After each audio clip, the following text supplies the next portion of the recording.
seated and open your prayer guides to the book of Revelations, Psalm 69.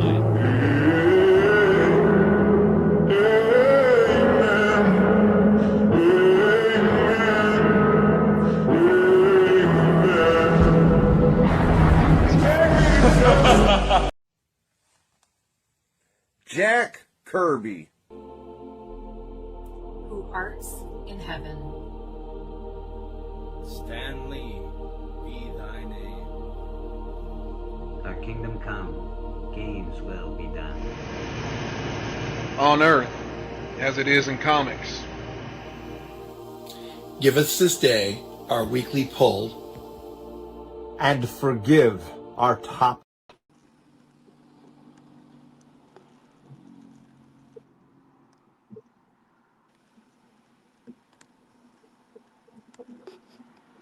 Hello. Hello, that was weird. That just ended like that? Happy Church Day, everybody. Indeed. Can you hear me, Tim, or no? I can hear you, yeah. Okay, good. That was weird that Rad's ended. muted. Yeah, that was weird that just ended like that. I did not end that. It just ended. Huh. All right, let's. I'm gonna jump on my computer here. Give me a second. Welcome in, everybody, to Sunday Church, Comic Book Church. Comic Book Church, baby. All right. We're here. We're live. We're all good. Good morning, TM. Good morning, Dan's Comic Corner. People in the chat. Not too many yet, but that's okay. They're probably all over watching Cliff on Comics at the moment, which is fine with me. Hope everybody's having a good day. We got some unboxings to do today, and at some point we'll do a giveaway. Okay. I don't know. Things are looking up. Things are looking up, man.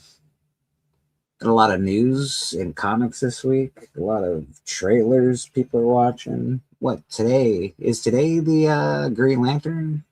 I'm pretty sure. Yeah, tonight. Yeah, tonight at 9 p.m. Eastern, the first episode of Green Lantern drops today. I usually get to watch them on the first day because it takes like a little bit for them to get on the box that I have. But I'd probably be able to watch it tomorrow, so I am looking forward to that. That looks, I don't know, interesting. I'm just curious to see what it's going to be like because it looks so not what you'd expect for a Green Lantern show, I guess. So I'm curious. Good actors. The trailers have looked good so far, so check it out. Yeah, the reviews are coming in, and they're high praise, so I'm excited. Reviews are hot. That's good to hear. Yeah. Then we had like the last episode of X-Men 97 dropped this past Wednesday, so that's over until next season. Oh, that's over then, right? Oh my goodness. Yeah. Spoilers ahead, guys. I got something right, half right, and that at the end credit scene and stuff. There was no confirmation of that character showing up, but I just put two and two together because there's a certain Brotherhood of Evil Mutants coming in season 3, and I felt like she might be leading the team. And I got one thing wrong though, because when Bleecker said like, "Oh, she's probably in the background somewhere," and that I was like, "Oh, maybe she's Valerie Cooper," and then that turned out to be wrong, but true at the same time. Yeah. So, I saw. I was like, oh yeah, I nailed it as soon as I saw it. I was like, fucking nailed it. There it is, right there. I knew it was gonna be this bloody. I knew something was gonna be weird with her. So we got it. We got it done. It was great. I enjoyed X-Men. I thought it was really good. It didn't give you, not quite the same vibes as the first season. Perhaps it's the writing. I do think the rewrites had a lot to do with it.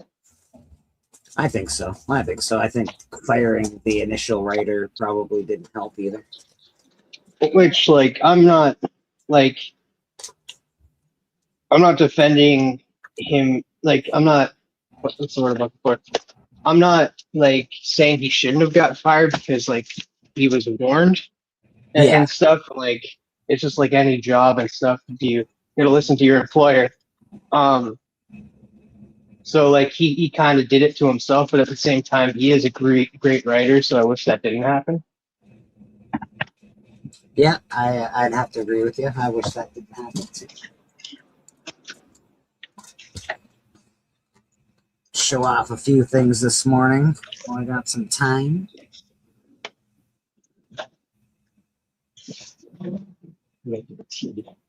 Start with some art though. We got some. I got some art from Loke the last time he was at the con in Niagara. So that is Mad Monkey Love. And these are just sketches. His art is awesome. Go check him out. Mad Monkey Love on Instagram. This is awesome. I love this. So I had to pick that up. That's like a flying monkey It is a flying monkey. from. I was away from my computer. I couldn't see it at the time, but now I'm back and I can see it. Yeah, that's the flying monkey. This is Loke Million Mad Monkey Love on Instagram. I don't know what that is. What's that? What's that That- character? It's October 13th. I think it's just a ghouly ghoul. I'm pretty sure. Just something out of his head. Okay. These are cool. I got these from Susie Q. I got Barfly #1. I didn't pull it out for some reason, but I did pull out the art for Barfly. But this is some actual real art for Barfly.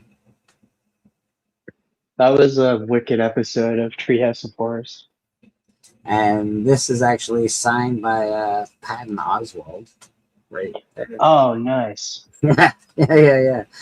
So that's pretty cool. And of course, the writer, the creator of Barfly, signed it as well. But it's cool to have Patton Oswalt's signature. I got it twice. There's another Barfly piece of art. Patton Oswalt and the writer and creator. Just some cool art, and of course one of my favorite pieces that Rad has ever drawn ever. There you go. You got Superman getting ripped in half by Lobo. It is just awesome.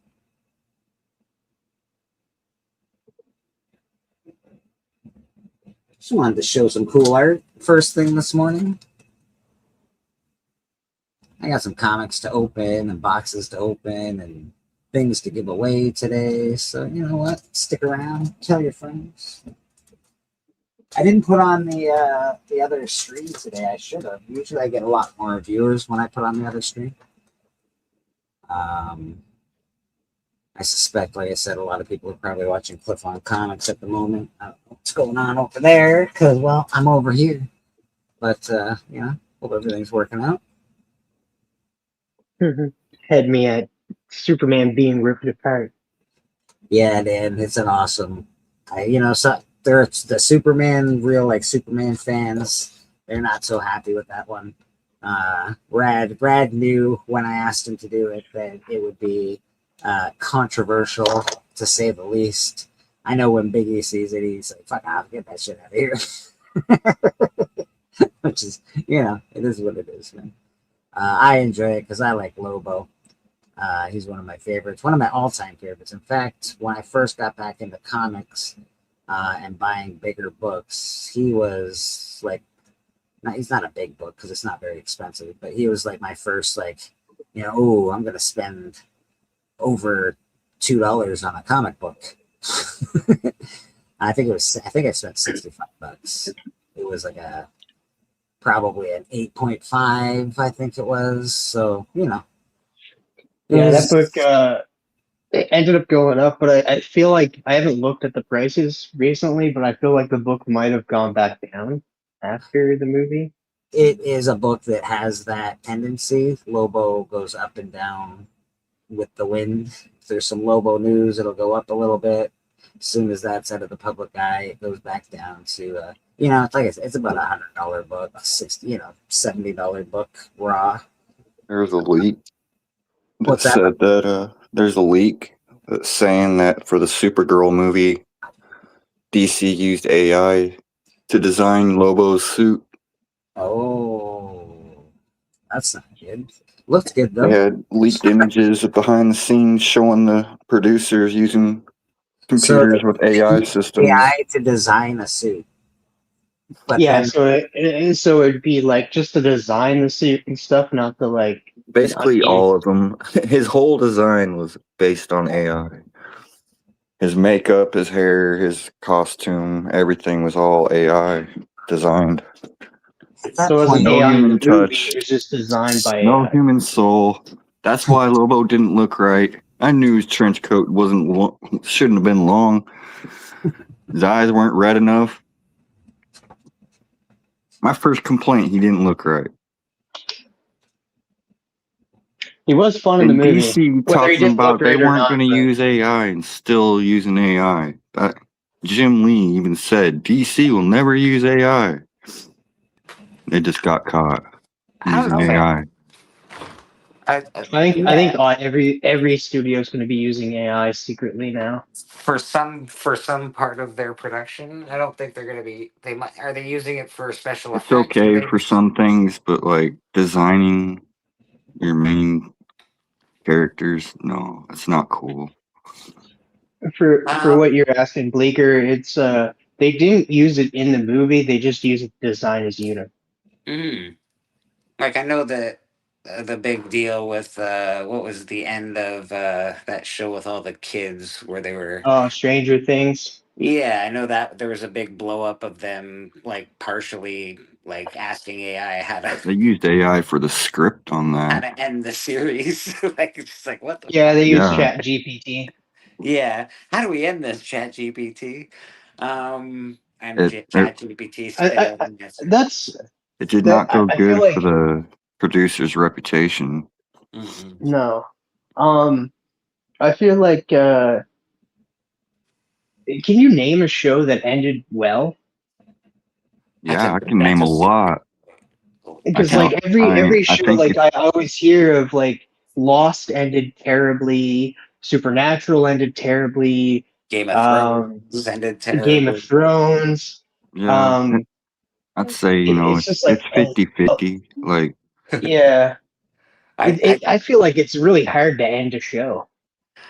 maybe Breaking Bad did okay. Certainly Sopranos was the best ending actually- of all time. Yeah, I'll give you Breaking Bad because like I didn't mind the ending to that. Yeah. Sopranos Like he was needed the greatest. to die. He needed to die.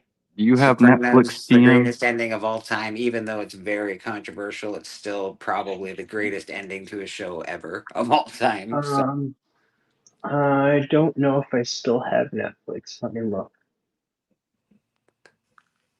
Got to watch. TM does bring up a very good point, though, because how many shows actually end well? And if you think about it, everybody's mad every time a show ends, especially in recent history. Nobody's happy with the ending of their favorite shows. They hate it. So I don't know. TM does have a solid point, I think. I think it's 50-50. I think if you're a good writer, you can end the show well. You can, end the story well. It just depends how good of a writer you are, or if you No, you're trying to milk it, or Yeah. if it's just really coming from the soul. I don't. You I don't. don't currently have Netflix. No, I have Same. Disney Plus. I've been watching the new season of Bleach. There's definitely that where studios are like, no, we want another season, and you're like, but I was ending it. You're like, nah, sorry, you gotta. We want eight more episodes, buddy. You're like, What "All did that happen with? Like they're planning on ending. I know Lost was one of them. Like I know Lindelof was just like they kept pushing him to do more in that and stuff, and like he was like, I only have like an idea for a certain amount of seasons in that, and then they kept pushing it, and that's why you see like the fall off of Lost because like he had a plan, but then the studios was just like, no, we want you to expand it. So like he was throwing shit at the wall, and then hopefully it was sticking. That's why people were like, well, do they even know where they're going anymore? And like I'll be like, I love Lost, like from start to beginning, and that I don't mind the ending, but it's not the perfect ending because a lot of questions were left unanswered, but it was still a really good show. It ain't always about the ending. Sometimes it's about the journey. Yep. It's like Stephen King. My absolute favorite story ever is, The Gunslinger, but it ends horribly. I hate the ending. But I love the journey. I love the journey. That brings me to like a point where like it's just like because of one thing can't make or break a TV show. So like you have freaking, like you said, Gunslinger ends terribly, and Lost ends terribly, but the journey was great. So same thing with shitty movies. Just because the ending is great doesn't make it a good movie. And I'll continuously say this: The Mist sucks. I hate that movie. It has a good ending, but it doesn't make up for the terrible CGI, the terrible acting throughout the entire movie. Come on, man. The Langoliers were the best. I do like the Langoliers. It was. Joe in the chat. How you doing, Pocan Joe? Good to see you, brother. I love the Langoliers. The Langoliers. I feel like that needs to be redone because that movie had a great concept, just terrible. It was way ahead of its time, and the CGI really sucked in that movie. But it was a really good movie and should be redone. I like the Simpsons version of it. I thought that would be good.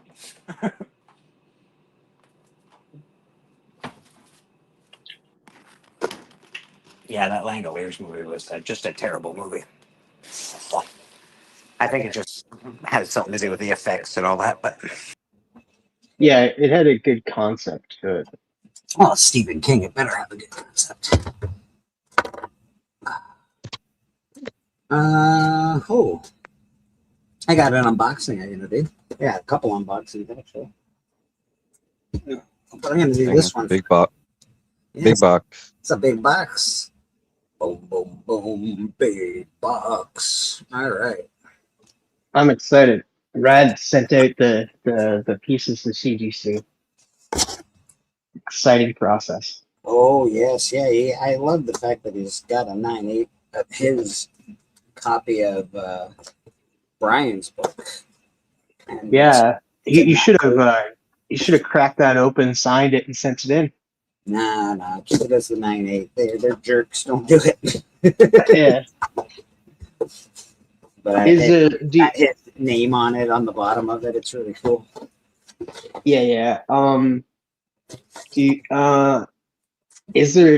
Does Brian have one with? Because like I don't know if the Doctor number 2 it has a CGC census, but it doesn't have a CGC census with signature yet. Mm-hmm. So I got a piece of art. So I got these from the artist. He signed all the books and he put a piece of art in there. Why does that look familiar? I don't know. That's a Silver Surfer. That's a lot of padding. All right. So I got FOMO'd, as one does get FOMO'd in this community. These are all in really nice bags and boards. The guy who put these together spent a lot more money on bags and boards than I certainly ever would. I'll tell you that right now. Oh, dude, I before I forget, so I got 30 of those top loaders recently, and I had an issue with them and stuff. It's all like thanks to Bleeker and that he calmed me down a little bit. But so they're working now, and so I was just like, you know what, screw it. They're still on sale at Comic Proline, so if you guys want to go get some, they're like $19.99. They're down from $10, and there's a lot of sales going on. They're not a sponsor, but I ended up getting 60 more. So these are all signed by the artist. These first 4 books, they'll be on sale tonight at Astonishing Auction. But here is Kung Fu Satanist #1. Oh, Wait, wow. so you're gonna have That's cool. You're gonna have 90 top loaders, TM? Awesome. Yes. Holy cow, that's a lot. Kung Fu Satanist #1, and of course, if you have #1, you have to have #2. Kung Fu Satanist, again, signed by the artist. And I've never even heard of these. I know these are from Trauma Comics, and these two will also be for sale tonight. These are awesome. This is King Tut, truck driving pharaoh, because Nice. King Tut's a truck driving pharaoh, man. Don't bugger around. Signed by the These artist. are all for sale on Astonishing Auctions tonight. These first four, yeah. These first four. Oh, that's cool. King Tut, Truck Driving Pharaoh. These are all painted covers. They're all signed by the artist. They're freaking awesome. And this is the real reason I bought these comic books. So, Steven, God bless you. But you FOMO'd me. You got to have Nazi werewolves from outer space in your collection. There's Hitler's head on an ape's body. All sorts of terrible things happening down here. Nazi werewolves everywhere. A girl getting bitten down there. Jeez Louise.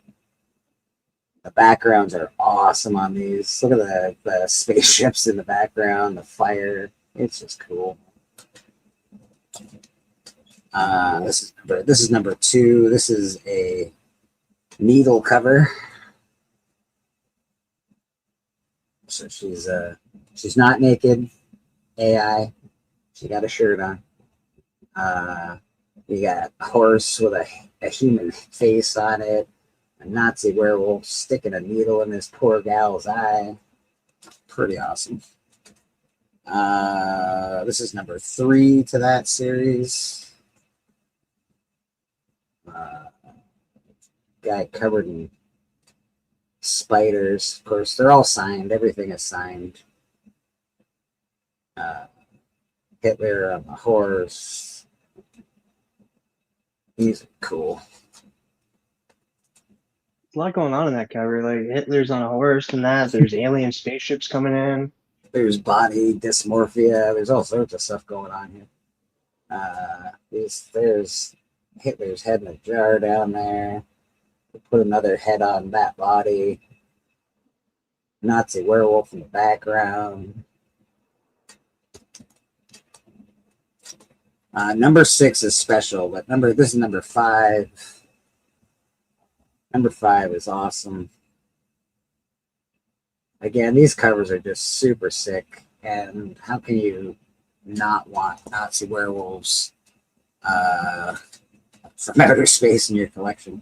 This is Nazi werewolves from outer space, number 6. Can anyone in the chat tell me why this is a special book? Can anyone on the panel tell me why this is a special book?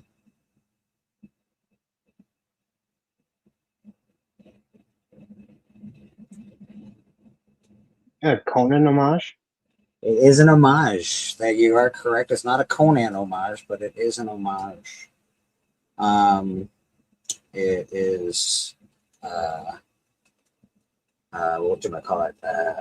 Number 3 homage. Schomburg cover. Sacrificing the girl. On Schomburg's cover, there's a bunch of KKK members doing it. What is it? I can't remember the title off the top of my head. I had it and it slipped out of my head. I know Doc's got it though. The original, the real one. Again, just awesome. Lots going on this cover as well. These are, again, all painted covers, all cool as heck. And last but not least, this looks like an homage cover to me as well. I just can't remember what it's from. 4 Horsemen of the Apocalypse, Nazi werewolves from outer space. It is cool. It reminds me of a horror movie cover. Yeah, it's got some vibe to it. I just can't quite pin it down where it's from. But that number 6 is Tales of Suspense number 3, I believe. Okay. Yeah, it just slips my mind. I have a bad, I have a pot smoking mind, so I know things. I just can't ever remember them. I feel you, man. Like I have a great long-term memory, but my short-term memory is shot. Even when I think of something like 2 seconds ago, I'm like, it's oh wait, I just forgot. But yeah, and that's a drawing again from the guy that I bought the books from. He just stuck that in. And Jason, Southern Comic Geek was asking a question about that piece. Was that a drawing of Razor from TMNT 2? no, I think it's a Nazi werewolf. But you know, it was a very quick Nazi werewolf in my opinion. But it's still cool. It's cool. That's probably why I was just like, that looks familiar. I don't know where I know it from. And that once he said that Southern Comic Geek, I was like, oh, that does look like Fraser from the Teenage Mutant Ninja Turtles 2 Secret of the Ooze, I think it was called. Another unboxing. What? I just been hoarding unboxings. So these actually will all be for sale on Astonishing Auctions, I believe. All of these. Let's see if I can claim one before anybody else. Yeah. I always appreciate the extra cardboard and the painter's tape. Nobody talks about Facebook too much these days, but there's a lot of good comic groups on Facebook, comic auction groups on Facebook. I go there often. You should send me some. Like I see Captive Audience Comics. They're Canadian. Shop and stuff. They do like dollar start bids on some of the comics and that, and $2 claims and that on Facebook and that. Yeah, I'm never there in time and stuff because they do it in the afternoon and I'm usually working. When I'm doing the auction, I just go to Canadian. I think it's Comic Auctions Canada. I think. And it's just guys doing it, right? It's like someone like me. I'll put up a bunch of books, and the auction will go on for 3 or 4 days, and then it has a hard end at whatever time.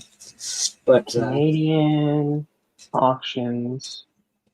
I think it's Comic Auctions Canada. Comic Auctions. Comic Auctions Canada. I think so. I'll look at it in a second. Yeah, I'm busy doing tape here. No worries. Tapes would be.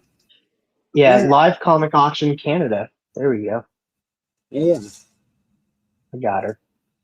There's good dudes on there. Some comics, some are too expensive. You gotta watch and pay attention, but some are good stuff. Oh, nice. So I just got this for a song and a dance, and this will be up tonight. That is the first appearance of Domino in a 9/8. Nice.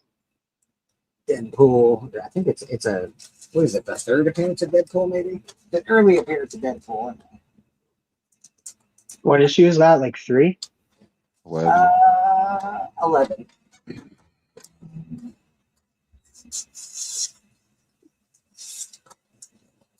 What'd you say, Rad? 11. Oh. Rad knows his comic books. Oh my goodness, so much tape. So much tape. I guess it's better than not enough tape, I guess. Yeah. But like there's tape upon tape upon tape. There's individually tape, there's singly tape. Come on, man. There's too much tape. I go by Rob Batstack's packing rules. Less tape the better. I agree with that. Less tape the better. But secure enough that it's not gonna move around too much. Yeah, I forgot what I was watching. Somebody had gotten something in a top loader. Oh yeah. And they mailed it, and it wasn't in no bag or board. It was just loose in the top loader, and it bounced all over the top loader and damaged it. I can't remember what I was watching. I saw that. I find that really hard to believe that it got that much damage from bouncing around in the top loader like that. Like I find that really difficult. But Yeah.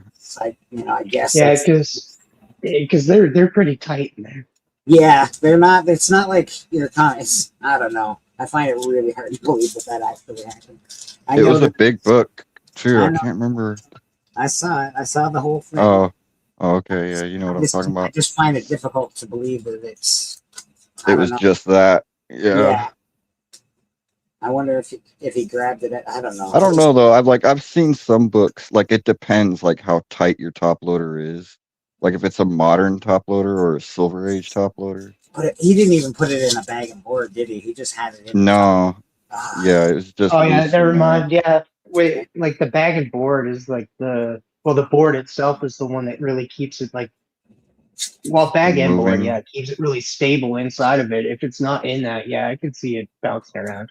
yeah, that's a mistake, man. That's a big mistake. All right, so we got this all situated. All right. What's this? What is this called? I can't remember what this is called, but I loved it. And it's number 1, and it's a Virgin variant. And the cover just was Yeah, awesome. that's cool. Yeah, that's awesome. It really is awesome. know what Like, it it's super cool. So I was I like, don't know yeah, I'll what it- take it. I don't know what it is, but it's cool. Yeah, It's something cool, but I just can't remember the name of it. Got me another copy of one of these bad boys. So, is that a newsstand? What? Might I be the had fir- it at. Might be I the had first. that at once, but Who I knows? don't now. Who knows? Also, I picked up another copy of Soul Mine recently, so I got wrapped another copy of Amazing Spider-Man 400. That is the Death of Aunt May, and this is a newsstand variant of that. Got me another copy of Spawn number 9. oh yeah. So this is the package that you got those. in. Yeah. I got me another Spawn number 9. Which is the first Angela and the first medieval Spawn. The deal was so good, I had to buy it twice. And then I got I Daredevil. want a newsstand of that. Hard to I get. have a copy of that, but it's a Virgin. I got that. I gave my copy to Rad. It's signed by Kevin Lashley. Ken Lashley, and Nice. Alternate. Had to Alternate buy cover. yeah, I had to go buy another one. I was like, hey, no, that's cool. I That's think the I first, actually have 2 of those. yeah, that's the first appearance of Elektra as Daredevil. I I think- know. I think we're getting that next season. Yeah. Listen, man, I don't know. What's his name is attached to this project. He's been attached for a while as the producer, or whatever the case may be. Leonardo DiCaprio is attached to something. I'm going to buy stuff that Leonardo DiCaprio is attached to. That is Captain Planet number 1, first appearance of Captain Planet, newsstand. Leonardo like might her too. produce it, but he'll Yeah. never star in it because No. one of his rules, and he told this to Timothy Chalamet. He told Timothy Chalamet that his main rule of Hollywood is to never star in a superhero movie. Yeah, that's fair. Okay, you know what? I can see him not wanting to. And I also got a newsstand copy of Wow. Make the a red. first Mega Red. Holy, And then, last but not least, I think TM will appreciate this one the most. the new Wolverine game looks Oh. so good, dude. TM, you want to tell I can't wait. Oh, it's the first appearance of Captain Carrot. That's right. Cover. I do have that book too. Yeah, there's some really cool keys in New Teen Titans, the first volume. This one's got a bit of a stain on the front, but it's still really cool. That'll be up for sale tonight as well. So yeah, man, got a lot of good books to put on the board.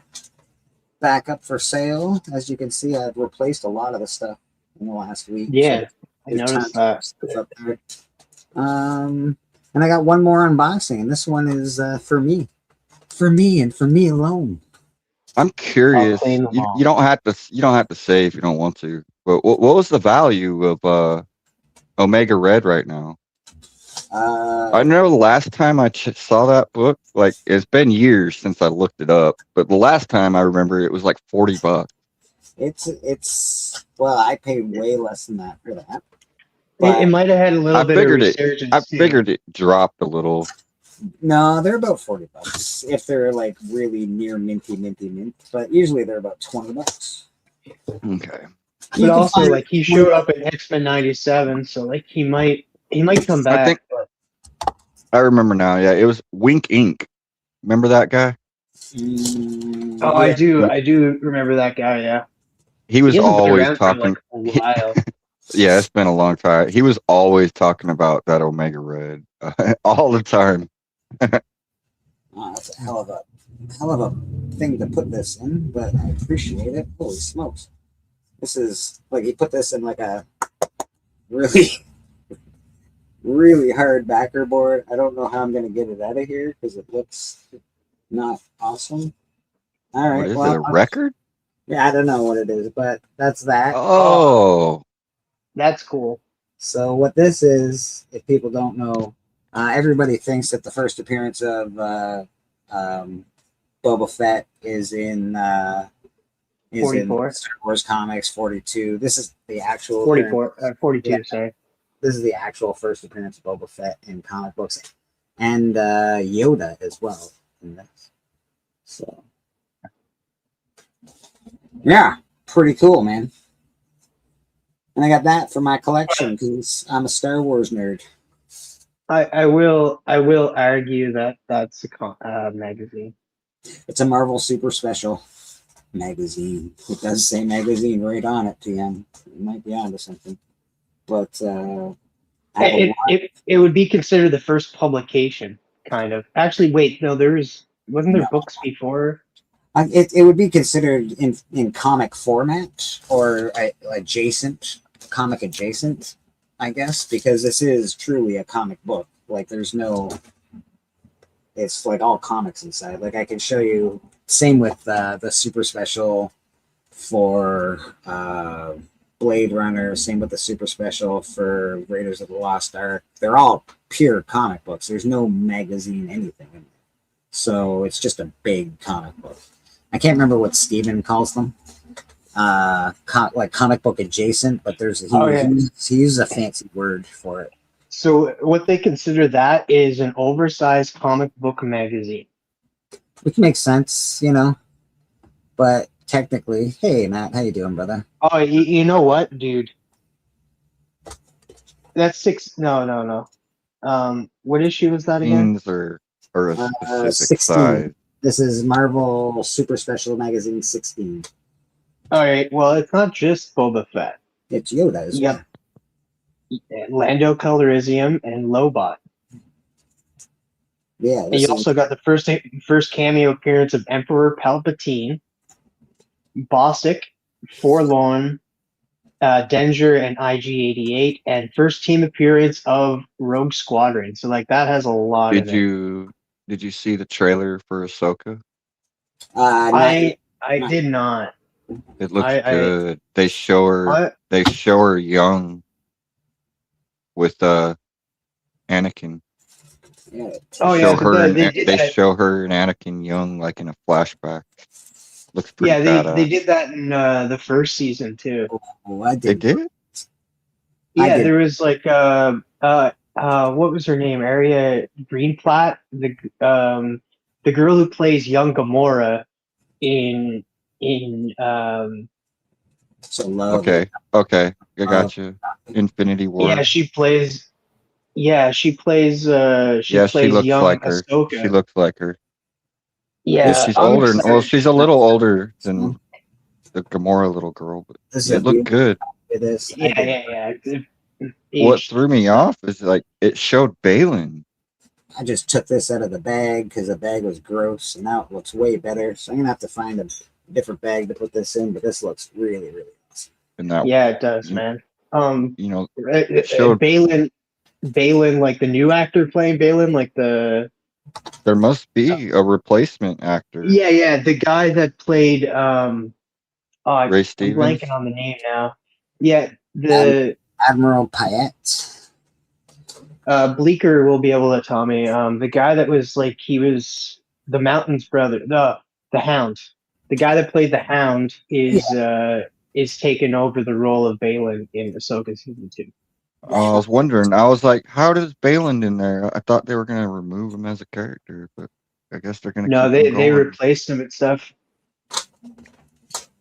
Sadly, like he was one of the best characters, and I don't know how it's going to portray like if because Ray Stevenson like played that character great. Like he was like every time that he spoke in Ahsoka, I was like listening. I was like, this guy Yeah. is so interesting in that. Like I want to know more about him. So I'm not sure if that was just Ray Stevenson and the writing. That's So Ray hopefully, Stevenson. Yeah, he's so good. He was the best Punisher. Wow. I do like him. I don't know if I'll go as far as calling him the best Punisher. But yeah, Dude. John Berthal kind of Yeah, I took like the Ray cake Stevenson. for that. Warzone was badass. I do like Ray Stevenson. Oh yeah, me That too. movie was great. Ever since I watched him in Rome, I loved Ray Stevenson. He was great, man. I need to watch Rome.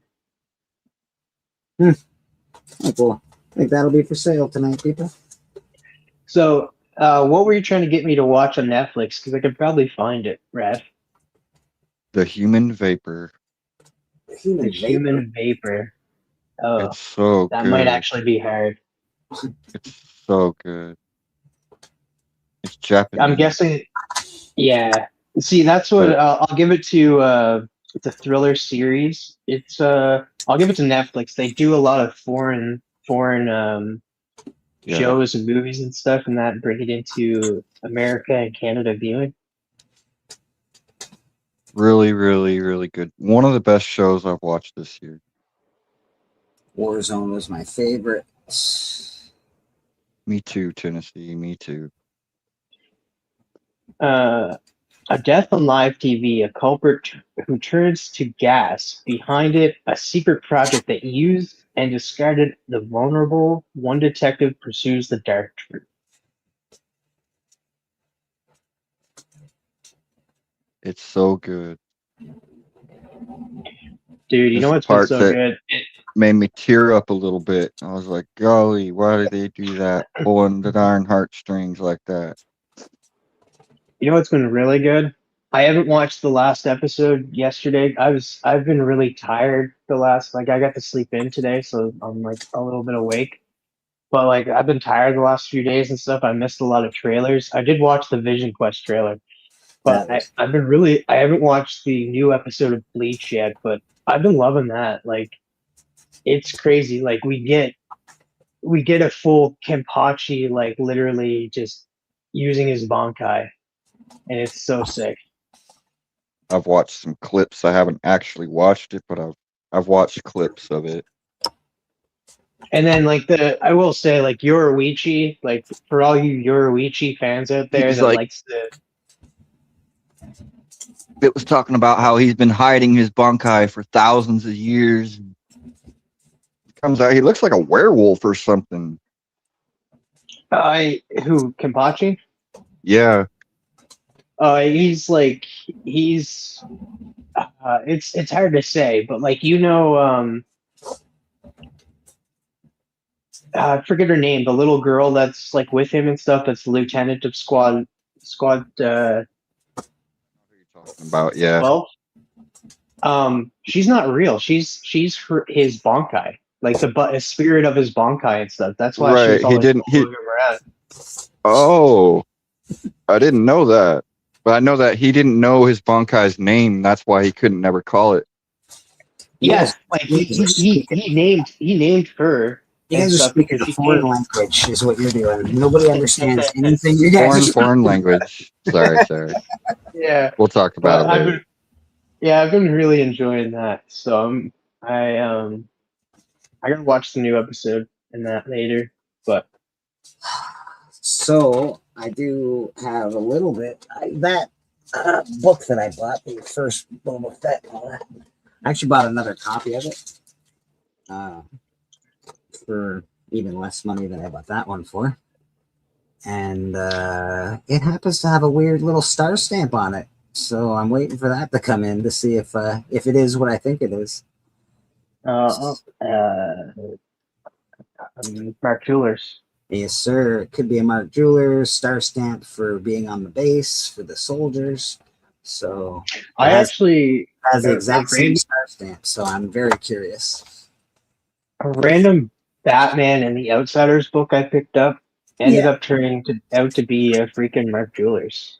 That's cool. I saw you open because were you just saying you don't have any Mark Jewelers? I'm also don't have any Mark Jewelers actually. I don't think I do, but there ain't no telling. I haven't actually thumbed through my books to look. That's true. I do have a lot of older books that might, but I haven't ever run across one with like a star stamp. I don't think I do though. No. I don't think I do either. Tennessee Tactical. Yeah, man. I got my ticket for Doomsday now. I'm going December 17th. This is what one of my comic books came in the bag. What is that? I thought it was just like fruits and vegetables bag. Okay, it's backwards. Yeah, fruits and vegetables. Oh no, it's ridiculous. That's not good. It's ridiculous. That was what some people. The magazine came in. I'm like, come on, bro. What are you doing? I got a magazine boxes, so I need to cool. I don't collection, so I put my magazines on a shelf, on a bookshelf. I have my magazines in a drawer right there. It's a big drawer. It's a very wide drawer, but it's just magazines in there at the moment. That's why I never really bought any magazines and stuff due to that reason. Dude, I feel pretty stoked. I did really well. Got a lot of good books for sale. Got a lot of cool books in my collection. Everything really worked out this morning. That's exciting. Everything's coming up Millhouse. Yeah, man. My pants are a little short, so yeah, that makes sense. That makes perfect sense. We got a ton of news this week for comic books. All the trailers looked really great. I did like the Vision Quest trailer. Looked really good. That's the only one I really watched. And Kingdom Hearts 4. There's certainly, it wasn't very I don't know, it looked interesting. I wouldn't say it looked good, but it looked interesting.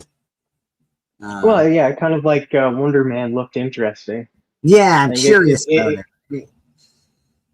It's also there's what's his name? John Hammond, the robotic version of the very first. Never was a Vision fan. Don't really care about Vision. You don't care about Marvel very much, though, right? Hey, fuck these Marvel. I ain't to say that. I mean, I like Marvel. It's just it's just the MCU. I don't like Disney Marvel. I'll say that, but and I don't like the fact they use so much AI. I don't support that. That's fair. What's his name? But I still give them a chance. I ain't gonna knock it till I see it, But even in comics, like back when I was a kid, I never liked Vision. Never really was. I was never really big on Avengers. I always liked X-Men more. Now I love Thor and I love Hulk, but I just don't like them on Avenger teams. I like them solo. Human Torch. That's the character I was thinking of. Human Torch, the original Human Torch, is going to be in Vision Quest. He's rumored to be. Yeah, because you see him in the trailer. Yeah, you see him in the trailer. That's the other thing I'm sick of these days is the entire freaking movie is just completely spoiled months before it even comes out. It's like, what's the point of even going to watch it? We know everything that's going to happen in it. We know every character that's going to be in it. Yeah, we live in that. Like no surprise. Like you can't blame them though, man. That's the internet. You can blame all the assholes that just can't live without information. You can't blame them for us knowing that shit. They can't. Yeah, that's why a lot of the time like early stages and stuff, like we didn't know some of the spoilers and stuff because like they would shoot them in like a I don't studio even set I don't and even stuff like instead of like watching I don't even like watching trailers anymore. I try to I see movies coming out. I'll get the little bit of the gist of it. Like let's say Highlander. Okay, I've seen a little bit, like little couple pictures of shots behind the scenes. That's all I need to see. Like, and I know Henry Cavill's in it, and I know Batista's in it. That's all I need to see. I don't even need to see a it's trailer. all you really I need don't is like nothing. the first like because like the first thing that ever comes out, it's not like a trailer, it's just a teaser, right? Just to give you like a feel. They don't with teasers, they don't give out any plot. They just give you like shots from the movie and stuff, so you can kind of like see how they're acting in that and the feel of what you're gonna get.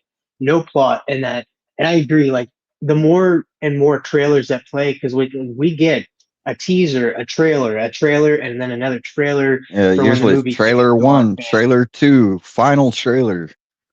Yeah, We got to so build up like all these trailers, and every trailer gets longer and longer and shows more and more. yeah, that's why I try to stay away from like I'll watch like the teaser and then I'll watch the trailer, the first trailer, and then I'll determine if I'm gonna go see it or not. If I do plan to go see it, I just won't watch another trailer. I used to be like that, but I have a comic book YouTube channel and I cannot afford to not know anything that's going on because then people go, this guy doesn't know anything that's going on. This guy's dumb. So That's true. Yeah, I I do gotta man. have watch I all do this have the bullshit. urge to like look up shit and stuff and be I like, oh, have this is a to. I have to. possibility. Yeah. I do a spec show, so like I gotta stay Yeah, on top of it's that. especially like I do sell comics, and whether you like spec or not, spec is still involved in the comic You're industry. you're monetized, right, Billy? I am, yeah. You heard about YouTube changing the monetization requirements? What are they now? They doubled all of them.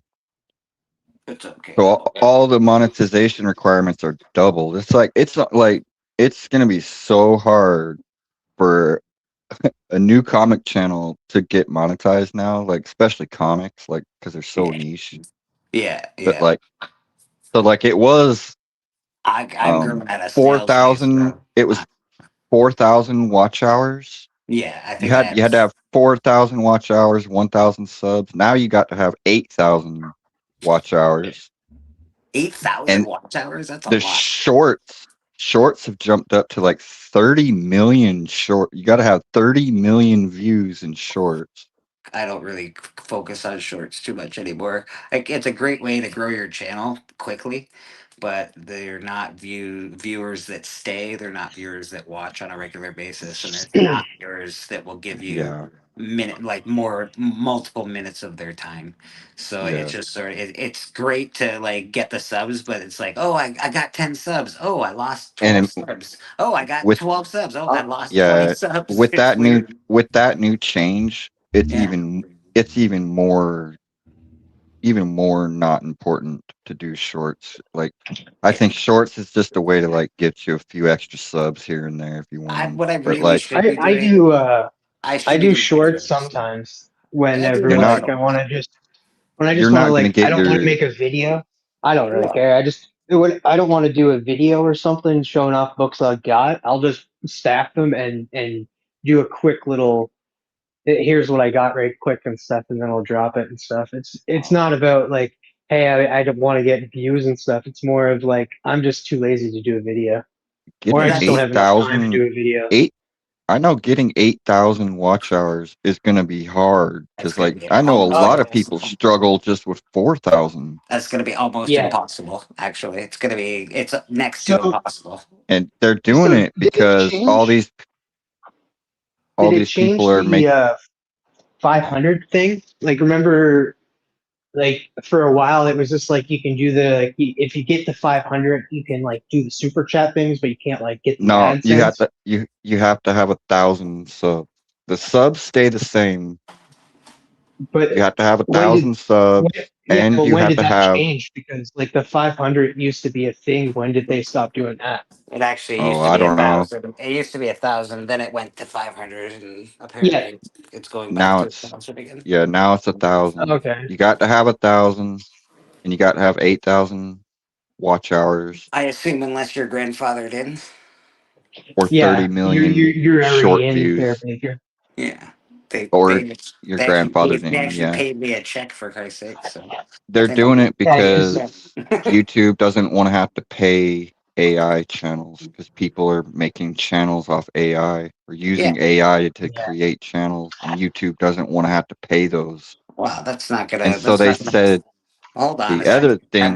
That makes no fucking sense at all. Because they're still gonna get those hours and those views. They're not gonna get cut off of YouTube if they get the hours and views. So what's the point of that? I You're know, just right? It's you're like just hurting. You're they're just still hurting the gonna small get creator. it. Yeah, you're just hurting a small creator, not the large AI creator. Yeah, yeah, I You're agree. not you're not hurting anyone but the small person. That's all you're hurting. And they said that it's super important to show your face now because It YouTube is. will Yeah. start marking channels like how me and TM are hiding our face. They'll could mark it as AI. Yeah. There's a whole bunch of stuff that you just can't do. You could use AI. You just can't change. You can't oh, like put if that TMs. happens, I You guess can't put I'm TM saying something stupid like, oh, you can't like make an AI of TM because that's a real life person doing real things. You can't do that. Otherwise, you will get cut off. You can make if they you can if make they a picture implement move though. You can make like a comic book picture move. They're not gonna cut you off for that. if they start doing I like don't think that, they're where like cutting you people, off. I think they're just tagging you like your AI. That way they know, like, and they'll try to hurt your monetization. It's not like I didn't honestly, I say. won't be going on the internet anymore. It's not like I didn't say it before. YouTube doesn't want us small creators on here. They don't want us making money. They want big channels that have room for commercial Yeah, appeal. yeah, They want family channels. They don't want conspiracies. They don't want comic books. Well, they might want comic books, but they want it in a more Comic Tom kind of fashion. They don't Well, want the little if guys. they end up implementing that, like I'm AI because I had my screen off, I guess I'm done doing YouTube. No Yeah. more me being on the Hot Five Commandments. No more me being on church. I want to come on and be comfortable in that, and like I don't want to be on a camera 24 hours. I think Or I not think 24 hours, but like the whole time and stuff. I'm more comfortable behind the camera and stuff, and that. So I think I don't it's like looking at slightly myself. slightly Slightly same blown more out here, of TM. proportion. I think we'll be all What's right. that? They're not gonna take you down. I think it's more about just flagging you as possible AI. And then I They have think it's also about new channels. I think it's a recommendation for new channels to they make have sure you start showing your face more. well, they have screwed They, with a lot of big channels, Red. They've screwed with like channels that use what's that one free program that you can use to make 3D models and stuff like that. They've flagged like channels like that because again, no face. They think it's AI. Yada, yada, yada. So some big channels have been shut down for it. yeah. You're not wrong. They want to keep a brother down. Exactly. That's all they want At to least do. Brother one down. of us is showing our face, so we're not AI people. We're not AI. We're not AI. I don't know. Bleaker's moving around kind of glitchy. Maybe he isn't. I don't know. There's no echo these days though. You guys notice the echo has been gone this week? There was last night when Lady F jumped on Mad Spies for a second. She had to put on headphones. Headphones. But I don't think like I'm on headphones now on my Chromebook, but I was on my Chromebook last night and without headphones and there was no echo. Ooh, I got a package coming from Trollfire, and I think it's going to be here tomorrow for some reason. I feel Nice. like yeah. I don't know. I just got a message from UPS that says my package will be here on the 17th, and I'm like, well, I want that package, so yes, please.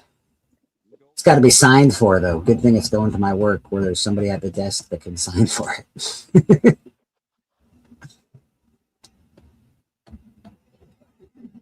That package I'm looking for I'm looking forward to that package so much, man. I can't wait to do that unboxing, actually.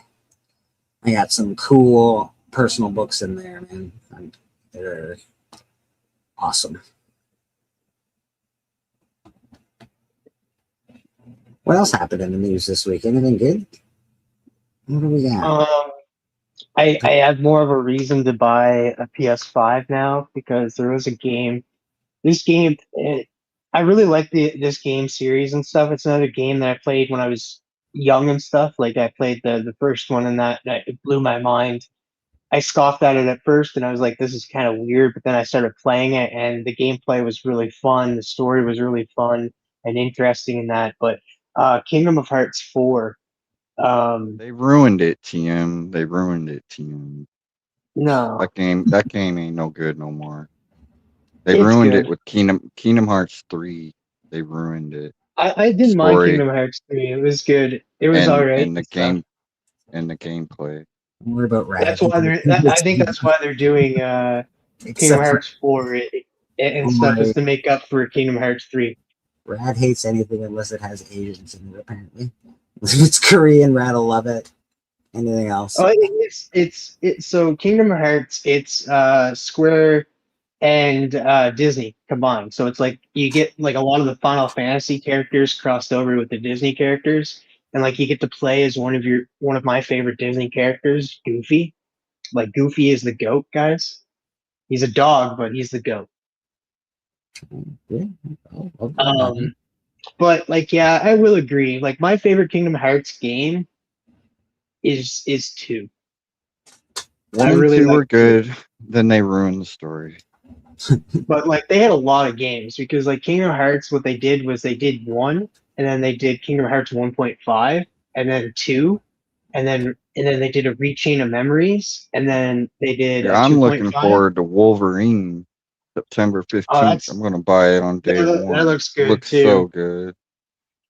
But yeah, no, looks Rad. awesome. I was telling Blake. Sabretooth will come in and I was tell- interfere in your fights. He'll steal your kills. Pretty awesome.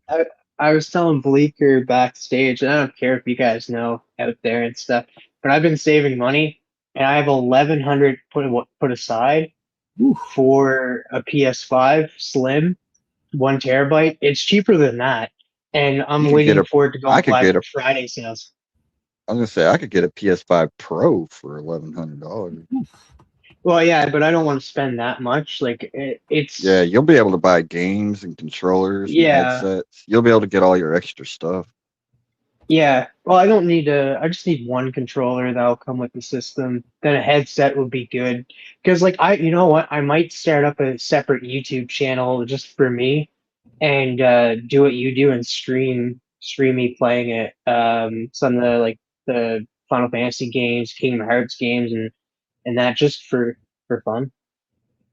Good luck hitting those watch hours. 4,000 or 8,000 watch hours. Oh, I don't care about that. Yeah, So I can't pull it up on my computer for some reason, but you do it. Don't do it for monetization. Just do it for fun. the Simpsons are having a movie come back into theaters. Apparently, Simpsons #2 will be in theaters at some point. I did want to go through some of the books that you should look at for the Simpsons, but I can't pull them up on my computer for some reason. But I will show you on my phone. I'll do the Biggie Shack method. Before you go on, one more thing about Kingdom Hearts. It's getting a TV series as well. Oh, yes. New Mutants Super Special #1 is apparently the first cameo appearance of Marge Simpson, her head, and Homer Simpson's hand in comic books. Rock and Roll Comics #17, the Madonna issue. Unofficial cameo appearance of The Simpsons, one panel in the backup story about Paula Abdul. So there is a panel of The Simpsons in the Rock and Roll Comics #17. What the #10? It's a Christmas special. First cameo appearance of Bart Simpson in a comic book. Simpsons Illustrated #1, premiere issue of a magazine with games, trivia, puzzles, illustrations, yada yada. Has some Simpsons stuff in it. Sensational She-Hulk, #33, unofficial appearance of The Simpsons in multiple panels as an average family existing in the Marvel Universe. New Warriors 27, where's Beckerman when I need him? Unofficial appearance of The Simpsons depicted as traditionally illustrated people. And then, of course, the first full appearance of The Simpsons is The Simpsons Comics and Stories #1 with Bart Simpson on the cover as Bartman. But yeah, and then Simpsons #1, you know, there's a bunch of other stuff, but those are the big books that you should be looking at if you're a Simpsons fan. Apparently, Treehouse of Horror #1 is also on this list, so pick that up. Yeah, some good stuff for The Simpsons. I was gonna show you, but it's too small on my computer. So, well, boy, good morning, my friend. Good morning. So, what do you think, Simpsons, or is it? How do you think The Simpsons is gonna do in the theaters? I don't know. I don't know how relevant they still are. I think Right? they've fallen off a lot. I really just don't know how relevant The Simpsons are anymore. You know what? We say that, but they keep getting renewed, That's and true. so they must be bringing in numbers that we're not privy to, and that so like they're like because I don't know if we look up the streaming numbers of like I guess they keep those hidden. I don't know why, but like they must have good streaming numbers and must bring people in because yeah they keep renewing the series, but they do renew it in like oh it's renewed for another 5 years. So like that I don't know. Like, and would they be doing it if the numbers were down? I don't know. Yeah, I'm with you. I don't know if it's relevant right now, but why not? I like The Simpsons. They're still all right. They're not like they used to be one of my favorite cartoons. Obviously, now I'm more of a Rick and Morty guy, or I prefer Futurama myself, something like that. Futurama's great, but they're coming back in another season of that too. Good. I'm happy about that. Rad, I don't know if you know this, and I apologize if you don't, but Brian Holguin has passed away at 61. He was, best known for his work on Spawn, so I figured you would know a little bit. I did not hear about it. I am sorry, but yeah, Brian Holguin has passed away at age 61. Vision Quest, Doomsday Trailer, We got the full cast of X-Men. Yeah, the full, like almost the full cast, I guess. What do we got? What do you guys think? Okay, the only person that I'm just not sure of, just by the way he looks, and I hate to judge anyone by the way they look, but Professor X. Yeah, I agree. He's not doing it for me, man. I don't know why, but his whole look is not doing it for me. Brian Holguin, he was the writer. He was a writer. Well, yes, yeah. He took over around issue 71 and continued through issue 150. He did 71 through 150. It's a lot of issues, man. He also wrote Spawn the Dark Ages and Spawn Godslayer. Oh, very cool. What do you think about Christopher Abbott as Professor X? Yes, that's I haven't seen him act in anything, so I'm not sure. He also wrote Kiss, Psycho Circus. But I do agree, like he doesn't look the part and stuff, and he's not a natural bald. So I'm like, he's not. Professor X looks like a horrible casting, but I don't think it matters because they're either gonna kill him or put him in a coma. Because what's the point of having Emma Frost? She's literally the person who takes Professor X's place. There is rumors that they're leading into Hellfire Club. That'd be cool. That wouldn't make sense though. Not if they're gonna make Emma the leader of X-Men. Because I don't know if anybody said that she's the leader. They just said that she's cast in it. They never There's no plot But yet. they're putting So we her don't up there know. with all the. They're putting her up there with Professor X, Storm, Beast, Cyclops, Jean Grey. They're putting her up there with the heroes. They're not putting her up there with. Well, I guess they showed Adam Driver, so that's not true. Well, I guess maybe. I think she's gonna be just. I don't think we're getting Hellfire Club. If we do, it'd be small. It'd be a small part of the actual story. I think the main focus would be Emma Frost just taking over as the leader. I'm with Troll on this one. If we can get some Storm. scissor, we can get some scissor in this Storm. movie. Who they got for Storm? She looks really good. She's very pretty. She looks good, but she's as far as I know, I've heard that she's just a theater actress, that she hasn't had any big roles. Yeah, well, So Wolverine's a theater actor, man. they're getting an inexperienced person. That's Well, no, theater's tough, dude. At 'cause least you only Hugh got Jack. one. I mean, Hugh Jackman. He was in Swordfish before he was in X-Men, so at least he had a big movie before. You got to remember too. Ian McKellen was full theater before he became an actor. The thing about theater is that a lot of people like scoff at it and stuff. Theater is really hard because you don't have a second take.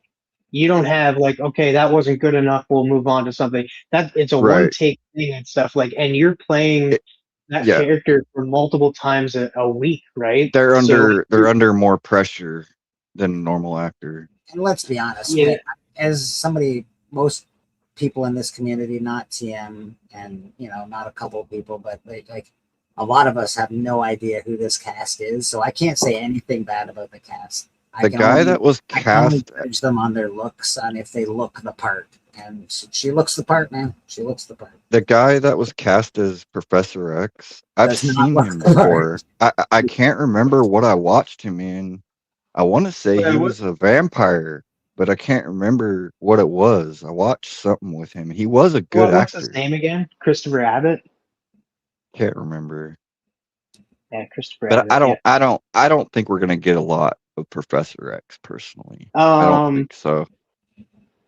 Oh, okay. He was in Craven the Hunter. Oh God, terrible movie. Terrible movie. Let me think. See, Like it was fun. It was okay to watch just for like an action movie. He wasn't a bad part though. Like he was.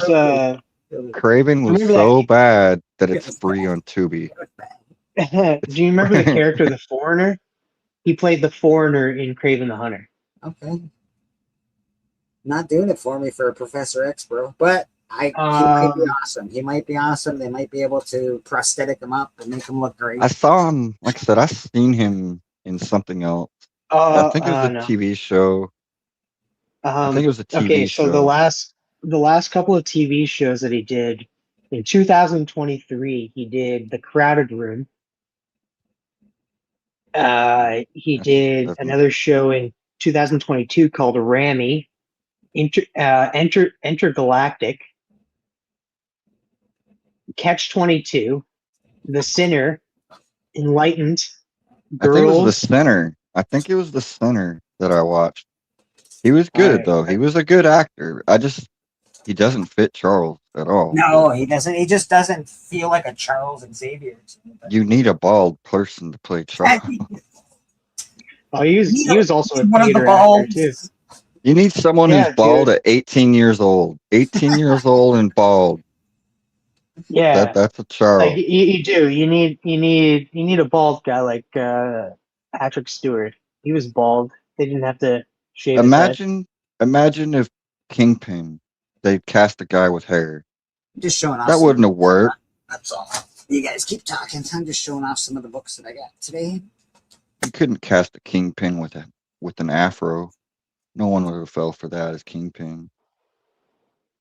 Now hold on. D'Onofrio. That would have been pretty cool. But Imagine, Michael imagine, Duncan Clark did good, yeah, he did do good. He was all right as far as. but he was bald. And what they At least made he him was do. bald. That's all he needed to be bald. Yep. How can you cast Professor X and then not be bald? Here's the. We- here's Like even James, like, and I do like those movies and stuff. Like James McAvoy wasn't bald until Apocalypse. Everybody's getting Samara Weaving blindness. They see that Samara Weaving was cast. That's all they care about. Oh my God, Samara Weaving's in. Well, she's not that good looking. Like she's good looking, but she's not like the best look. I like her acting and more. Like I think she can play that cunning She character. looks like she needs a cheeseburger. That girl's skinny. Who doesn't like Nazi from outer space? I do like the indie, like, and it gets me more excited to watch freaking Obsession. Dude, I'm holding off. Like, you don't know I how tough watched that it is. already. I don't I know, see her as Rogue. She does not look or does not seem like she could pass a Southern accent. A Southern accent's something that like you can tell if someone's faking it. You can tell if it's natural or if someone's faking it. Oh, come on And now, like, sugar. Come on now, sugar. yeah, I ain't been cannot faking stand life. when you I can't stand when you have a fake country accent. I would like have you need liked to have her. you need a genuine country accent to pass. Like I would have liked her as Mystique, but maybe she killed And- it. Maybe she's just like, because you go watch her in Superman and Lois. yeah, And then you never Obsession know. and stuff, Michael like, Keaton. Everybody questioned Michael Keaton, and he They did didn't good as just question Batman. him. They did not just question him. I was there. They hated that casting. It was in the newspapers. It was Yeah, so man. shocking. That was before So- there was a ton of internet stuff, and people were mad at that. They were just shocked. This This guy is- from yeah. what was that? What was that movie? Cars or whatever he was in before that. For Suspense 3. This is the best one. He worked the night shift at a car manufacturer. What was that who movie? is that? Michael Keaton. Michael Keaton. Oh no, it was Mr. Mom. Mr. Mom. Well, he That's was worked. what he There's did. a movie where he's like working a night shift at a car factory. I Maybe thought it was that was what maybe came it out was right called The before Night Batman. I can't No, remember the name of it. I remember it was they were talking about the. It's like, oh, we're having Mr. Mom play Batman. But I'm gonna look it up for you. I'm not figure. I never watched Mr. Mom. I didn't know about it. I don't yeah, think I that's- watched it either. So these are from It's called, Trauma like- Comics. These are Nazi werewolves from Oh. outer space. They're awesome. I think this is the movie you're talking about. It came out right before. Yeah, how you doing, buddy? It came out in 1982, and Mr. Mom came out in 1983. But I think you're thinking of The Night Shift. Yeah, that's it. That's it. One that I just said, maybe it's called The Night Shift. Yeah. Oh, If you guys might oh listen man, instead of talk so much, you'd hear. God damn it! I heard you. I couldn't remember the name. it stars Henry Winkler along with Michael Keaton in his first starring role. Okay, so it was his first starring role on him. He was in 2 other movies before that. but his It was a first good starring movie. role. It just he didn't seem like a Batman type. He's so nerdy looking. and Also, skinny. like, I don't know why people complain because the movie. I guess they probably filmed it around the same time. Check out No, that it would have been would have been before, but like he did Beetlejuice before. look at them. Batman. Look at those trophies. Jeez Louise. Look at that back wall. Never Gleaming. mind the trophies. Look at the back wall. Look at all those comics for sale tonight. We got King Conan 1 and 2. We got newsstands of X-Men. We got foils of Harley. We got a print of the Killing Joke up here. We got lots of good stuff. So come on out to Astonishing Auction tonight and buy some comics for me because I have to pay for some glasses. So buy some comics. Like reading glasses. Yeah, I need to see. I can't see for shit, bro. So I gotta buy some. I think I do too, man. I think I gotta crack down and go to it. When I actually draw, so like I don't mind. I draw. I'm not like an artist like Rad is, but I do draw, and it's very hard. Like by the time halfway through my drawing, I can't see shit. Like I'm hoping I'm coloring in the lines. So like it's really bad. I think I have like I don't know. I've been straining a lot, getting a lot of blurriness lately. I've been noticing, and I feel like I might need glasses. Maybe. Yeah, me too. Yeah, I have glasses, but I've also. Do you guys take omega-3? I don't. Is that the fish stuff? Yeah, I do not. it's supposed to help with because I don't eat seafood, so like I need to take it and stuff. and it's said to help with like uh, joint eyes. issues, Oh, brain health, and eye health. Yeah, it used to be just farsighted that I couldn't see. Now I can't see both ways, so my glasses are more expensive now. So I don't last know time if I I'm went to look at a nearsighted, price of farsighted. glasses, they were like All I know is $600. when I draw, it gets blurry. Yeah, me Mhm. too. Me too. It gets really blurry, so I gotta figure my shit out. Not, I Um, don't drive, so I guess I'm all right. I don't really need to see that much, but it'd be nice to see a little better than I do. I got some news that maybe Rad will be interested in. I'm interested in this because it has beautiful animation, but Miyazaki working on a secret new project. Like Ridley Scott, legendary filmmaker Hayao Miyazaki is almost certainly never going to retire and keep making films until he dies. A new report at Bloomberg has gone on to the inner workings at Studio Ghibli and reveals that 85-year-old Miyazaki is still very much in charge of creative decisions. His son Goro is being eyed as a potential creative heir, while Kenshi Yodo has taken over as the Studio Ghibli's new CEO. But Goro says bringing in outside filmmakers would be absolutely impossible as long as Hayao himself is around. He's inseparable. The studio is also insistent it won't switch over to more IP-driven content factor. But the biggest reveal is that Hayao is working on the next project after the Oscar win for The Boy in the Heron, which I haven't watched. I do need to watch that. But no one else knows what it is. Yoda says Hayao comes to the studio every day, and no one has a clue as to what he's doing. Only he knows exactly what he's working on. So I'm excited and stuff. Like I do like pretty much every movie that comes out of Studio Ghibli. I completely tuned out for some reason. Huge. You said a bunch I'm not a of huge Studio Ghibli. I'm not a huge Studio Ghibli fan. That's pretty much Disney of Japan, and it's Yeah, I it's respect the animation, and I do love that they stay traditional.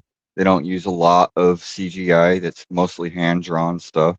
I like that. That's what I respect about it. But it's very very how do you say, family oriented type material. So it's like it just doesn't appeal to me very much. I don't connect with it a lot. I like more mature anime personally. So like But Star Wars Visions is right up your alley. Is that what you're telling me? yeah, just more mature anime like Vampire Hunter D or Yeah, that's good. yeah. It's just I grew up with with this kind of stuff because like I was super young when I first watched like a lot of Spirited those older Away and all those. Spirited Away. Um, so it's just like I have a special place. Like I said, like I still haven't watched I the think Boy in the Heron. one of the better Ghiblis was Princess Mononoke. Yeah, that was probably one of my favorite ones. Like that's pretty mature. Yeah, that's pretty Um, mature because like I remember watching it as a little kid and not knowing what the hell is going on. Couldn't yeah, understand any of it. But yeah, but the studio itself is more aimed to be family friendly, and like I guess even like Spirited Away, it's kind of mature too. It's like it's a little girl traveling through a ghost realm, but seeing ghosts, scary ghosts. But yeah. Like I said, like I haven't watched the last few, like the Boy and the Heron, but it won awards. It won it's awards and crazy stuff. that the original creator's still the head of the place. That's crazy. At 85 years old. Did you know it was Clint Eastwood's 100th birthday this week? Yes, 100, man. I can't believe it. 100 years old. He looks 100, but man, holy smoke! Actually, he looks more like 200. Those last couple years are catching up to him quick. Yeah. Well, it's always been his neck, right? He's looked good up until now, but his neck. If you look at his neck, you're like, oh, Clint, wear a turtleneck, buddy. Jesus. I agree with you, Tacoma, and I also agree with Rad because there is like there's a lot of um, like love in those stories and stuff, and like a lot of messages about like family and stuff like that traditional Disney movies have. Like they have like a certain message to them. But then I see your point as well for being like there is a lot of nightmarish stuff that happens in some of it. But then there is some like the older ones of that. So it's just like it's both ways. They hold back on a lot of the like cutting off heads. I love nightmarish stuff. You had me at nightmare. I'm in. I'm surprised you haven't watched any of the Studio Ghibli movies, and I think you would like them. Hashtag Phoenix in the chat. I don't know when we're going to do the giveaway, but we're going to do a giveaway at some point. So hashtag Phoenix. Yeah, I've never seen any of them, to be fair. Mind you, the last few years, I haven't really watched a lot of regular television. Like I watch a lot of the comic stuff and comic movies, and mostly I'm on YouTube watching you guys, Did you hear catching John? Catching John, catching Brian LCS, catching Lyle, just sort of watching rewinds, catching Alan when he's on. And Here's John Cena is going to be Johnny Bravo. That's perfect. That's John Cena. For right now, It's funny. He can Rock. be wrong, man. His The acting Rock is fantastic. was the first choice, but The Rock was too busy to take the role, so John Cena got the role. Although the Rock's got the rhetoric down, he could do the Johnny Bravo, like, you want to see me comb my hair real fast. he can't sport the flat top. No, he'd be bad.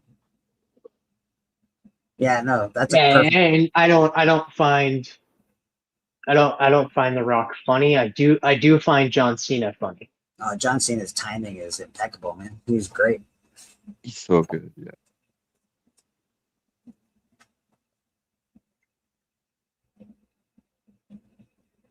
Now I will say that the new Jumanji looks really funny with The Rock. Yeah. Like he does. I will admit. It looks like he might be funny in that. Hasn't The Rock's last bunch of movies sort of, not really done great? Like his big movie, the Smashing Machine, was a flop. Moana was a bit of a flop. Yeah, it was. I think the Smashing Machine, it was a flop and stuff, but I heard it was good. I haven't watched it, but I heard it was good. See, Troll knows. That's exactly when The Rock started losing his popularity, when he started begging people for money to steal land from Hawaii. And then, what was it? Moana, I heard that he just didn't try at all in that movie and stuff. And like, it came out at a bad time, Moana, because he phoned it in. Yeah, he phoned it in. It came out at a bad time though, because you had at the time Toy Story 5 and then Spider-Man and then the Minions, which all three of those movies did great. So like you had two good kids movies coming out with a live action Moana. So yeah, I know it was poor timing. Yeah, it just didn't do well. I assume that people are just sick of The Rock, to be fair. But the timing, I agree, was not great timing on their part. Let's put out all these movies at the same time. That's a good idea. That's awesome, right? I just don't know what's up with my phone, dude. There it goes. Like the camera was acting on. That's what's her name, isn't it? Yeah. No, it's what's her name. It's an Egyptian princess. It's Cleopatra. Cleopatra. I think. Let me check my camera lens. I think I have a fingerprint. That's what I thought it was when I looked at it. Was Cleopatra. I guess that's what I was kind of going for. It. The guy just wanted an Egyptian princess, and I did try to stay really authentic, so I did use actual like history of what Egyptians actually look like, and I used like real hieroglyphics. They're not fake. Nice. And I spelled my name in hieroglyphics. Oh, that's cool. That's so cool. That is. They got our whole alphabet. I don't know why I didn't make you big. Sorry about that. I'm being a jerk. Yeah. Screw that They're rat the guy. commission. Never mind. That's I've beautiful. got it in a put it in a clear backboard. Yeah, it's really nice. There Man. you go. Yeah. Very, very cool, dude. The Rundown is the best rock movie. I'd have to agree with that. I like The Rundown quite a bit. Yeah, you know I why like it's the best? Rundown. I also liked Walking Tall. It's pretty good. Not as good as the first one, but it's good. I never even watched the first one. I only watched The Rock. Yeah, I I wasn't old I did enough like Walking Tall. to catch who was the actor in the first one. It's like a really old actor at this point. I can't. Yeah, I'll have to get back. It was before my time. Yeah. You know why? You know why The Rundown's a really good movie, right? Why? Because of Sean William Scott. That guy needs to be put in more things. And Yeah, he we need to does. get He's rid a of The good Rock. actor. What was that? Stifler. But what was that movie? Stifler. American Pie. American Pie. I loved American Pie. Man, I still think like my favorite Stifler like performance in any of those movies, like it's probably one of my favorite ones just because of some of the lines he has in that movie. But American Wedding. Oh God, that's the worst one. No, man, it's so funny because like he has to play up a different role. He has to pretend to be good, and you can like, and it's so funny. And then like the one part where it just I love it, where he's just like, And I'm sure you Canadians love The Goon. The Goon is awesome, bro. The Goon was that was good. Jay Baruchel, dude. I think it's his best role, to be fair, but that's me. I think He faded from Hollywood. Like he faded too fast. Like he should have became bigger than he was. He was kind of like I don't know. This might be. I don't know if I should say this, but he was like a white Kevin Hart. I don't know. He was just like he's always funny. He's always funny. Yeah. To be fair, I guess I don't know. I like all of Kevin Hart's movies. I like all of Sean William Scott's movies or whatever his name was. I can't remember now. I don't know, man. You got to bring in what was that movie that he did where he dressed as a white albino? Wasn't that the Disaster movie? That wasn't. Oh, I didn't watch it. I didn't watch that. I can't do I like Kevin Hart's okay, and Sean Williams. I like Kevin Hart. He's so funny. He's okay. He's funny. He's some of the he has some of the I best. feel like parts he got a bad rap with the whole P Diddy stuff. Wow. I just like him in what was he's it? small. He's small and greasy. He got his way out of there with some baby oil. He'll be fine. Yeah. I did like him in the what was it? Scary Movie 5 he was in.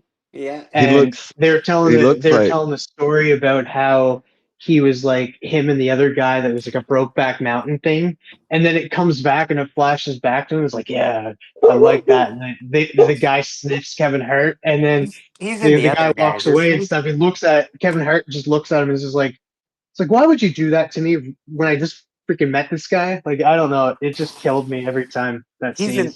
The movie's not good, but that scene is. Is he in the other guys? Because I think I like that one. That one's pretty good. No, he's not in the other guys. Not in the other guys. That's with Will Ferrell and what's his name? Marky Mark. Marky Mark. Yeah, and then The Rock was in it though. The Rock and Samuel L. Jackson, they were like the two star-studded police guys in that, and then they're just like aim for the bush.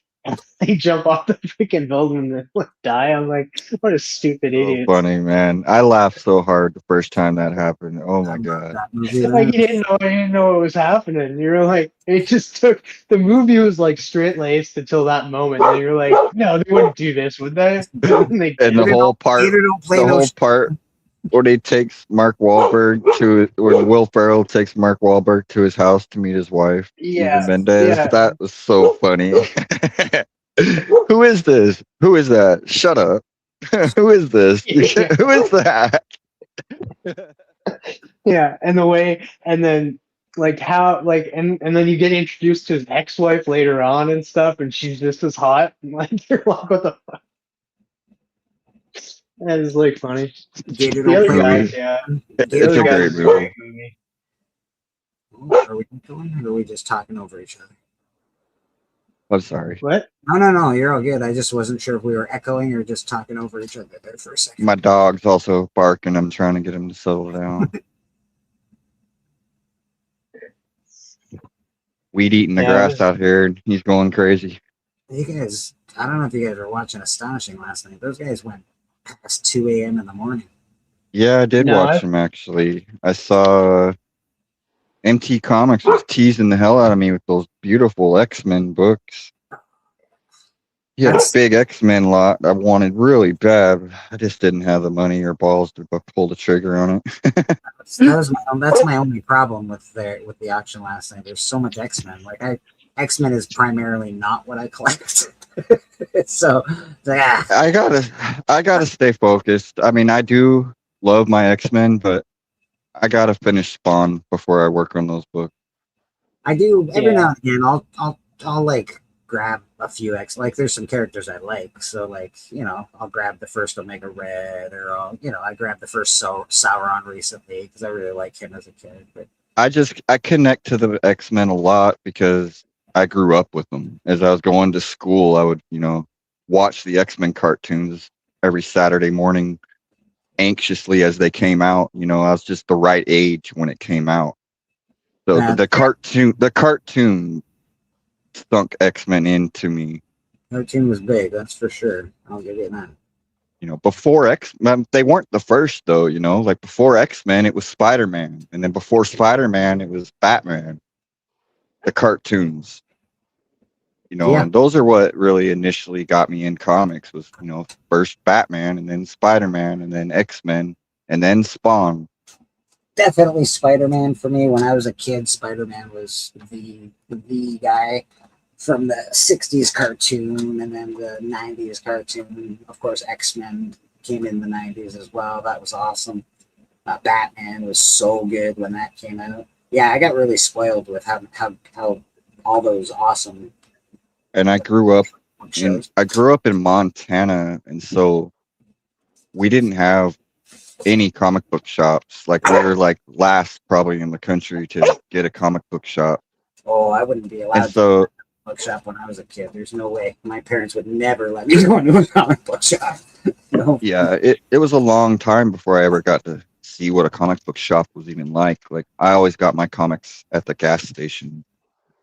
Yeah, my parents were always like anything, let's say He-Man, for instance. He-Man, the master of the universe. My parents got really mad about that. He is not the master of the universe. God is the master of the universe. No more He-Man.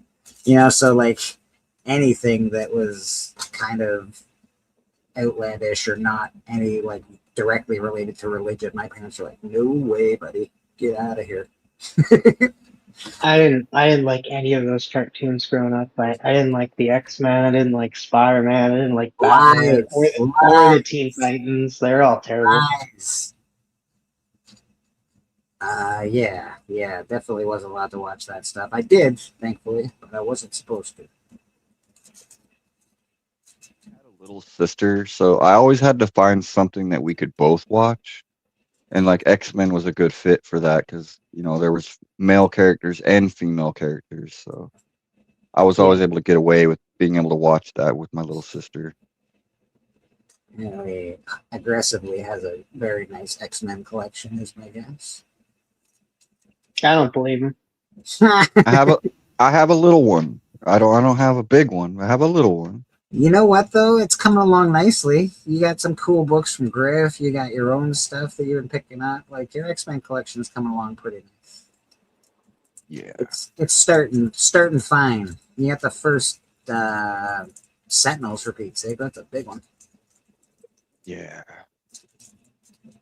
How many do you have? I love any in the first 20 besides the Sentinels, right? first 20. Yeah, I think I have 21. 21. Okay, fair enough. Yeah. Well, you'll love Astonishing Auctions because they're very heavily focused on X-Men right now. Everybody's got X-Men. Trolls got a ton of it. 42. And if I'm gonna recommend someone to buy from, Trolls really good dude to buy from. So Tacoma is really easy to buy from. They're really all easy to buy from, but I've only bought from a few of them. But Troll and Tacoma, very easy people to buy comic books from. That's good to know. Because that's one thing that kind of makes me nervous with Astonishing Auctions is I haven't bought from anyone on there except for you. Yeah. So I'll I'm believe just it. I'll uncomfortable buying from people have never bought from before. But I'll it believe does it when help when see I it. know my friends vouch. TM just doesn't believe anything today. I don't believe it. You're lying. No, If no, my no, friends- no. I'm talking to AR. Oh, Still, yeah. I'll believe it when I If- see it and stuff. You got to jump on here and show us your collection there, AR. Anytime, Aaron. Anytime you want to, I'll be on here. You just pop on, brother. I will send you a link. Yes, very focused on what sells, but they're very good sellers. So, I would recommend them. I've bought from them, and I hate buying comics from people. I just really do. It's always a shitty process, but they make it pretty easy. Yeah, they're good guys. I wouldn't be on there if they weren't.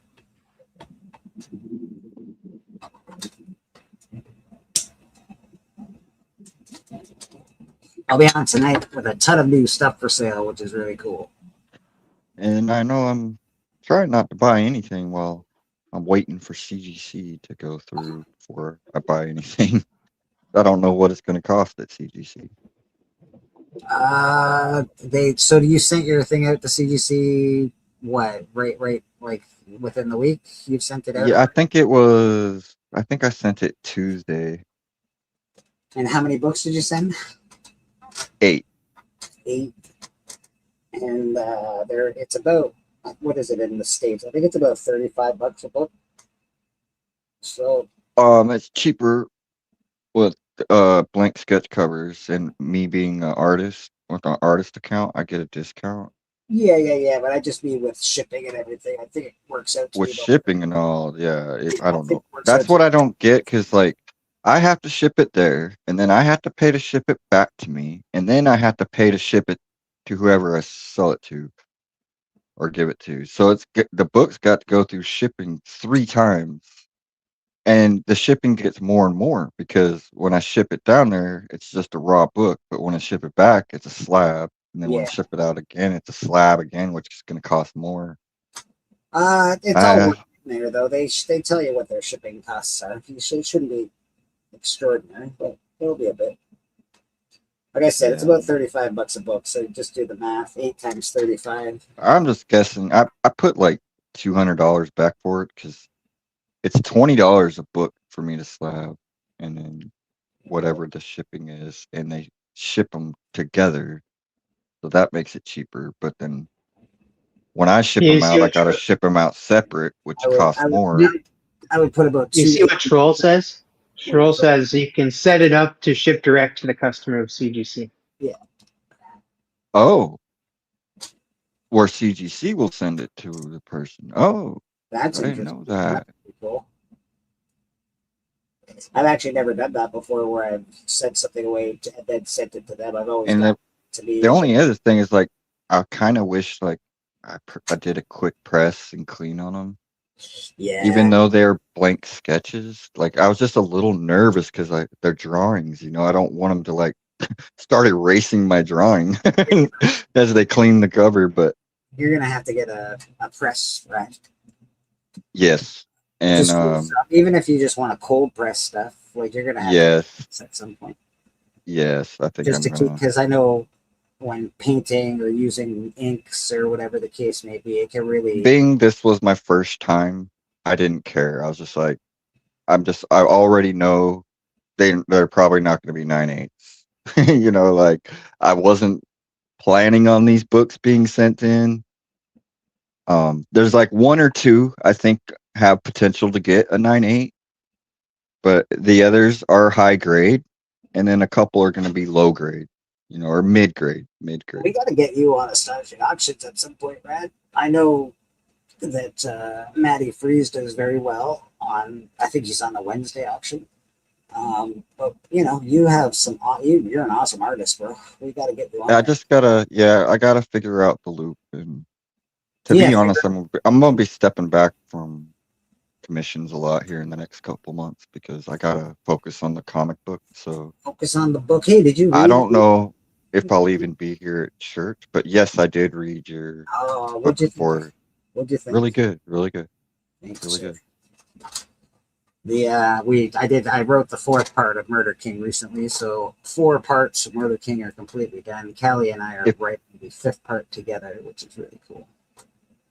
Yeah. If I do come on, it'll just be like this, no camera. Yeah, brother. Because I'll be working on the book. But I've also thought about maybe showing a little bit of the work of the book. Maybe not everything, but just You can do sneak that. peeks, just to I help like build, maybe build an audience, build some hype up. I'm with you, man. Absolutely.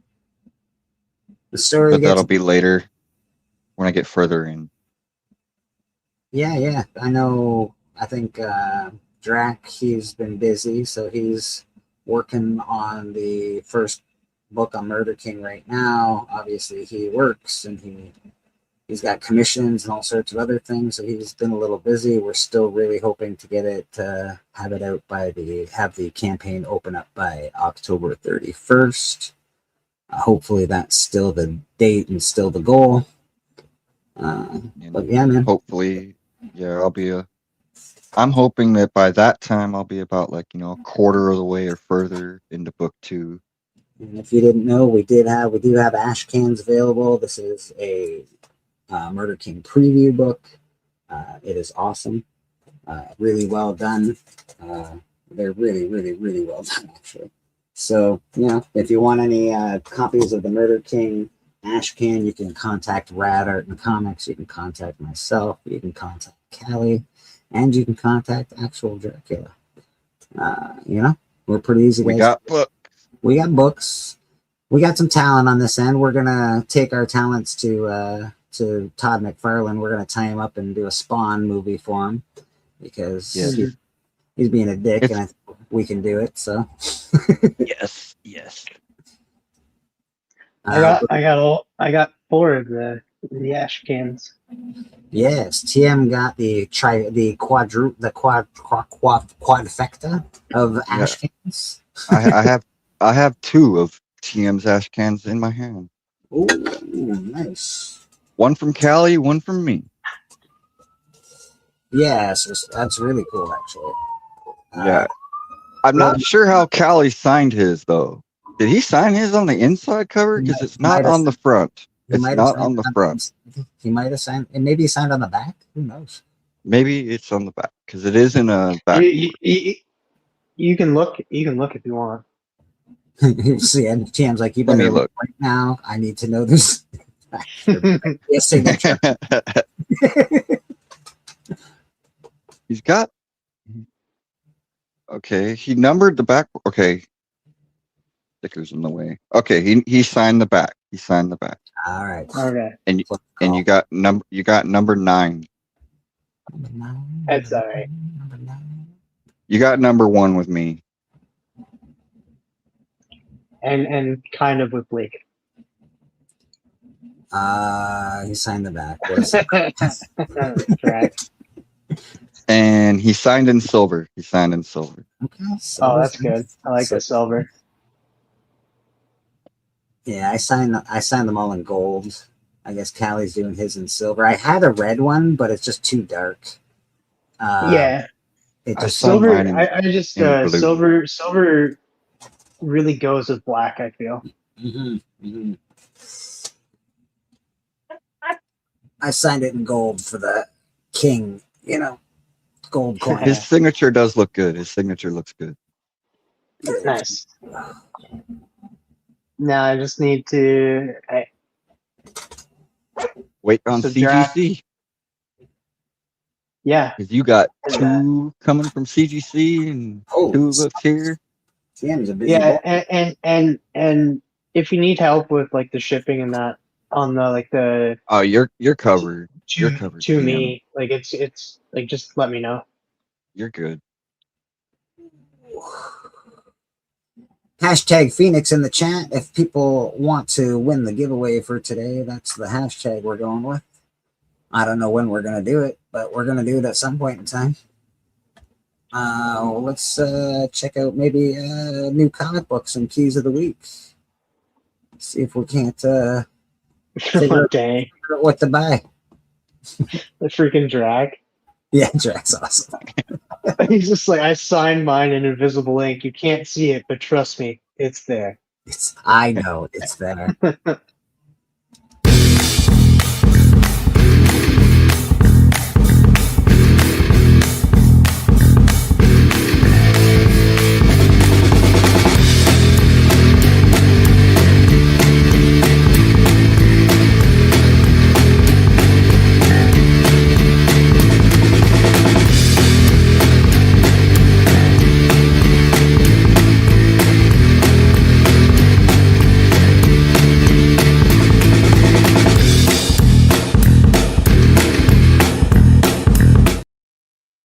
Boom.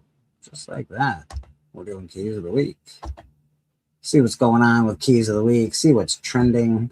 I always like to look, see what's happening with these stuff. Yeah, baby. Hashtag Phoenix. All right. Let's see. What's I think you're. Oh, okay, never mind. Don't worry, I got it. Were you gonna say I spelt it wrong? No. No, Oh. no. I thought he had another page opened up and that. Oh, Sometimes it happens. New comics this week. This looks weird. Keys only. They always change it. It's getting on my nerves. All right. So these are keys of the week. These are out this week, I think. We got Flash number 18. I don't hate this cover at all. This actually looks like Sinkovich. Yeah, it looks really good. Introduction of Hunter Zolomon in the Absolute Universe. So this is Absolute Flash. There are 3 variants. Again, cover A looks pretty darn good to me. So let's check out the 3 variants just in case there's something cooler.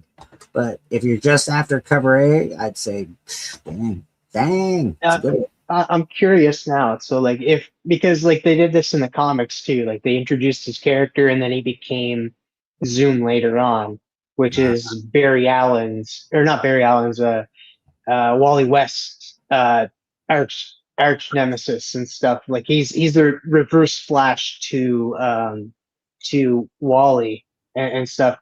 I wonder if they're just introducing the character or they're introducing him as Zoom. Like, so I don't know.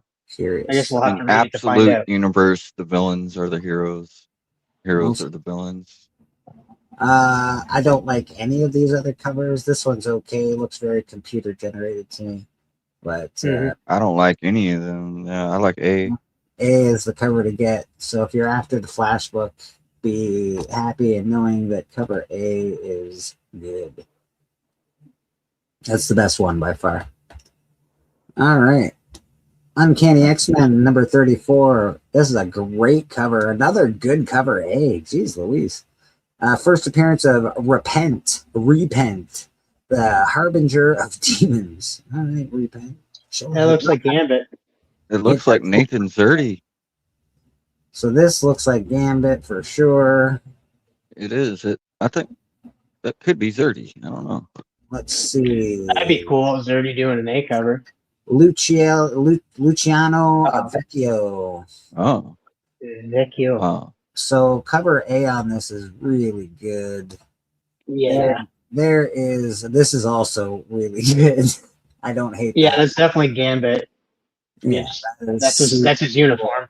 That is It's just a weird version, a demon version. Yeah, it's These grew bat wings. Gonzo did this. I like the guy Gonzo. I like his name Gonzo because first of all, like the Muppet Gonzo, and I also like Hunter S. Thompson very much. So Gonzo, you appeal to me just with your name.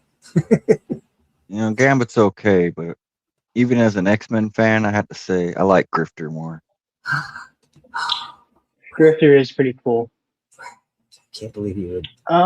Say that. I It's okay. It's I pretty know the typical. face. It's okay. Yeah. It's Carlos Carlos Gomez. The color, the purple isn't really working for me. I don't like the purple, but Yeah. It's a typical. It's nice enough. It's not something that I'd be like, oh my god, that's so good. one of Todd McFarlane's pet peeves is he doesn't like purple backgrounds. I kind of see why. Like, I don't know what it is about it, but it doesn't. This I don't is, like the way it makes the foreground pop. This is far too muted for me. I don't like the color. That taste. I wonder if that's that artist that was doing those. The one where Steppo showed that he got that magic playing pinball. This is W. Scott Forbes. Mr. Remember Forbes. that cover where she's playing on the pinball machine? Yeah, not the same guy, but definitely the same comic. It's the guy from Forbes magazine. Yeah, Forbes magazine guy wrote this or drew that. I like cover A a lot. God. So I would recommend just getting cover A for this. This is a cool. Yeah, that's really cool. Okay. That's a cool ass drawing. I also like this one, the green one as well. If you like, if you're a fan of girly covers, obviously get the Rogue. But these two covers by far. This is the 1 in 25. This is 7 printing. Jeez Louise. Yeah, it's cool. It's cool. You have the eye in the background. How do they already have a 7th printing? Jesus. That's the eye. That's the Eye of Agamotto. Yes, it's really cool. Whatever's happening there is very cool. Doctor Some- Strange's eye. That is, where are we? That's Uncanny X-Men number 34. First appearance of Repent or Repent. However, you want Repent I'm is guessing- the version, the guessing- demon version of Gambit. it. Yeah, Yes, I'm guessing so. I'm guessing maybe like I don't know, took over his body or something. I don't know. the last. Gambit's not doing well. Like I know, in Gambit, comics they're or messing with- animation. They Like, really buggering Gambit up, man. I heard something about this book. So this has 8 variants. It's done by Image, so you know it's probably done for TV or a movie. I think yeah. In the future, I where think I've cars are heard. outlawed and transportation is controlled by a robotic network known as the Grid. Outlaw driver Clutch, that's a cool name, races to save his granddaughter, only to become the reluctant leader of a rebellion against technological tyranny and fascism. Oh, fascism. Watch yourself. I think this is a book, one of the ash cans that Beckerman picked up in that and read this. book. That's where I saw it. That's where I saw it. Gotta thank Beckerman for his contributions. I want to say, like, who's the artist on those? Oh, Maybe there it is. That's the 1 in 50. Looking cool. that's the New Mutants homage. It sure is. Cable Yeah, the going on. artist on the book is Sean Gordon Murphy. Yeah. People are And he's just, writing it too. Brian you know, Otley. this where I go with the argument of when's an homage, or when is it a cover swipe? Like, because really, Or like, a ripoff. you really. have the right. You have the right to be homaging that, or should Marvel be the one homaging that cover? It's like, it's a, you know, like, I feel like it's kind of a cheap way out of not it's being kind of not being lazy, right? original. That's fair. I happen to really love covers like that. Like, I love my. I like it if it makes sense. Like, if you look at Marvel's Spider-Man with the first appearance of the black suit, where Right, he's right, swinging out, Mhm. that's an homage of a AF-15, right? Mhm. So, like, Marvel's homaging their own story, their own book. That's okay. Or when Todd McFarlane homages Spawn in his Spawn book, like Todd McFarlane homages himself, like, that's okay. Like, he homages there's himself. times where it's okay, but like, there's times you need to be original. Like, you need, like, when you're got an original character, like the driver or whatever that book was we were just looking at, and Last Driver that we're still looking at. you're trying to stand out, but you're connecting it to a Marvel book. And so, like, I'm expecting New Mutants or something related to the New Mutants in here, and like, it has nothing to do with that. I You think know? they should have picked a better cover to homage. I don't disagree with you, but I like homages. Ooh. What is this? This is nice. This is probably the The nicest. skull in the background. Yeah. That is dope. Dope. That's really It good reminds art. me of a character. That's Jamie Tyndall. Is that Tyndall? Yeah. Jamie Tyndall, indeed. Yes, sir. I have a few pieces from him. That's a nice. Jamie Tyndall, I'm not huge on like his anatomy. I don't think he always nails like the way a body should look, but he's really good at accessories, like just costumes on their accessories and backgrounds. You can tell Like he takes a lot of inspiration from J. Scott Campbell. This is nice. Yeah. This is nice.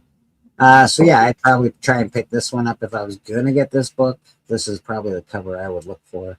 None of these other covers really did it for me. I like this one. That's a pretty. Yeah, I like that one too. But that's an homage too, isn't it? Pretty typical. It kind of looks like Fury Road, Mad Max, kind of like, but it's original. I think it's original. Pretty cool. It's cool. I like it. It's inspired by Mad Max. Again, I like this one. I know Rad doesn't as much, but I like this one quite a bit because of the homage. I think it's cool. But I understand where Rad's coming from. This, not too much. Cover A, not too much. So yeah, it's The Last Driver. I'll bet you it'll be a movie or a TV series eventually. So you should pick it up. You're a movie. You're a movie. Wow, that's hurtful, TM. Titans number 38. Static joins the new Titans. TM, are you picking this up? Yes, I am. I have this on my pull, and then every Teen Titans book. Yeah, New Titans. Are we ever gonna get a Jaden Smith Static Shock? I don't. Oh, I hope not.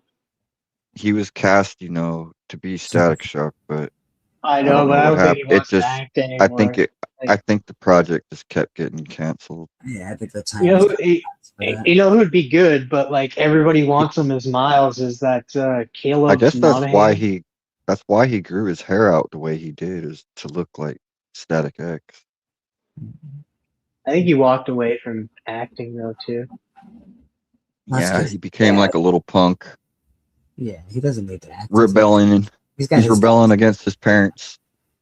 But I will say this is a African American character showing up and being part of the new Teen Titans team. So we do have African American representation in DC. So please pick this up in that.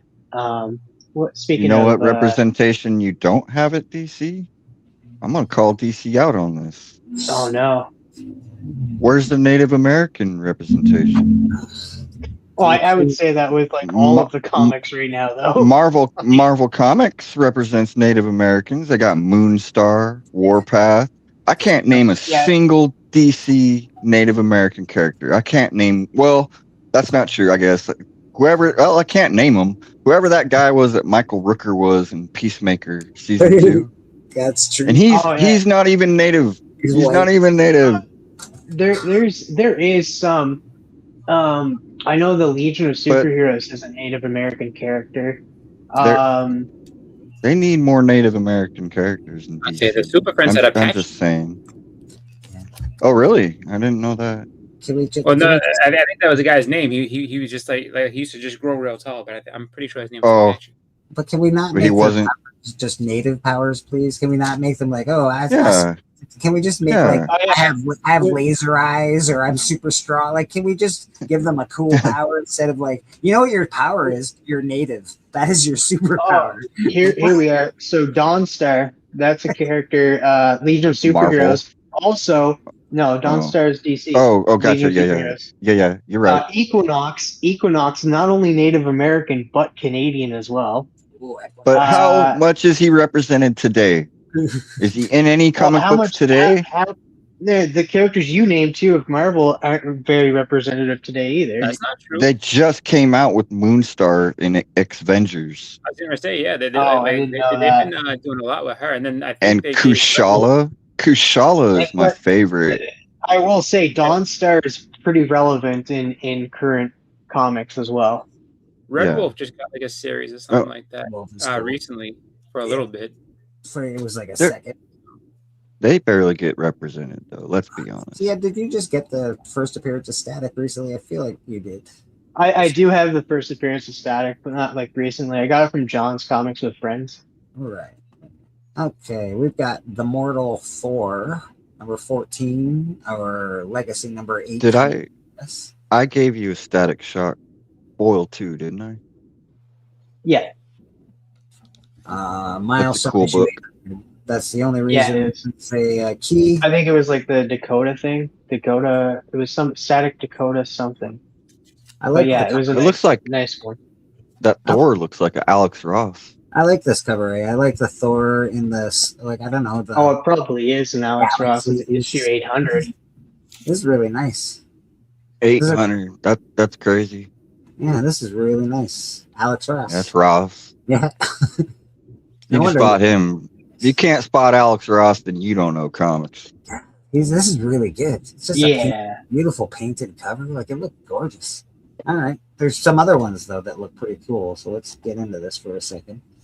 Variants are 8 variants for this. Exactly, Jack. And Boston Chris, good to see you by the way. Nice to have you on the panel with us. Happy to be here. Thank you, sir. Austin. We got Thor 14. This looks like a wraparound. It's got Hela on the back. Mighty Thor 14. So like issue more- 14, but Legacy 800. Legacy 800, yeah. What is going on in that cover? one I can't looks make out like- what's going. Oh, it's Loki. Looks like It's Perez. Loki in did- all of his forms. Look at the female Oh, that's Loki. kind of cool. This is a It's Perez. just kind of weird. Loki's a cross dresser. I know Perez is dead. I realize people he's not alive, but there's a lot of people on this cover, and that's what Perez did a lot. That's oh god, I can't remember the name now. I did see a cat Loki too. Typical Thor. Oh Jesus. We like alligator Loki around here. Yeah. Loki. Why is Mary Jane writing the? Oh God. Is that Lobos? No. That's those laughing goats. Dude, I hate those goats. Yeah, I know, man. Cover That- us is Yeah, Elizabeth. I will say they were funny the first time, but after that they became annoying. Yeah, the first second was okay. I'll give you that. Oh, there you go. What? Hard body Thor. Come on, man. All right. I That one's for thought Cliff. I thought that was Ken from Street Fighter. Yeah, it does look like Ken. Dude, he's right. He got boobies. Jesus.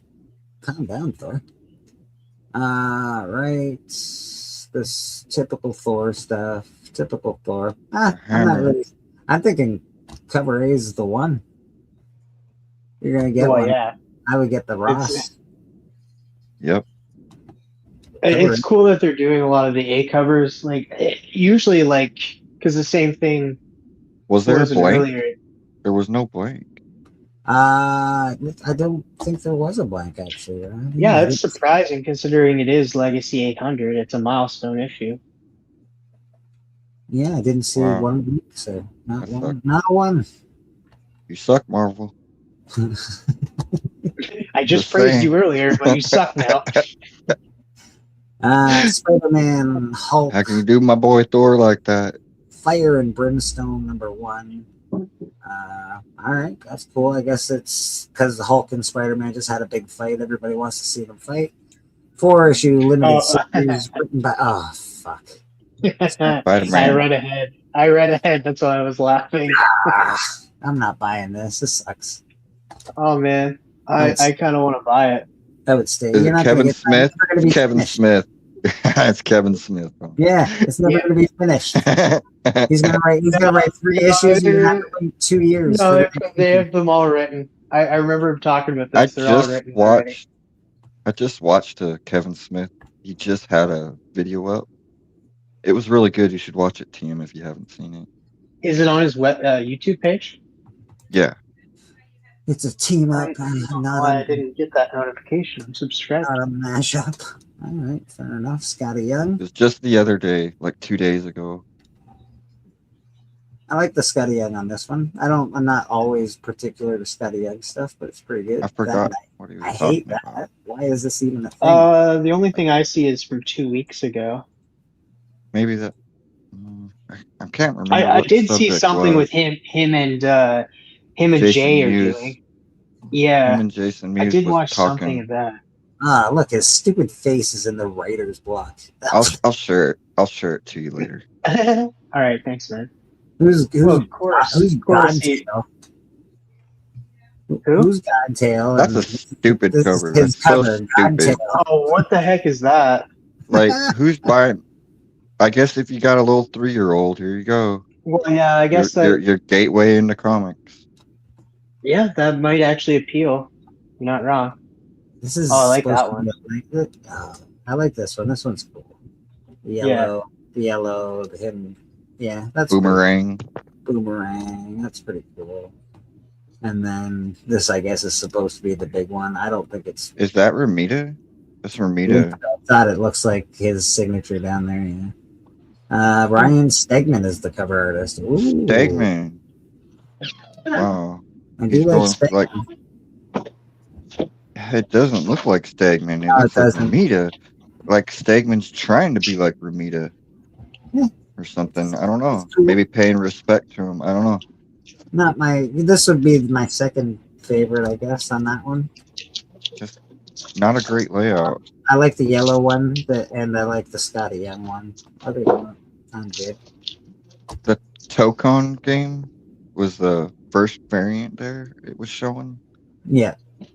That Tokon game's blowing up. Like, people really like that Marvel fighting Tokon. It's basically like Well, they're Capcom. able to go ahead and roll that into a few different things. Like you have the old Marvel versus what's it called? Capcom versus Marvel crowd. Like it's that Right. style of game. And then so all the tournaments like Evo and all those ones have jumped on board. So yeah, it's going to be a big deal as far as that type of game.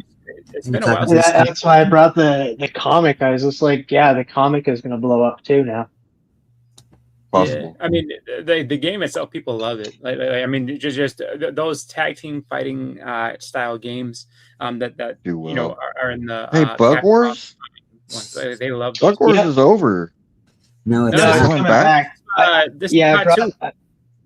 I brought this onto the Hot 5 a while Dude, back. Bug Wars. for Bug Wars pre-orders. is awesome. I have the whole first one, the whole first volume. In the backyard battlefield where Uneasy Peace has shattered, Slade's Slaymaker is pulled back into a brutal war between insect kingdoms and rising forces from the woods as roach knights ride, squirrel armies gather, and corporate extermination units It's close cool. in, forcing him to choose a side in a savage suburban conflict no human was meant to survive. It's like Honey, You Shrunk Your Kids, but like with armies. I like it. Instead of I'm kids. in. I'm in. I don't hate this at all. This is what comic books were made for. We could check out the 4 variants because the first one wasn't quite doing it for me. There's a naughty variant. Wow. I don't know why they would do such a naughty I don't variant, know either. but Weird. apparently there's But a it was very naughty variant. Oh wow, that's gonna sell. But like that looked rough. I like this one the best besides the naughty one. But, I like you know, that too. Yeah. Got the Yeah. dissection board or whatever. Yeah. Yeah. I like this one. Yeah, too. like the things where like I don't know, like you can get them like they're encapsulated and Yeah. stuff, like a tarantula in one and stuff. You can Yeah. like have it on the wall. They're and that. cool. Yeah. They're cool. Oh, thank you. You're like, nah, I'm good, bro. I'm cool. They're but I dead. do like this cover. I do like Oh, this I know. I've held a dead tarantula before. Like it's a girl I used to date. Her aunt had a live living tarantula. She's like, you want to hold the tarantula? Like, no. And then she's like, all right. She's like, well, what about this one? And then she like picked it up and like one of its legs was like kind of like she had it in like this little case. And so she, I don't there know. was like a little tomb, whatever, like that. And so she's like, yeah, hold this one then. I was like, okay. And then so she picked it up and one of its legs fell off. I was like, oh, that's so gross. I was like, I'm good. It's done by a female. Babs Tarr did this. That's Yeah, probably Barbara. let's not do that. No, it's short for Gertrude, actually. Oh yeah. Probably her first cover or something. Anyway, First I've heard cover that doing name like a before. scandalous Kinda- one. She's like, "This is how I break Yeah, out in the No, comics." no, she hold did on. that Batgirl. I was say I've heard that name before. I know that. She's done this. This is a great Batgirl cover. Oh, yes, you it know what's is. I funny? like it. And that's Babs. Oh yeah, That's Motor Crush. Babs. That's right. Aha! So that's why I've heard her name before. I, Doctor I remember the Who. I remember the Batgirl, and I remember that Motor Crush thing. Low key. Wow, That's it's a strange thing seeing like all of these covers and then it just automatically goes to that one Bug Wars cover. Like, Yeah, that's a different change. She must have got some whatnot heat. I do like that Batgirl. It looks like cover a too, whatnot book. too. Looks like a Me too. whatnot book. But that is definitely, and you can see Babs right there. You can see that's nice. Okay, Babs. That's what they Yeah, be showing she's on whatnot. sweaty. Oh man, her fingers are going somewhere that they shouldn't be going. That's what made me quit going on whatnot. Honey dip. That will 100% be on Astonishing Auction, and Steph will buy it. Yeah, what's someone who's the guy that always has the new books on there? Probably Paul will have a copy of that. There's someone else. I'm not It's sure too who, but erotic. Like, I do know that MT like, oh, this is a great cover because and it's like, no, MT, you can't show that to man, the children. those Bishop cover A's are just beautiful, man. That artist, Bishop great. is very nice. Every First, one of them. this is a first appearance, so this is a true key first appearance. Mirror Mind, a member of the Final Brotherhood. All right. There's only had one. that. Has there been a first appearance in every issue? Because the first issue was that female bishop, that one there. Shot. It was her first appearance, and then I don't know if number 2 had a first appearance. I don't like the Number face. 3's got a first appearance. This is the Like, it's a homage. big book. Like, they're pushing this book. This is the homage Yeah. to the first appearance of Bishop, but I hate the face art on this for some reason. There's something. It weird. reminds me of Born Brens. Reminds me of computer generated. Yeah, it's I don't like it. definitely digital, but Yeah, but I've seen better digital faces like that. That's really like it looks like that's okay. I don't. I don't know. It's not too bad. Cover artist Mateus Manhani. Alright, Manhani. I don't like it. Very Born Brens. Yeah, I don't like it. There's no life. That's okay. Cover A is pretty good. The cover A's are killing it on all those. That's just the variant. Let's check out It's- cover A. It just looks hand painted. The cover A's, Cover A looks really cool. even though it's digitally colored, it Yeah. still looks hand painted. I think it's hand painted. The one that like the other cover to me, it looks like the heads were taken right out of Canva and they were drawn on. And It they looked too plasticky. Looked too yeah, plasticky. so plastic looking, bro. I was like, okay, that's not cool. All right, I don't like that either. So you got the first appearance in Bishop. Bishop's a great character, tragically undervalued first appearance. Just nobody gives a shit, I guess. But Bishop's a cool ass character, so probably because there's too many copies. I would imagine there's so many copies of the first appearance of Bishop. Lazarus, Order Number 1 by Mad Cave Studios. Anybody care about Mad Cave Studios? Never heard of him yet. Because my comic shop owner draws covers for him. Draws covers for them. Very cool. Very cool. In a medieval world where disease can trigger monstrous transformations, the Lazarus Order of plague doctors endowed with They've supernatural had some. abilities. What's that? Go ahead, keep going. And the cost of their own lives serves as humanity's last defense as Dr. Damien and veteran Edward Callis investigate a seemingly routine case of Radisver, only to uncover an omen that the first sickness is orchestrating the destruction of their order from within. Ooh, so they're having a bad time with inside their order. Not going good for them. I think Mad Cave comes out with some pretty good books. Like they did The Rig with Post Malone. Yeah, I like Oh yeah, Post. that's right. That's right. Is So that his that- comic company? It might be. I'm Does not Pope sure. own that? He might be like invested in it. Something like that. I thought so. Yeah. If I was gonna get this book, I do like this variant quite a bit. I love the header, the rats in the background. This is a really nice, cool, artistic, like drawn cover. So this is really nice. Yeah, I would buy this just to check it out.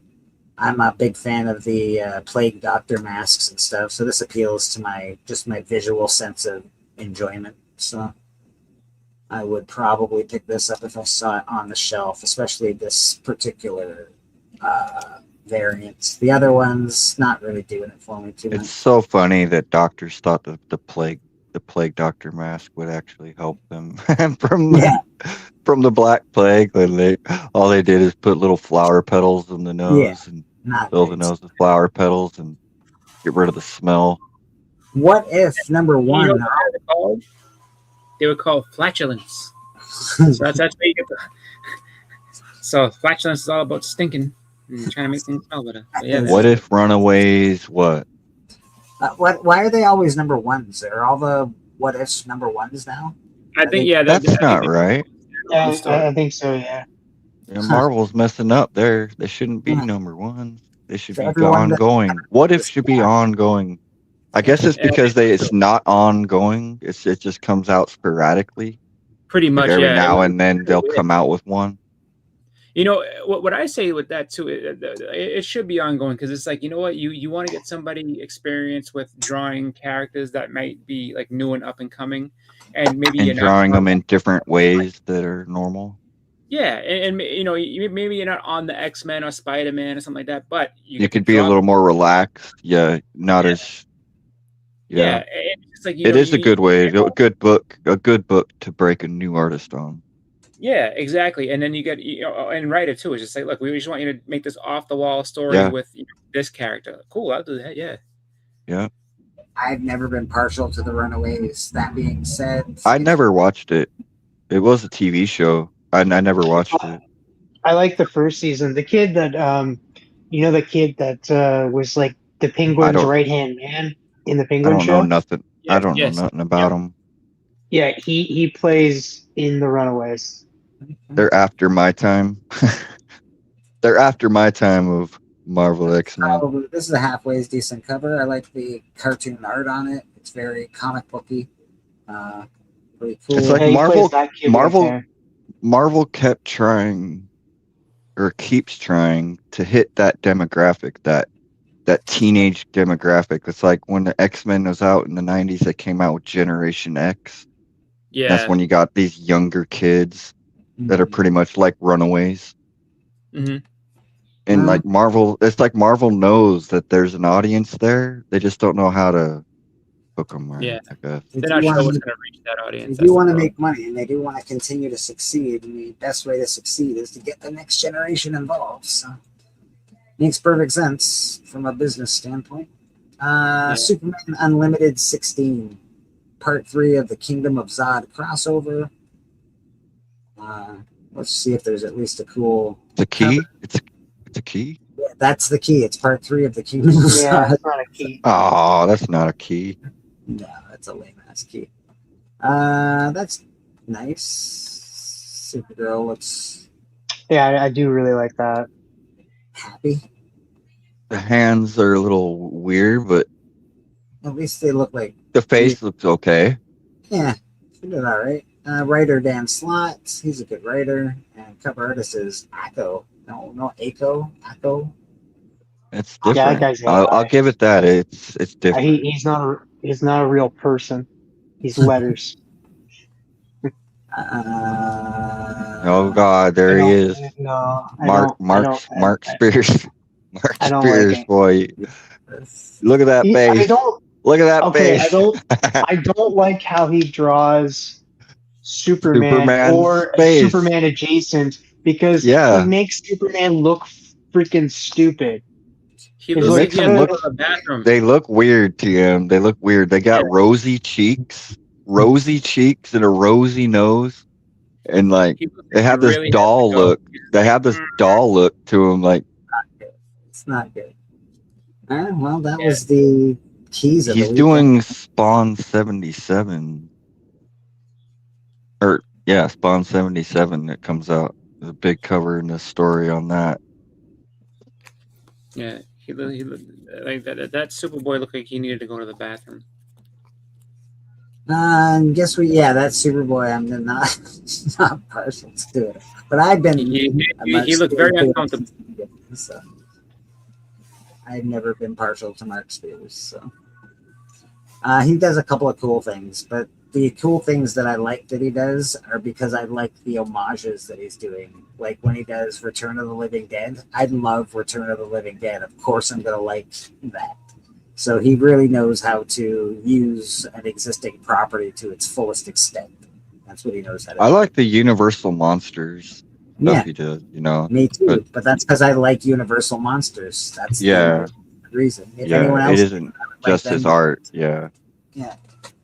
First cover appearance of Verity Pennyworth. This is on the hot list, the top trending 20. This just came out last week, a couple weeks ago. Batman number 8. That's Alfred's daughter. Is it daughter or a niece again or something? A niece or something, or a cousin. It's Alfred's niece. Yeah. Niece. Yeah. Alfred's dead in the comics. If spoiler, Alfred's been dead for a minute in the Batman comics. So. Yeah, he's been dead for like what 2, 3? No. Couple years. 4 years. Is 4 it years now? he's been dead. Jeez Louise. Yeah. Wow, 4 years. That happened right before Failsafe, right? Yeah. Because Failsafe was Chip, and Tom King killed Alfred. So I think Tom King's Batman killed Alfred. Then after Tom King, it was James Tynion, and then Chip Zdarsky introduced Failsafe. And Chip Zdarsky is the current writer on Batman. All right. Well, yeah. So Pennyworth, looks like he's getting a new butler. I don't know. I think she's going to be a bad guy. That's my hope for Batman. I don't like that. What the heck is going on with her face? This is that's a 90s classic. Right? 90s classic. That's came out with all them. Had the Storm. Where's the Storm #1? Why are we just highlighting Rogue? This is the first solo appearance of Rogue, or solo series. Rogue. The Storm #1 is a way better cover. So I think the reason that Storm isn't on there is because I don't think that they knew she was going to get announced for D23. I think she was one of the most everybody knew that Rogue was going to get announced. Everybody had advanced kind of knowledge that Rogue was coming. So we're going to buy Rogue. Now, everything else will be a whole bunch of Storm stuff next week. I got bust out I got a raw copy of this somewhere, so I should bust one of these out. This is first appearance of and the origin of Ghost Rider Robbie Reyes. Awesome cover. This cover A. It's really cool. It's really cool. Sorry. There it is. They're already talking about the new Ghost Rider is going to be driving a flaming Tesla. No, they got to get one of them little scooters. We got increasing copies. It was announced Blumhouse is rebooting Puppet Master for a feature film. You know what? I'm not mad about that. I'm hoping they do a good job. I kind of want to buy that comic. It's an all right movie series and stuff, and that they might be able to do it justice, and it'd be cool to see the puppets with new kind of material and stuff, what they would do, as long as they don't CGI heavy it. I think it might be good. Bloomberg, Blumhouse. I don't know why I said Bloomberg. Blumhouse tends not to use that much CGI, and they do traditional, and that's how they get their budgets low. So I'm hoping it'd be good. I dig it. I love this Clayface cover. I remember when we reviewed it on Church when it was in the Keys of the Week or some nonsense, but this is an awesome cover. I don't know if there's any other covers that I love. Oh, dude, there is. The B cover is my favorite cover. There's a B as well. Let's check it. Let's just check it. Yeah. Let's just check because we can. No. Sorry, the C cover. Sorry, that's my favorite. This one here. Yeah. It's pretty cool. It is very cool. It's got a And poster sort of look about it. A movie I poster. need to go back and grab all these too because like I they don't like that do. it's already distressed though. I hate that they make it look distressed. Yeah, it's because it's like a poster from that era. But like it's this one thing about this series is that in every issue they have one of those covers. So it's like a poster like cover. So like if you're into that first cover or the C cover for this series, they do one and it's different each time, of course, of a poster cover and stuff. And I need to go back and grab all of them. Cover I hear eight. good things. I hear good things about it. I heard Dan's Comics was Yeah. reviewing it and said it was really good. Yeah, no, I dig, man. I like the cover A too. I think it's. I think the movie is going to be really good. I don't think Yeah. it's going to save DC. I I don't think think it it'll be can. really good. But I think it's going to be good. I definitely think it's going to make money. I It's not going to think save DC by any means, no. yeah, DC's got to really pull it with DC's got a the long road next ahead. Superman. The They next gotta- Superman's got to really do well. They gotta stop worrying about Marvel and do their own thing. That's what they gotta say. I think they're planning to and stuff. There's just one misstep in that, and when Marvel and the MCU was beginning, they had a misstep too with the Incredible Hulk, which didn't make One money. thing I wish they would do, I wish they would just, instead of worrying about having two Batmans, I wish we could just make. I mean, even though I hate Robert, hate's a strong word. I don't like Robert Pattinson at all as Batman, but he already is, so there's Yeah. nothing I can do about it. So I just wish that they would just accept that and just He's a bring good him actor, into Ron. Superman's universe, make him coexist. The problem with Robert Pattinson is he isn't a bad actor. He wants to be an accomplished actor. He wants to do really well, and he wants he wants to actually be an actor. He doesn't want to be in superhero movies and shit like that. He wants to do like real Yeah.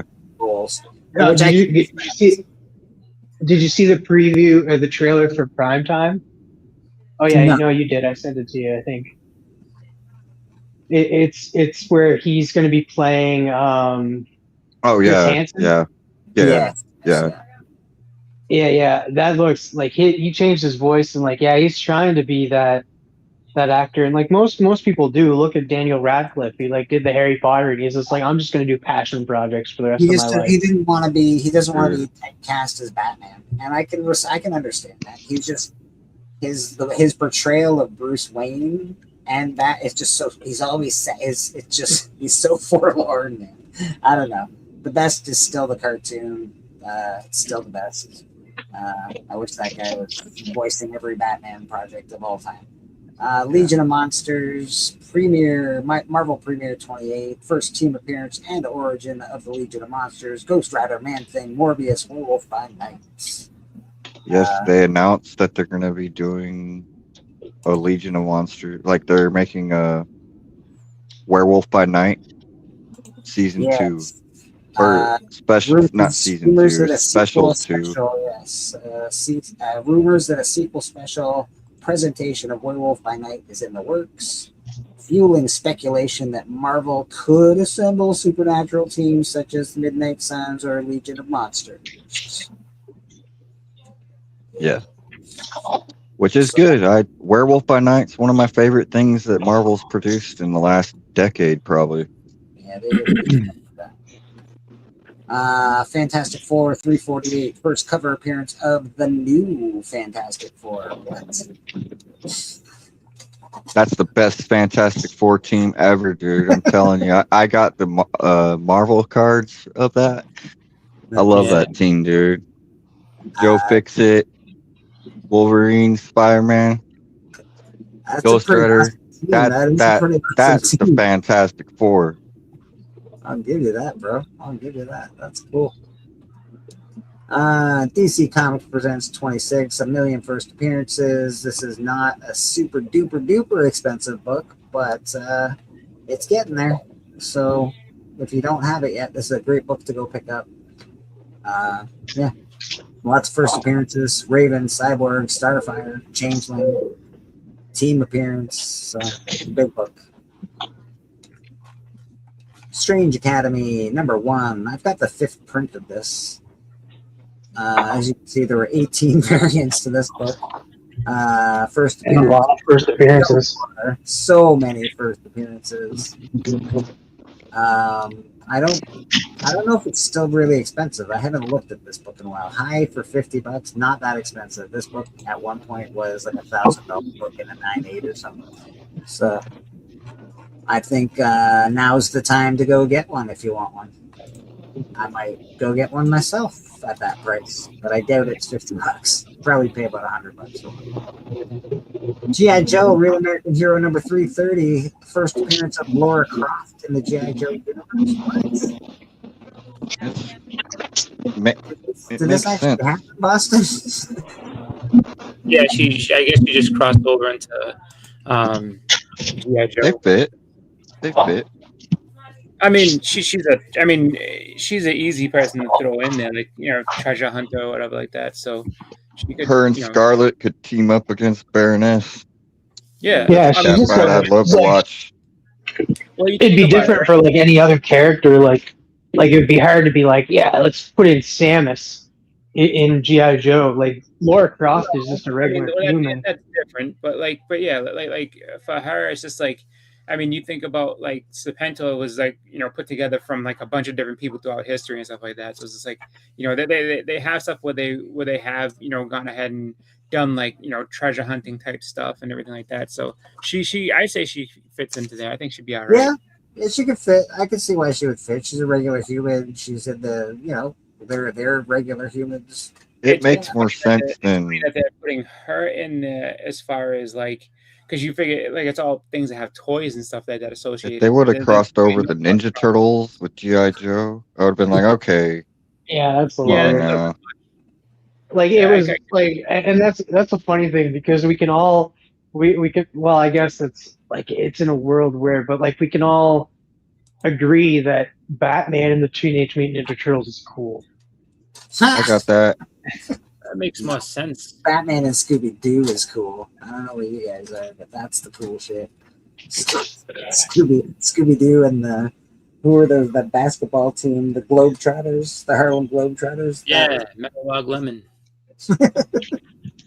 I've had a bunch of copies of this book. I probably still have a couple copies kicking around. I got it. I didn't know it was a key. I just always kept it because it was a cover. Yeah, it's cool. Oh no, that's jumping off because so PlayStation's making a Wolverine edition of you know the I was talking about it earlier. So that's why and basically they're using like something similar to this cover for it. So that's why it's kind of getting some.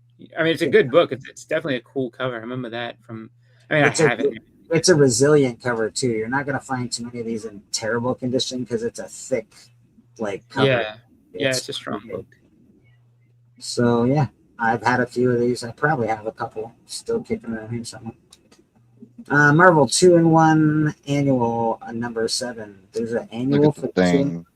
Is that where he? That's a good one. Is that where he boxes the champion? The champion of the universe. Yeah. Nice. Yeah. That's so awesome. That's awesome. They're all fighting him basically to see like he's like, whoever can beat me can have this Infinity Stone. So everybody goes and like the thing. The champion of the universe. Yeah, he's got the Power Stone. I love it. He's the most powerful. Stands up to pretty good. This is a great cover, man. I dig that. I dig it. It's awesome. Like the story is amazing. Like I would recommend this story to anybody. It's a great story. It's just like, you know, like you got all like these powerhouses from the Marvel universe trying to, you know, go up against. Well, I'll say the thing. Here's the spoiler because it's been out for a while. The thing, like he boxes like so hard, and they go for so long that they pretty much he never even gives up. He never gives up. And the champion Seton realizes that he has the spirit to never give up, and he pretty much ends the match, and he holds the thing's hand up at the end as the winner. Exactly, but it's a great fight though, because it's like basically like he gets to the point where he like Brad said, like he's not gonna give up. So he's like, I really don't want to have to kill you, and he's just like, and then like I mean the thing can hardly stand. He's just beaten and battered to death, and then he's just like, all right, he's like, you know, we'll put enough to this. Like this guy's great, I like him. And then, you know, but it's an awesome story. Like you get to see, like I said, a lot of the powerhouses go up against this champion of the universe, and it's some really good fights. Micronauts #1 jumped up in price. It's never really been that expensive of a book. In high grade, it can be $20, I guess, $30. They're saying it might appear in the Energon universe. Yeah, trending 20 years after Baron Karza appeared in the Energon universe, fueling speculation that the Micronauts could be next. So, like, was that what was that comic? Void, or whatever. What was New that? Warriors, maybe. No, it had Transformers mixed with GI Joe. Void and the whole Rivals. Energon. Void Rivals. Yeah, Void Rivals. Yeah. I think they might come in Void Rivals. I'm not sure. This is a popular comic. X-Men. This is Jim Lee, one of his best. I don't like it. This comic. I've never understood why it goes for so much money, but it's just iconic cover by Jim Lee. People pay money for it. I see someone popped in the back. I think that was like the last issue he did on that one. So after that, it goes to Andy Kubert. Yeah, maybe that's the last issue. I know people pay. This is like a $20 book. It, tends to be $15 book.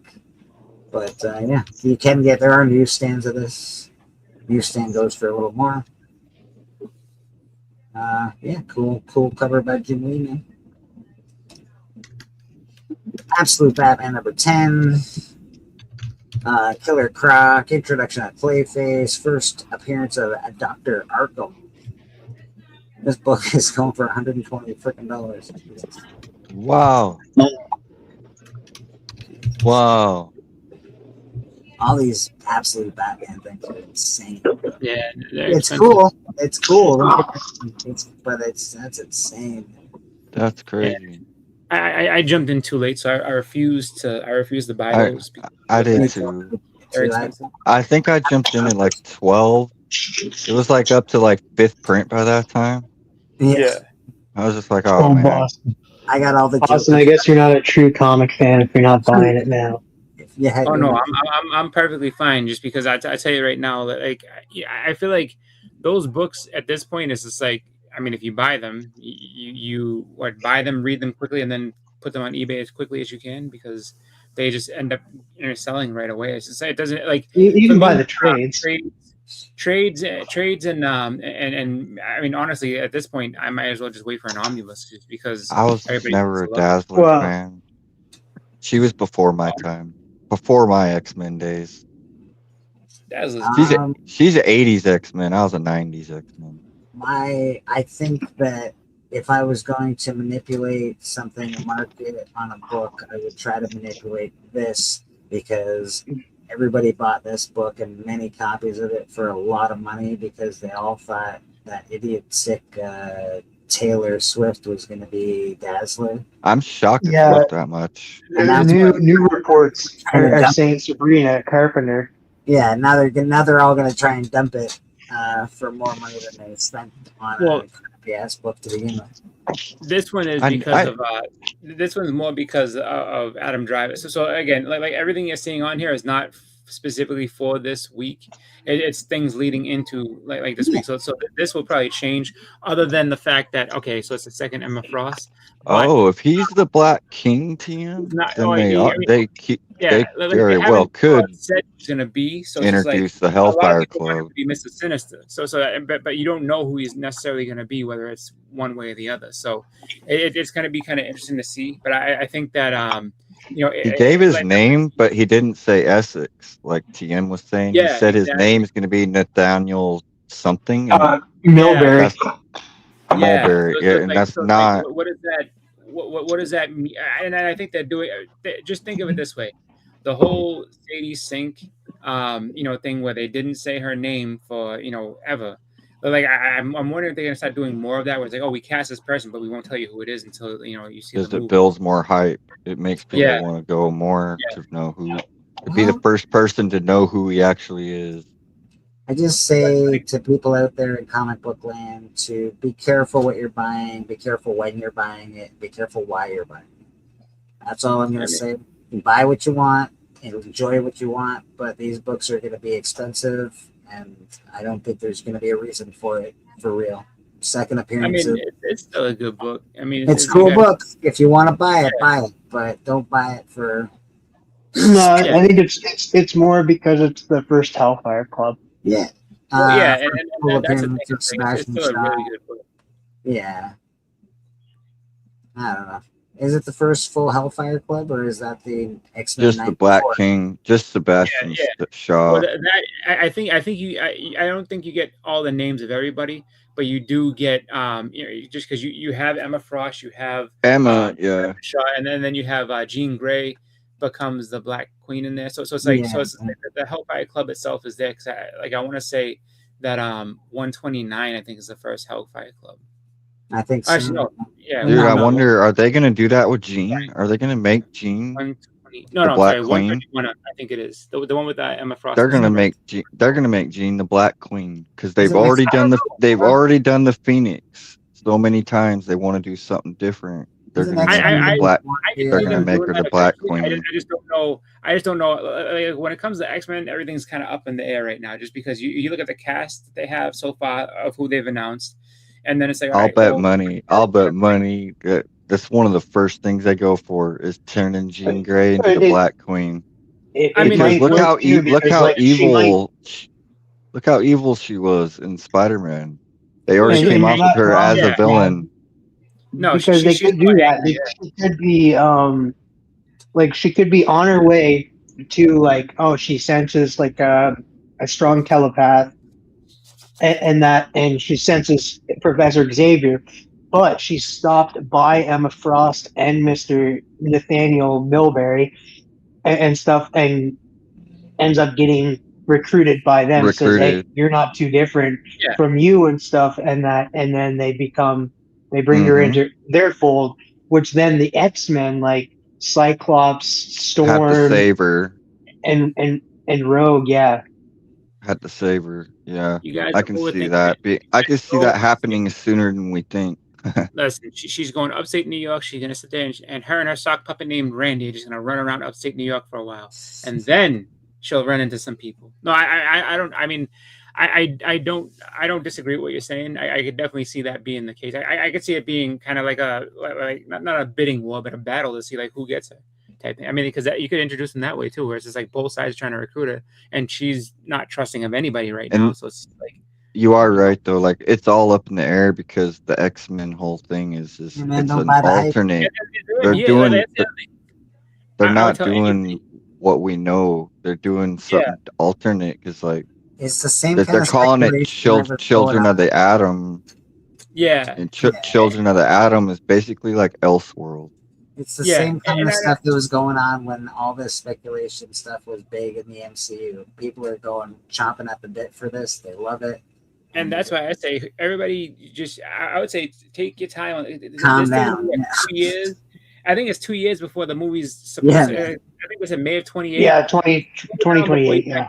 You know what I mean? Like there's time to figure out. This is gonna be the. You know, you don't gotta spend your money like crazy right out the gate. It is good though to do it early though, to not wait till too late because if those books will pop, they'll pop fast.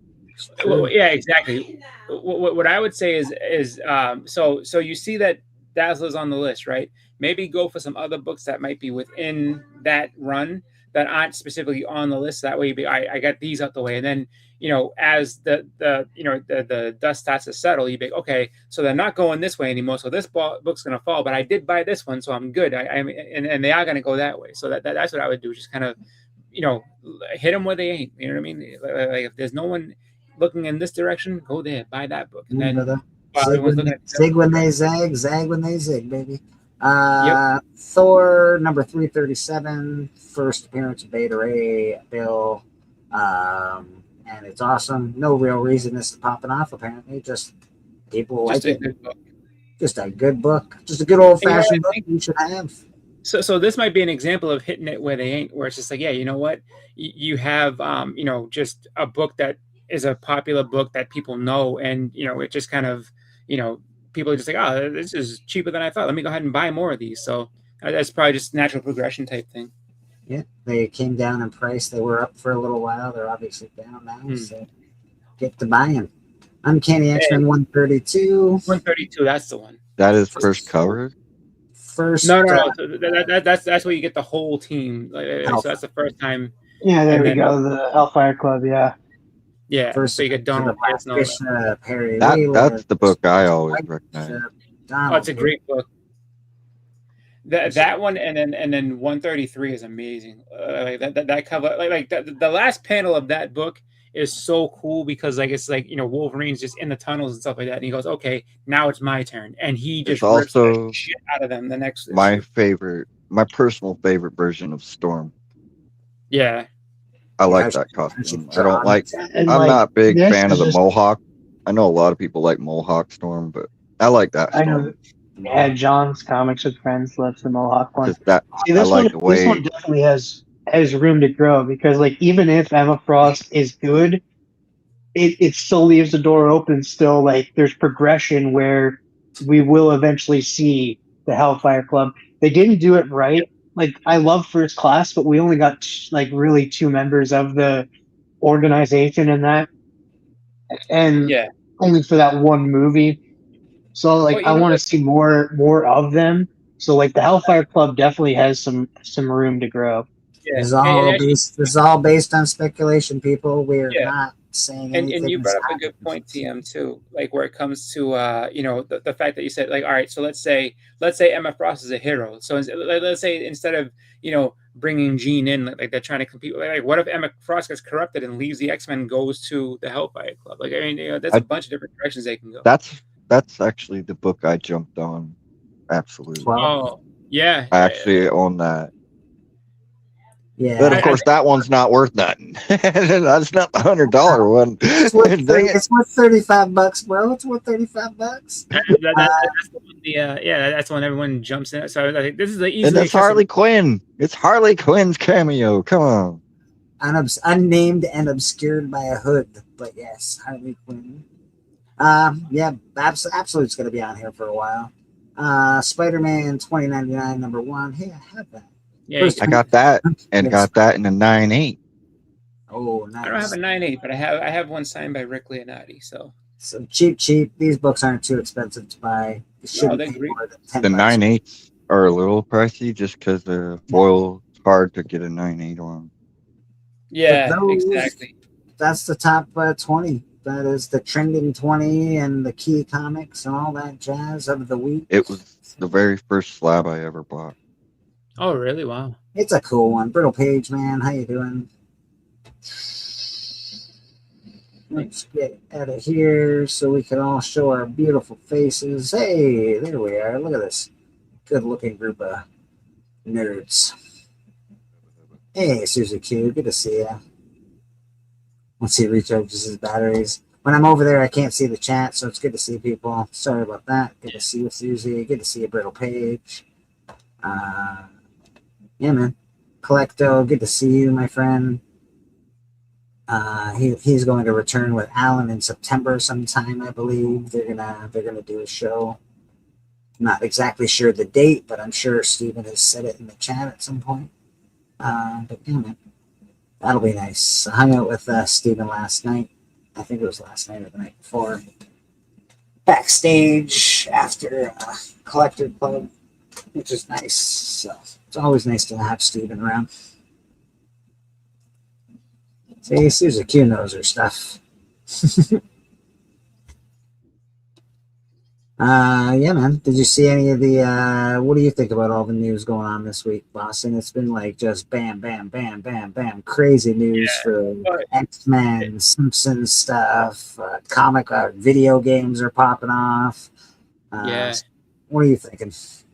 Oh, I mean, it's definitely cool. You have everything coming out of D23 has been all over the place. Like my daughter told me, she's like, they're making a Lilo and Stitch movie part 2, and I forget who she said that there's a pink Stitch, and she's like, oh, she's like the female version, and so they're doing that. They're doing Star Wars 50th year anniversary. They're gonna re-release A New Hope in theaters again just because they can. You know, just all the stuff coming out of Marvel, you know, for the last, you know, couple of days and everything has been a lot. It's been a lot. Yeah, Secret Wars has gone through the roof. You know, it's the way it's gonna be. And What did you know, you think of the Vision Quest trailer? oh, I thought that was cool. You know, I have to say I like what they did, where it was like, you know, you have them, you know, showing their robot forms as they are, and then it's like, oh, and then you see them actually as you know, in their human side. So you see, you know, Paul Bettany and James Spader, and I like that James Spader comes back and he's like, yeah, and like who is he? And he's like, you like he calls me dad. I was like, oh wow, that's funny. Just because it's just like how Tony Stark when he's like, Junior, It you're gonna looks break, like, you're what is gonna it, break. like that. Agatha? Is it Agatha Harkness or something? Might have him like mind trapped or something, and like Wanda's dead, right? Wanda was supposed to have gotten blowed up in supposedly multiverse of madness. So this is White Vision. This is the Vision without the Mind Stone that got brought back and stuff. Yeah. So But I know I saw like a little flash in the trailer where it looks like he's hovering and like all covered in chaos magic. Like it looks like Agatha Harkness might have him under mind trap or something. Well, Agatha's dead. I don't think that. So a lot of people say, "Oh, she died," but they've been very, I guess, they've been very deliberate to say, "Well, all you just see is a flash of magic. You don't know if that's her dying. It could be okay, she died, and that was that was like the last bit of maybe magic she teleported. Yeah, maybe she teleported. Maybe someone saved her. So they were deliberate in that one to make sure that you didn't know her full out fate. So the thing that I think is pretty cool is that they're. I like Paul Bettany, but I don't know if he can pull the whole show. Like they really need to get Wanda.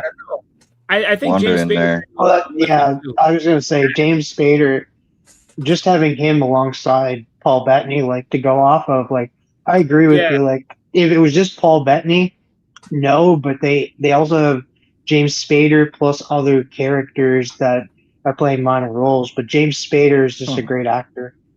Yeah, Phoenix in the chat. You get yourself a nice giveaway this morning. Phoenix, you get a really cool Supergirl cover.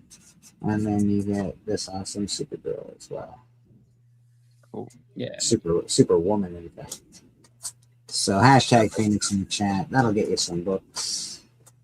I also like the fact that he like James Spader isn't just being like a straight off villain type thing. Like, it seems like he's got a lot of just like snide comments to make this net. So he's going to be kind of a funny character. And you see them kind of playing off each other type thing, where it's like I'm not necessarily an enemy type thing. It's just I just see you as kind of a basically he's gonna call him out on everything that kind of doesn't work. So it's just like where it's like you're trying to be too virtuous. I can see that. Like oh, like how'd that work? Oh, are you doing this? So it's like you still think humans are great things. Look what they did to you. We're also getting the original Human Torch in the show as well. He showed up in the trailer. That's very cool, actually. I saw that on the I saw that in an image and I was like, ooh, that's if that's Jim Hammond, that'd be awesome.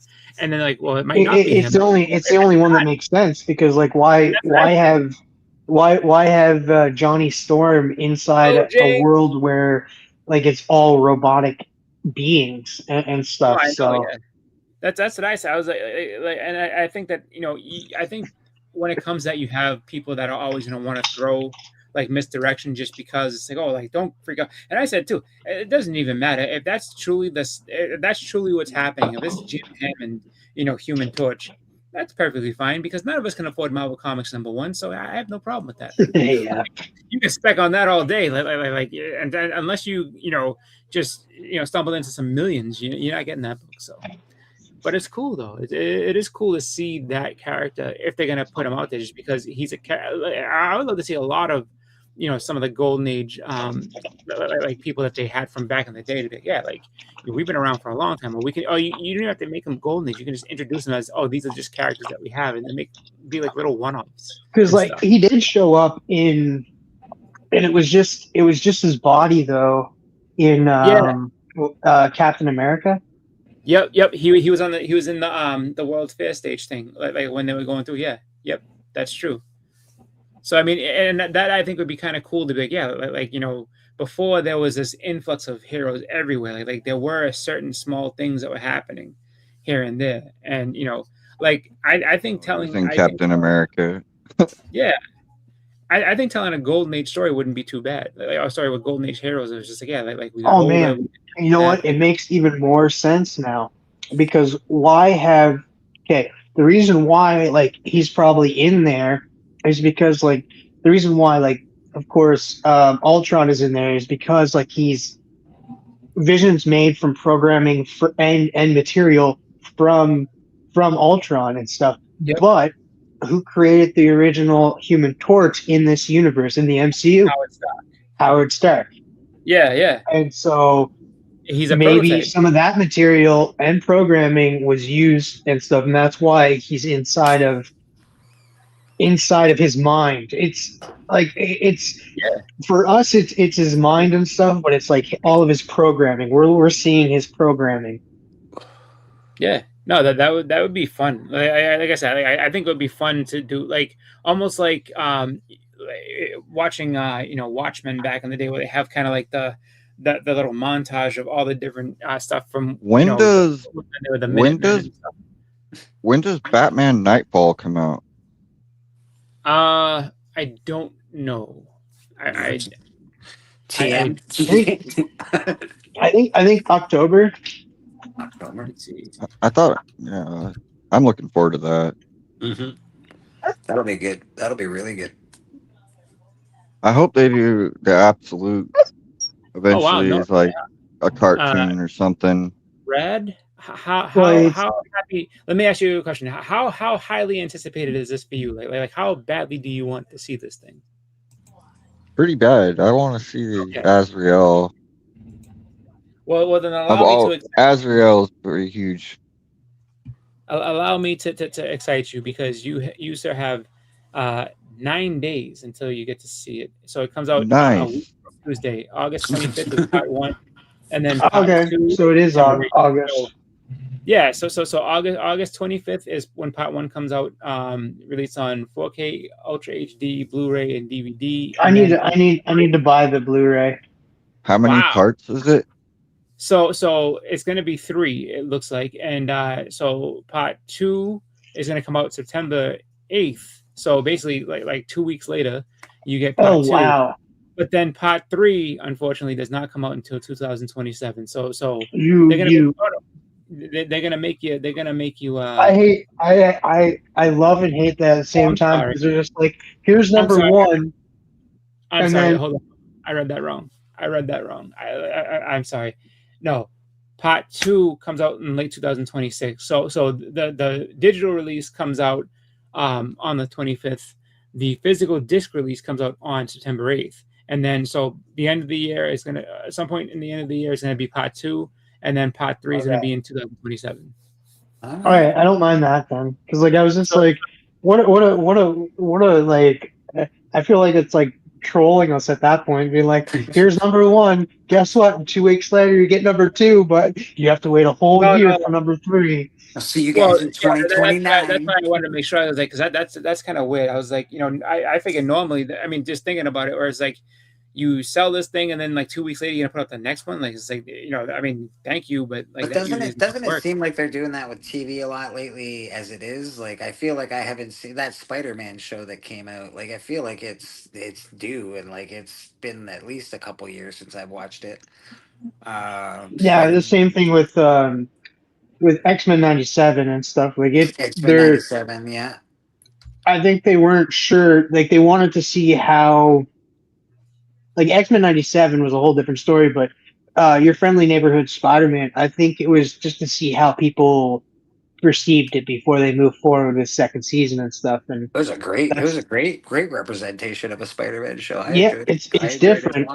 Yeah, it's different. Yeah. It's different. But it's really good. I enjoyed it quite a bit. I also not love, but like the Batman, the Caped Crusader, or whatever it is. They're trying hard. I don't like some of the character changes, but I don't hate the whole thing altogether. It's pretty good. I don't like Batman's voice. I'm too used to what's his name, Conrad. Conroy. Yeah, Oh, Conroy, wait. Kevin Conroy or whatever his name was. Yeah. No, it's Conrad. Is Kevin it Conrad? Conrad? No, Conroy. I don't I know. know DC, the DCKO, Yeah. Yeah. they made it a mobile game. That's cool. I was watching the demo I'll be right yesterday. back. I They gotta had download it. That's not the very demo, cool, actually. they had the beta, day one beta test yesterday. So it comes out like in a month. Huh. That's really cool. That's cool. All those characters facing each other. That's a cool game. I would love Yeah, to. I would love to. it had a pretty cool roster. It had Zatanna, it had Constantine, Oh, great. That's it awesome. had Robin, Okay, well, Batman, we can live it without had Robin, but it had No, we Blue need Robin. had Blue Beetle. It had Doomsday. Oh, nice. Yeah, it had a pretty good roster, and it's supposed to come out with one new champ every month. Nice. I'm And then downloading that for sure. they also have costumes. I like the I like the event. It was pretty fun. But yeah, you enjoyed it, TM, right? Like you went all in, as they say. Yep. Looks like a good mobile game, though.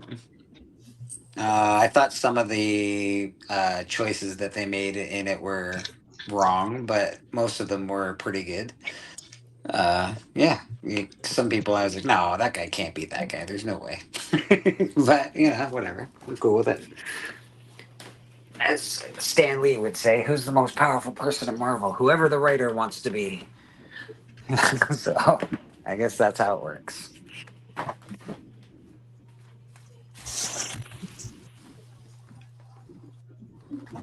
Yeah. Dog. Oh no. Yeah, don't. We got it. We're okay. My dog's acting up. He knows he's in trouble. I just had to look at him and put his head down. I'm gonna show off some of my books that I got for the people that weren't here to see them this morning. I got some books obviously on the wall for sale. I put them up already.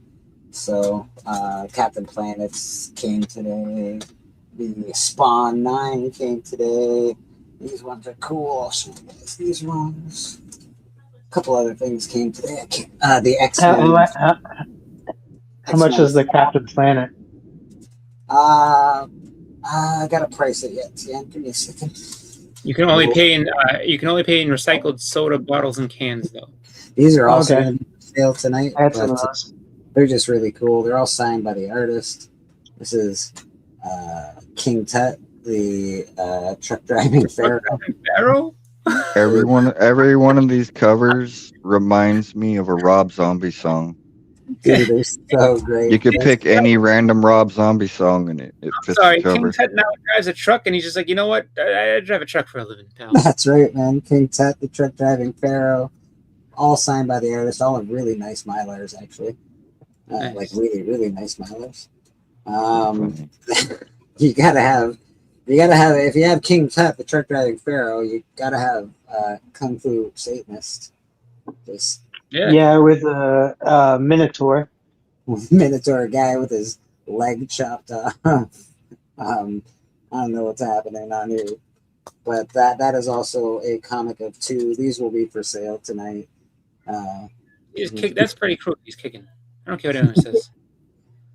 These are what's going on with his head? Is his head all the way turned around? Yeah. So those are there.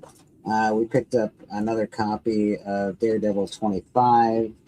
That is the first appearance of Elektra as Daredevil. I did get an extra copy of Spawn number 9. Because you gotta have extras of Spawn number 9. This one is really special, and I love it, and I got it. I got a couple of copies coming now, but this one I just took it out of the bag this morning because the bag was real trashy. But technically, this is the first appearance of a lot of characters. And so that one, Most notably, Lando Calrissian. That is not for sale. That one's for me. These are so good. I can't tell you how good they are. Let me just show you how good these comics are. I think that people have seen them because I saw them first on this on Steppo's wall. So here, let me start with number one. This is Nazi werewolves from outer space. That's awesome. That's the Rob Zombie song. Right. We've got Hitler head on an ape body with a robot arm. We got UFOs in the back. We got things are on fire. We got werewolves biting poor girls. We got this guy, this other Nazi werewolf in the front there, looking very, very cool. Freaking Nazi werewolf. Freaking Nazi werewolves from outer space, man. You can't. This is such a great cover. This is a needle cover. Don't see too many of these. Hypodermic needle to the eye. Yeah, man. Pretty dope. We got some body transformation over here. Guy's head, a horse face. A horse head, I guess. That poor girl looking like she's about to have a terrible time. Where is number 3 in this little lot here? This is a great cover. They're all really great covers, to be fair. This is a great cover. Nazi werewolves from outer space. Horse with a head. You got Hitler. You got Nazi werewolves. You got guys' heads blowing up. You got guys with spiders all over them. Collecto. Collecto did this to me, by the way. This isn't my fault. I saw them on Collecto's wall, and I was like, I have to have these books.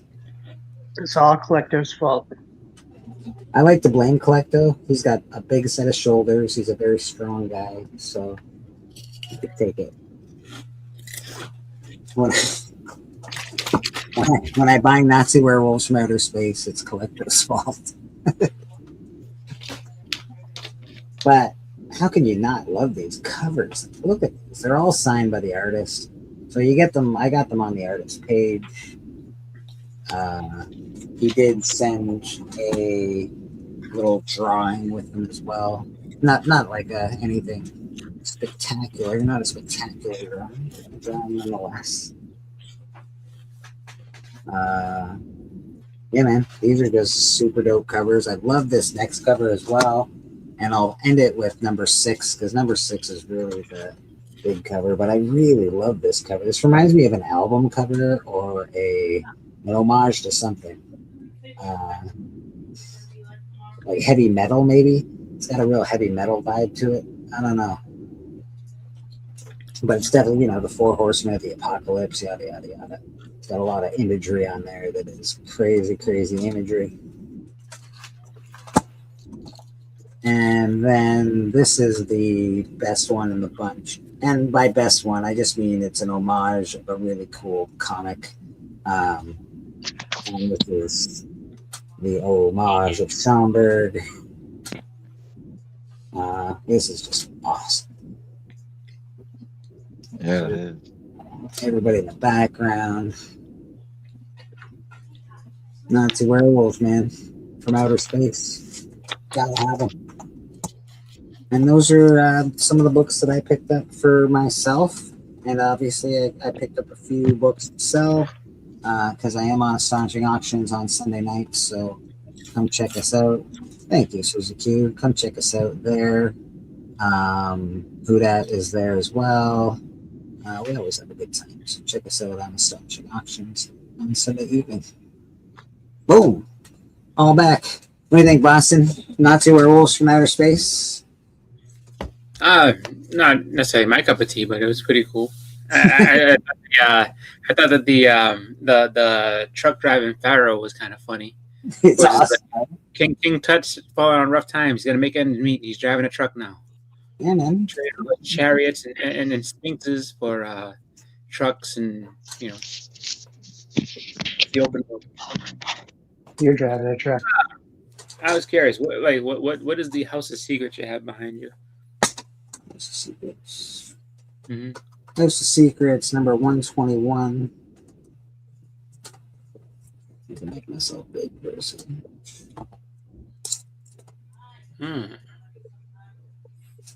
Looks like I don't he's know much about it, but that guy's transforming into a werewolf. Is he? It looks like it. I don't know if he's going to. I can't really remember this, but it looks like he's turning into a werewolf of some sort. Yeah, that's a fun one. Shit. Yeah, all the House of Secrets and Witching Hour stuff. Really, really fun stuff. I saw that you picked up a whack of books. Yeah. Lately, so yesterday's I saw video. you live last night, didn't you? Yeah, Boston. I saw some really cool books that you picked up. They were very cool. And then, of course, your big books. Got that Nyx 3 off the list. That's pretty cool. Yep. Congratulations. Yep. Thank you. That and Edge of Spider-Verse #2. Go check out Boston's channel and see his videos. He's dropping more and more videos lately, so check them out. A lot of haul videos, a lot of cool stuff going on in the world of Boston comics. Yeah, no, it was a good time. Terrificon was fun. There was a couple books I wanted, there's a couple books I really wanted to try to get, but the condition and the prices just didn't match, and I was like, I'm not paying that much for that one. It's too beat up. And then it was like, and then they had one that wasn't beat up, and I was like, I ain't paying that much for that because that's too much. Yeah. So, but overall, though, I have to say that there was so many books that were there that I really, really, I've never seen all of them together in one space like that. So I was like, oh wow, I was just like, and it was just like I couldn't afford all of them just because they were all too expensive to do. Not that they were priced wrong or anything like that. It's just like they're expensive books to begin with. And it was just like, man, I wish I should have picked this up instead of that, and maybe I could have picked that instead. I was like, it is what it is, though. I know that the good thing is that if they come back next year, those same vendors, then maybe I'll have a shot to grab some stuff for next year. I don't know. You know what I just saw? I just saw a new comic that's coming out. The cover doesn't look that bad. It looks pretty cool. A preview for Archie versus the Terminator. He's met the Punisher. He's met the Predator. So yeah, I could see that. He meets all kinds of people. Archie. Yeah, Predator gets around though. Predator sort of met a lot of people. Well, no, I mean, people died in the Predator one. I'm sure the Terminator would do the same thing. But I was just like, they do that a bunch of stuff. Where it's like, Predator and Archie and the Punisher and Archie and so Terminator. Yeah, I can see him going in there. I want to say too, because I know that the Turtles Adventures was on the Archie. It was through Archie Comics. So I think he also meets the Ninja Turtles too at one point or another. He met Kiss, and then he also met Jay and Silent Bob. So. Archie's constantly meeting people from other places. I have that book, Jay and Silent Bob Archie meets Jay and Silent Bob. Yeah, man. Yeah. You got the red glove too, didn't you, Tim? The what? Did you got the red glove as well, like the second print? The Beavis and Butthead. Oh, that's Beavis and Butthead. I'm sorry, I'm thinking Beavis and Butthead. Yeah, I do plan to get the pink glove too, just to have both of them. But yeah, I did get the red glove. All right. Hashtag Phoenix. Looks like we got 6 entries in the hashtag Phoenix. I thought we had 7 or 8 there for a second, but apparently. All right. So how do you spell it? PHOENIX. So PHEONIX. No, OE. Okay.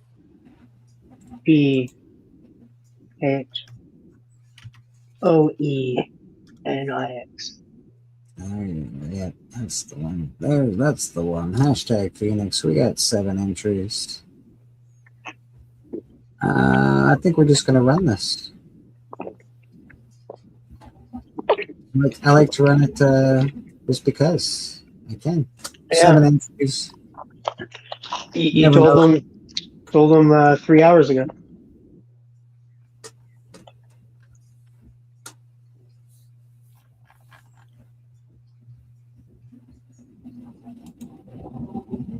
Ah! TM Nerdy.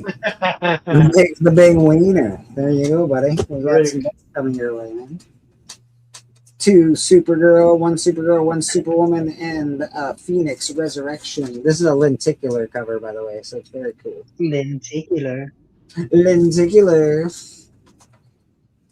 I haven't won anything in a while. It feels good. Good. Well, I'm glad you won something, brother. I'm glad you won.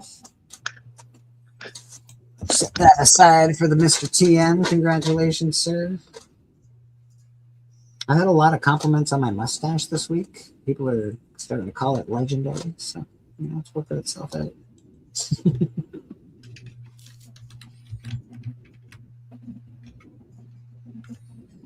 want to show off any of those books that you got from Mr. Terrificon there? Hold on. Yeah, most notably the Knicks. Yeah, I can show some things. But hold on, I gotta go get my laundry. Hold on. Tim's doing his laundry. Okay. You gotta have some time to get it together anyway. I'm just gonna grab it right quick. You're on the travel with me. Because okay. I'm on my headphone. Nice.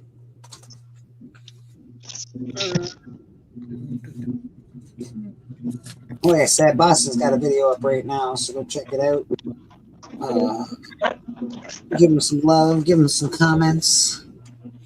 Tell him what you think of his amazing haul. Yeah. And if you don't like it, I tried my best. That's all I can really say. No, I mean, I had a good time. I went and got stuff that I wanted to get. I also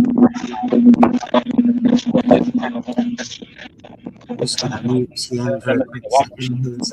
His headphones are crushing it. There we go. I just muted you for a second, Tim. Yeah, I mean, and then there's just a bunch of things that I wanted to get. I mean, the hottest part with Terrificon is just that you go in there and you'll have a plan for your money until you start spending it, and then you're like, oh wow, it's changed. I don't know about this anymore. I don't know about that anymore. So I did manage. I did actually pick up 1 blank cover because I was like, I wanted to get. I wanted to see if I could get some more. So blanks have kind of gotten weird. Like I didn't pay what this says for it. Like I think I got this for half off, so I got it for $5. But the blank prices, the $3 blanks, I think have gone the way of the dodo. I don't think that. I don't think that you're gonna see those anymore. Everyone's around 5 and 10. So I saw this and I was like, I don't usually see this anywhere. So I got a Morbius blank. So at some point, somebody's gonna Morbius. There we go. Cool. That's very cool. Yeah. So that'll get drawn on at some point, sometime in the future. Yeah, they're mostly about $10 nowadays. Anytime I see a blank, it's like they're in $10 boxes. And the thing that killed me was that I walked by and the box price is marked. I'm like, they're blanks, pal. And it's just like everything. I saw a couple of them that people wanted $20 for. I was just like, why? I was just like, dude, like you do realize this is just a run of the mill thing. This isn't anything spectacular, but I don't know. People, I guess they're hoping someone come along I need this for $20. It's like, no, you don't. Go around the show floor a little more. You'll find one for cheaper, or if not, go to a smaller show and see if somebody's just sitting there just looking to make deals and get rid of things. I agree. Blanks are getting a little out of control. Yeah. I found this actually. I was excited when I saw this. So I bought this with a bunch of other books, and I was just like, oh wow, this looks good. And as far as I can tell, there's only really 2 spine ticks on this. Well, there's one spine tick, and then there's one like bend that I think would press out and have like a slight crease, maybe. But I ended up getting another last Conan. Hey, so you already got one of those. I know. And I was like, I'm gonna get another one. But so you see, like right above where the barcode is, there's that right there.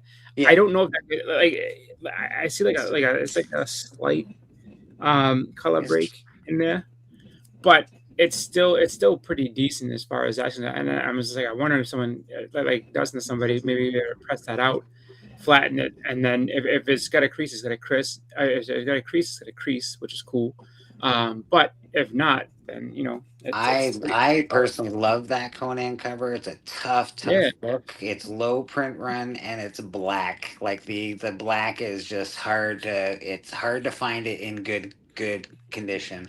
I bought a 9 of it, Boston, instead of going all finding $20 copy here, $40-$50 copy here. I just like, screw it, I'm just gonna get it engraved. The 9.8 was a little too much for me. I didn't want to pay that for that, but the 9.6 was, I was like, all right, perfect, I'm done. I never have to look at this book again. I love that book. It's a really nice Conan cover.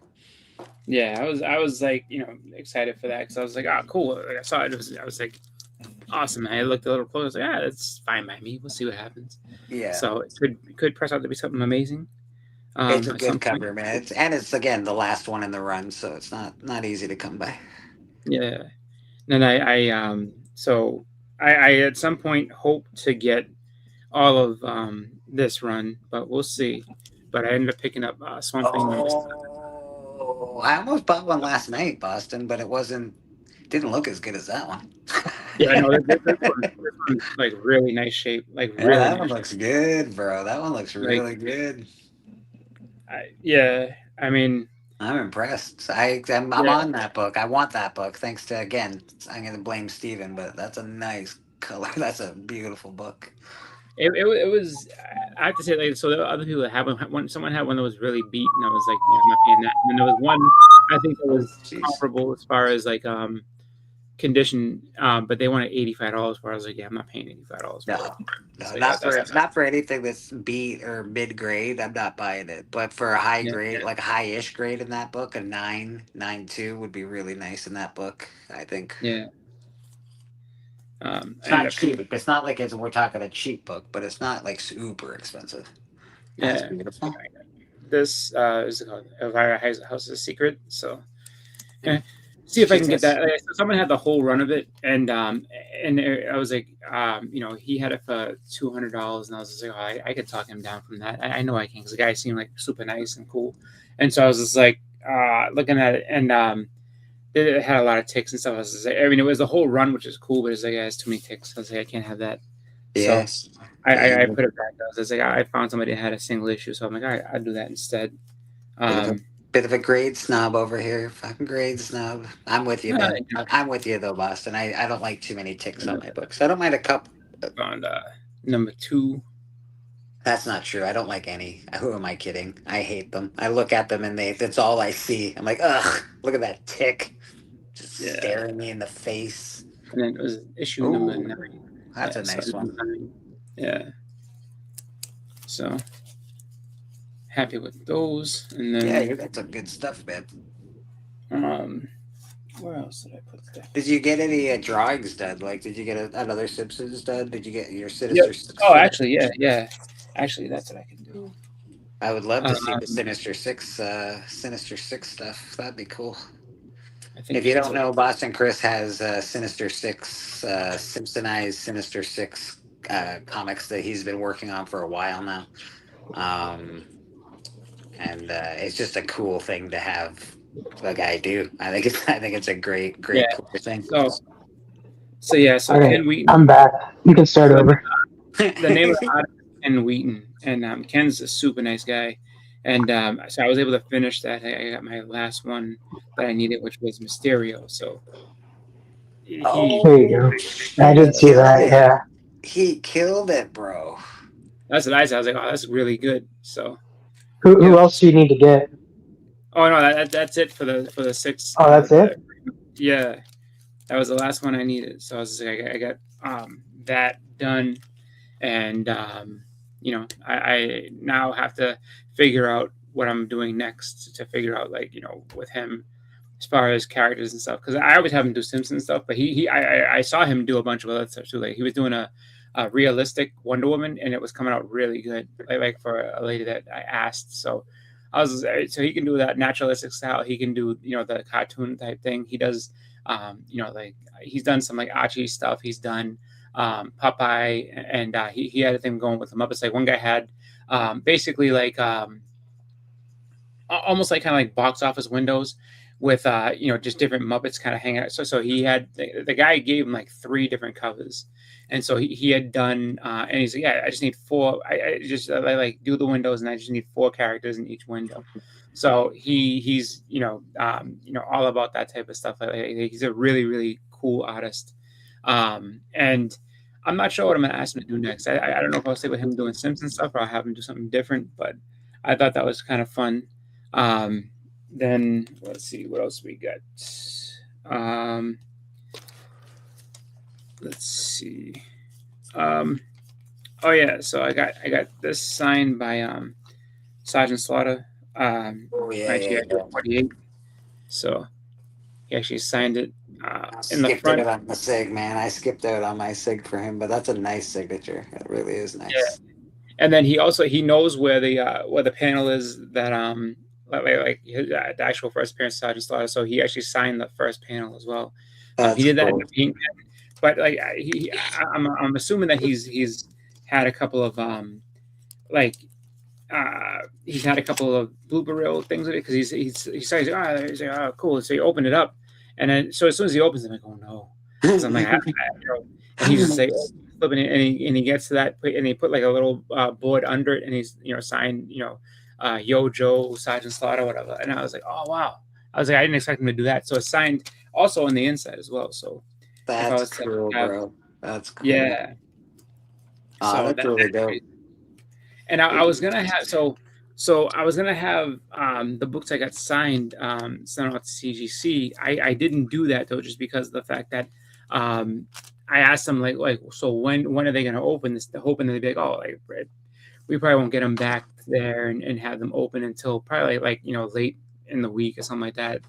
And so that's not what she told me. She's like probably Monday, because we're gonna overnight them. I'm like, overnight, wow. And so I was thinking, I was like, well, if you're gonna overnight them on, and like because who that actually talked to me, he's like, that doesn't make any sense. How are you gonna overnight it on Sunday? I was like, oh yeah. I didn't think to ask that, but then I got my answer on that one. So I'll tell you this: if you're gonna get stuff sent out to CGC, or sent by CGC, and you are kind of, I guess, on a budget type thing, and you can't take that hit right away when they open the thing and get you into grading again. Do not submit books on Friday and Saturday, because I was sitting outside with a buddy of mine. Like he wanted to have a cigarette, so he's out there having a cigarette, and I was talking with him, and all of a sudden CGC rolls out like these 11 giant, like just huge bins of stuff, and it was all books. So on Saturday night, what they do is everything that got submitted on Friday and Saturday, they will take it and they will overnight it, so that on Monday it opens up and they can charge you. So that's how I got my answers. Like, I can't have you charging me that quickly. Like not a show and this and that. Like no. I was like, I pump the brakes on that. So I was just like, you know what? I'll submit these at my leisure, or maybe never at all. We'll see. But I was just like, I wanted to get stuff, so I definitely wanted to submit things, but I was like, I'm not doing that. Like just because I didn't want to, just, I was worried enough about like, having, like the hotel charge and everything like that come out on one, and then having then another big charge happen right after back to back. I was like, nah, that's not happening. So I didn't get anything graded, which, makes me sad, but it ended up being the way it had to be. But I did get a bunch of stuff signed. And then I was, picking up a bunch of different books. I got a lot of Bronze Age horror books. And then I got a couple of bigger books that I wanted. And so one of them was the first Gwen, Spider Gwen, aka Spider Woman, because I guess that's what she is now. She's Spider Woman, but so I was the story on this one. So I went and I got this, and it's the first print, and I was excited because, funny enough, a lot of people don't carry first print when they go to the show, which is weird because like I saw a couple that were 9/8 and everything. And it's like, well, I don't get the money for that, but there was Do you mind if I ask what you paid for that raw copy? Yeah.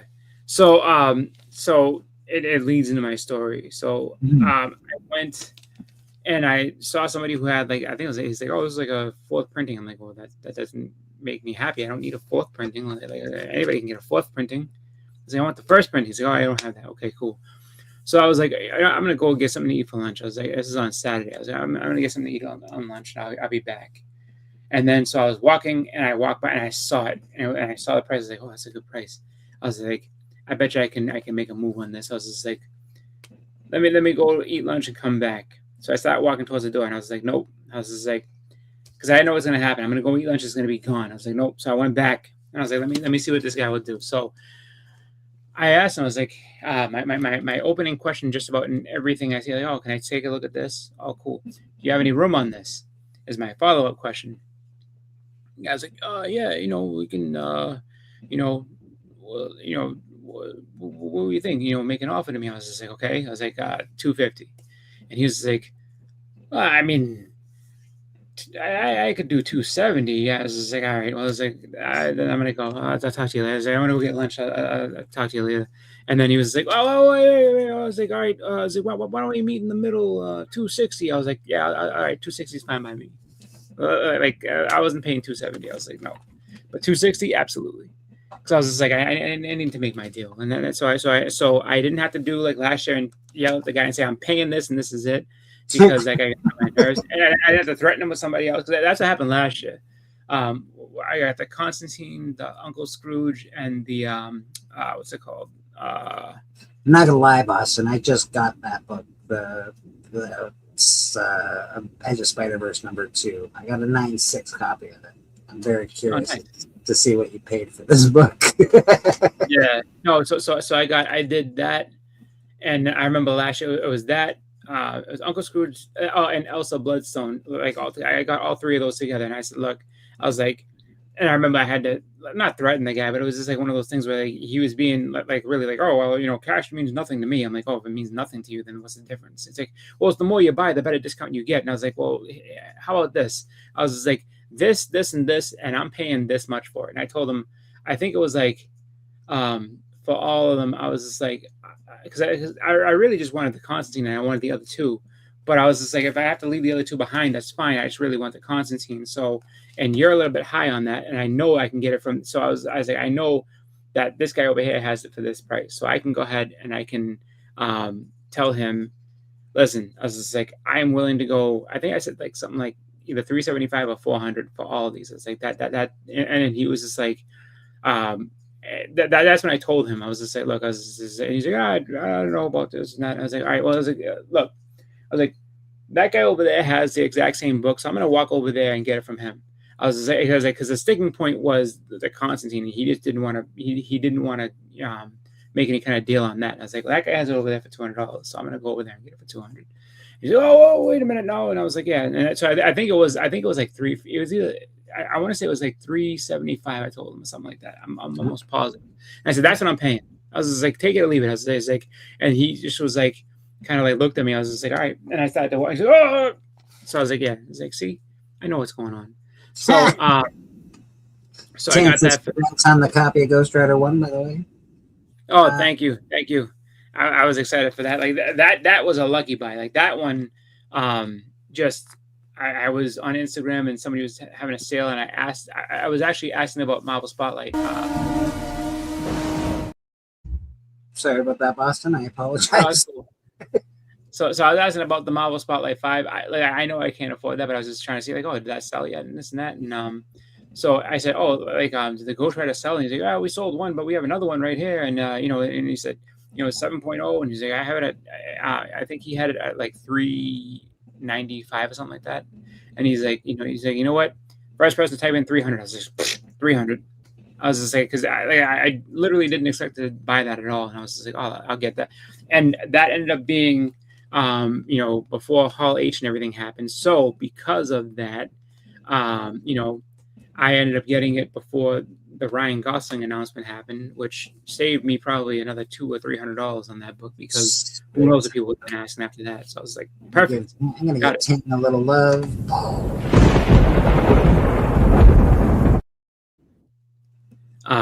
But yeah, everyone is selling those, and unfortunately, I don't have the money for one, so it's all good. It's cool, because I just will look at it where it's just like, eventually maybe get one. If not, it's okay. We did a giveaway today, Tam, just so you know. TM Nerdy won the giveaway. No, we could always do another one, Tam. It's fine. I don't mind giving away books. But yeah, so you said that you had gotten the Edge of Spider-Verse. Yeah, it was Spider-Verse 2 and a 9.6. So what did you pay for yours? I paid $300 for my copy. See, that makes me happy, because this is a nice high grade raw, and I'm like, you know what, $260 is fine by me. That's what I'll pay for. That's raw, because so $260 raw. That's pretty good. That's good raw. Yeah, because the 300 for 9.6 is basically I paid about the same as you, but mine got graded.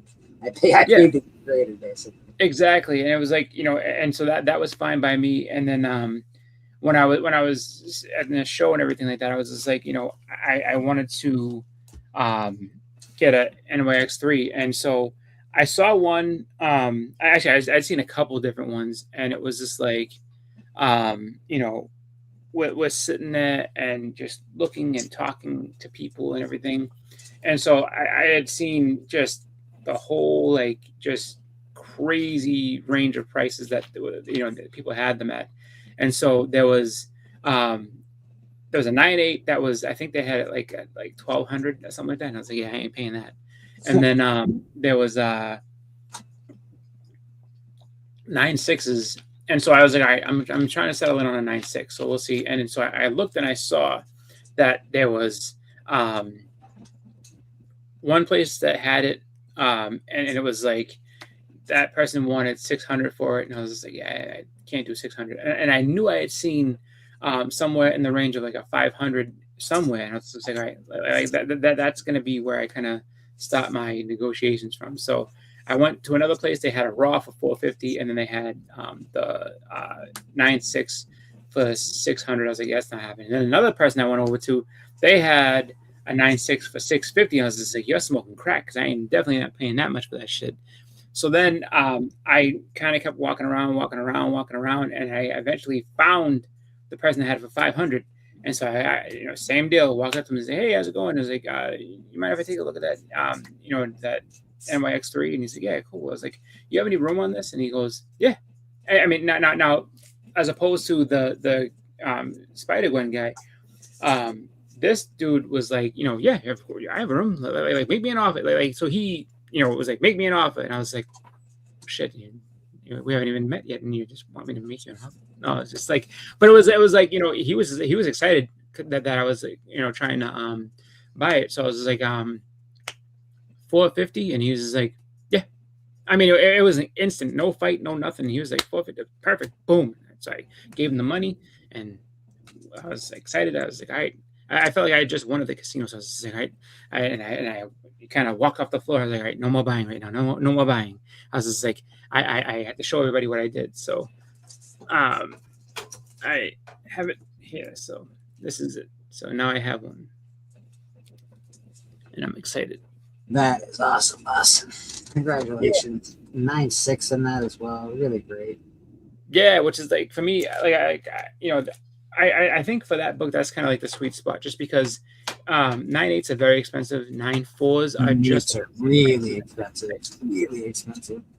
Yeah, so it's just like, that part of things, I think, you kind of get that with collecting and talking to people and everything, and kind of finding out where things lie, just because, I mean, like, Hudat was the one that kind of gave me the insight on that one. He's like, yeah, he's like 9.4 can, you can maybe get a deal on that, but then 9.6s and 9.4s kind of like So if you can find a 9.6, Yeah, like, with a $50 difference between a 9.4 and a 9.6, or a $30 difference, you buy the 9.6 like all day long. yeah. You know. And that's the thing. It's just it's crazy when you look at it like that, because it's like, not that it's a crazy amount, of difference, but it's just one of those things where it's like it's so slight sometimes. Where it's like, wow, 9.4 and 9.6 are like pretty much the exact same thing. Now that we're doing another giveaway at church, who would have thunk it? We got Sabretooth #1. Very nice copy. We have the Got that. all new The Flintstones featuring the Great Gazoo. Sabretooth looks awesome in the new video game. And Yeah. then we have Modern Comics Peacemaker #2.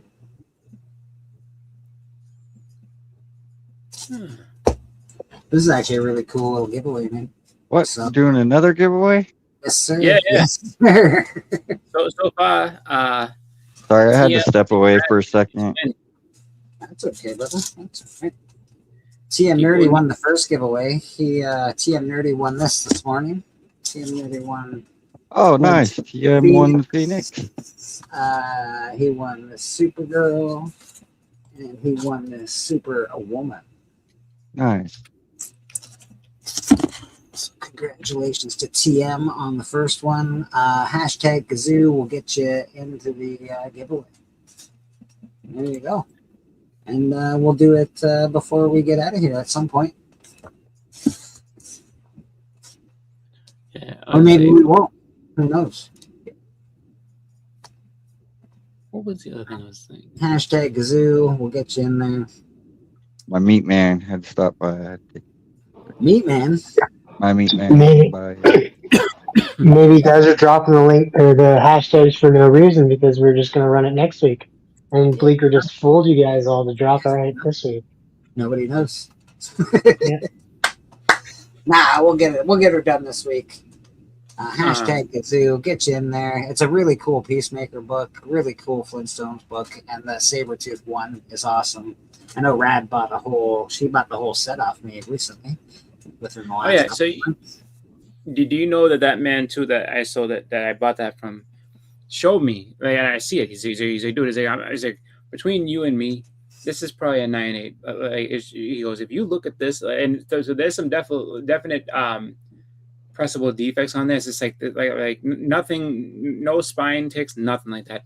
It's just like a little spot that's not like quite smooth. He's like, tack iron, take that right out. He's like, if you want to go ahead and crack it and submit it again, you definitely could, and I think you can get a 98 out of it after you press it and stuff. I'm like, I hear what he's saying, but I'm probably not going to do that because I'm just like, you know what, I've come this far. I was like, I have it, and this isn't the grade I want. I'm good. It's nice to have it, because that is a book that you really do want a 9.8, but I think a 9.6 is just as good in that book. Yep. I think a 9.6 is good in the Edge of Spider-Verse 2. Obviously, these books are books you want 9.8s in, but 9.6s are great. Hashtag Gazoo. We got 9 entries in for Gazoo so far.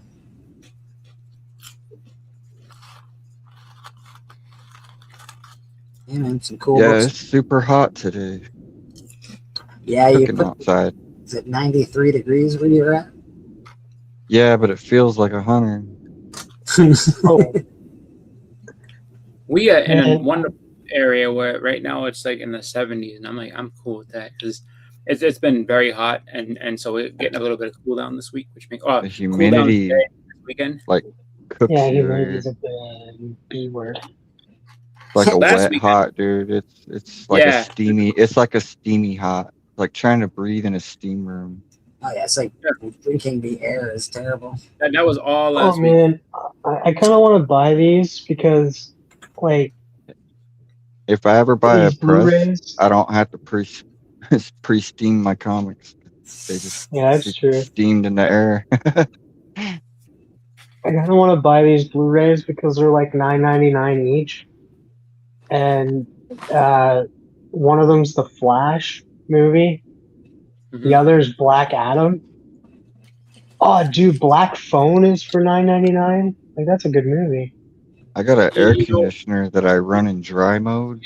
let me suggest It something makes to you. it where it's If you have, not humid in my house. if you go to your local library and see if they have those, and then just what's it called, rip them to your hard drive.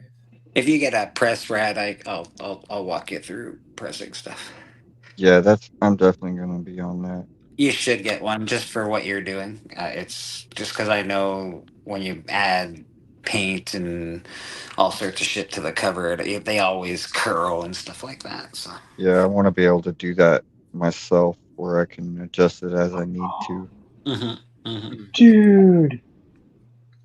But yeah, TM, I would say before you buy a movie, check your local library, see if they actually have them, and go Safer and check, than letting take them. CGC I do don't it. want to do that though. I want to, dude. Like I can get Flashpoint, Paradox for $9.99, Justice League Dark for $9.99, Justice League versus the Teen Titans for 9. I'm buying all of these. Oh no, they're sold out. Dang it. Library type. No. Do it. No. I'm telling you, I want. That's why I'm trying to buy physical media. My cousin, I know that. he's But not into comics. In the same vein, though, like if you have, And, so he are you trying loves to do it- wrestling. Are you trying But, to make your own like Plex server? He was to have telling me that? he watched the new Spider-Man, and he really liked the new Spider-Man. That's good. He's like, you know who Jean Grey was? I'm like, yeah, it was the girl from Stranger Things. He's like, yeah. I was like, that really shocked him because he likes Stranger Things, I guess. Well, that's the Man, thing. she's been in so many things before that too. I was looking at like what else she's been in. She's been a child star. Like she's been acting since like the age of 5. But him not liking comics and We live saying in a he liked box, it. Brad. But we live in a box. We live in a comic book bubble box where everybody we know talks Yeah. about comics. Everybody we know has an opinion on characters. A lot of people have read the stories, know most of what's going on. Anyone else outside of that bubble, they just like the movie. It's like, they're like, yeah, this is fucking good. Yeah. Hey, Bleaker, dude. I can buy Harry Potter and the Prisoner of Azkaban for $9.99. That's the best Blu-ray. Harry Potter and the Order of the Phoenix for $9.99. The Half-Blood Prince for $9.99, and the Deathly Hollows Part 2 for $9.99. I think I would wait for them all to come out in one box set. I can probably find that too on here. Yeah, man, find a box set. Yeah. Oh yeah, they have like every single one of them, man. That's a good series I do want to watch because I always watch that every like December.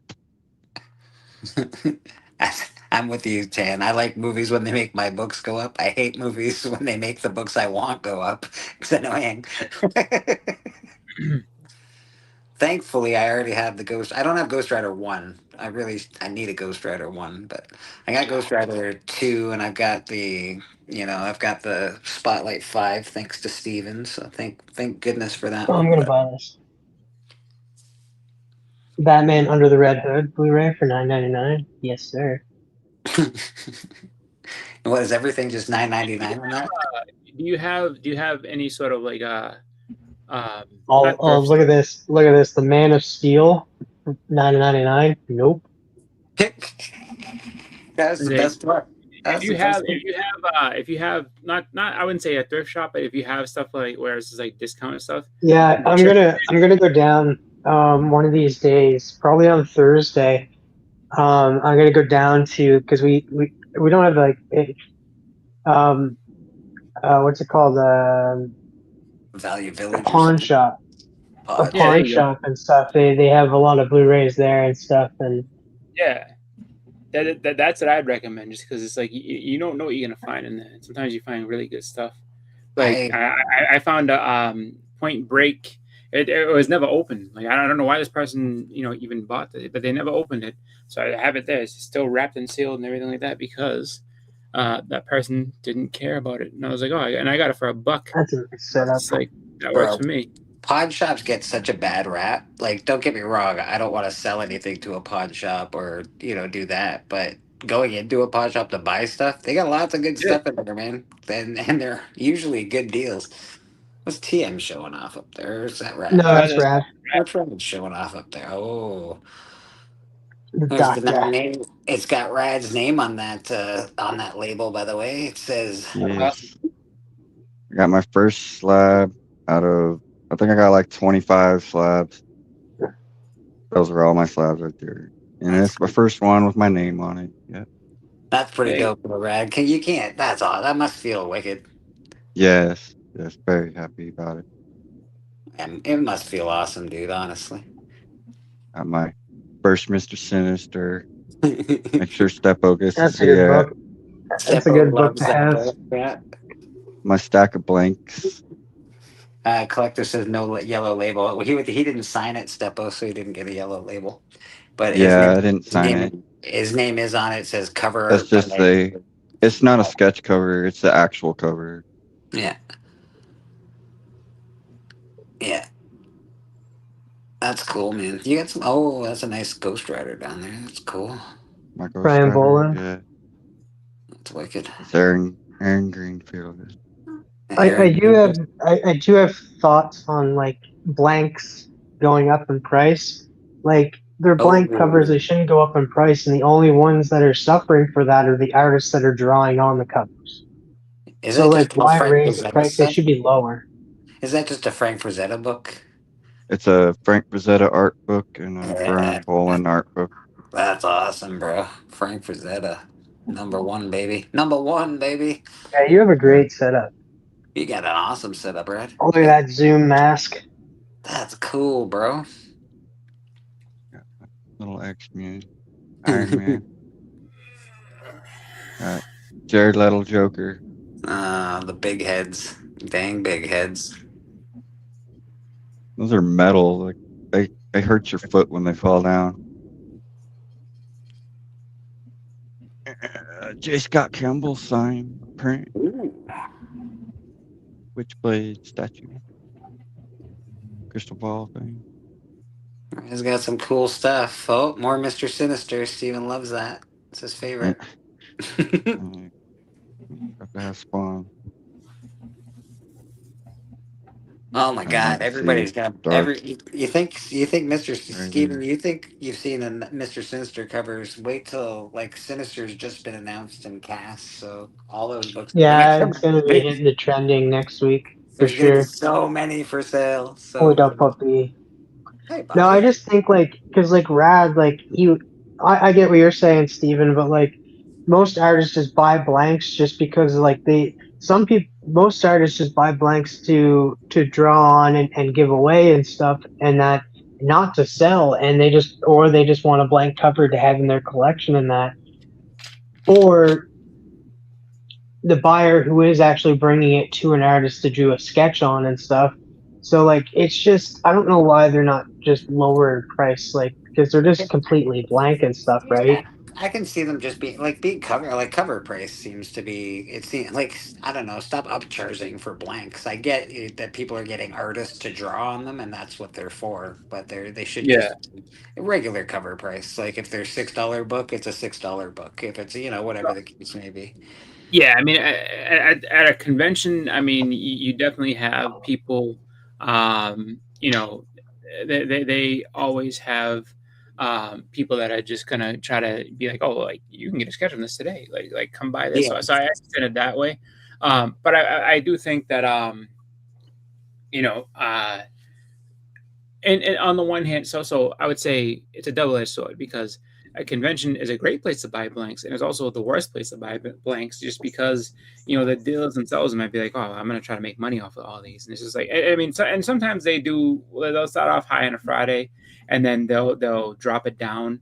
Just because I remember there was a place that had them for $5 on Friday, and on Sunday they were $1. I was like, oh, poor. So I just scored. I gave the guy. I was like, yep. I was like, here's $40. Let me just grab a whole stack of these. Yeah, I what I don't see enough of at cons, and it sounds weird, but most dealers don't do it. You're at a con, you should have a box ready of this guy did this guy did this. These could they do that. Here's books you can get signed. I've only seen it a couple of times. And, and it just makes no sense that it doesn't happen more often. I'm just like, yeah, man, every booth should have one of these bins where it's like, oh yeah, Yeah. that Oh, guy's that's here, like, go get this signed. That guy's here, go get this signed. This guy, yeah. whatever. That's a common theme at every convention I go to. Like they'll be like, oh, like that they'll have boxes by artists, and they'll be like, oh, like and usually it'll say get it signed, and then so they have everybody who's worked on stuff that's there, and they'll go ahead and be like, yeah, here you go. I mean, outside of like obscure people, but like other than that, like I see that all the time. Dear Twig, you drove through Niagara Falls. You should have stopped and said hello. I live pretty close to Niagara Falls. That's very cool.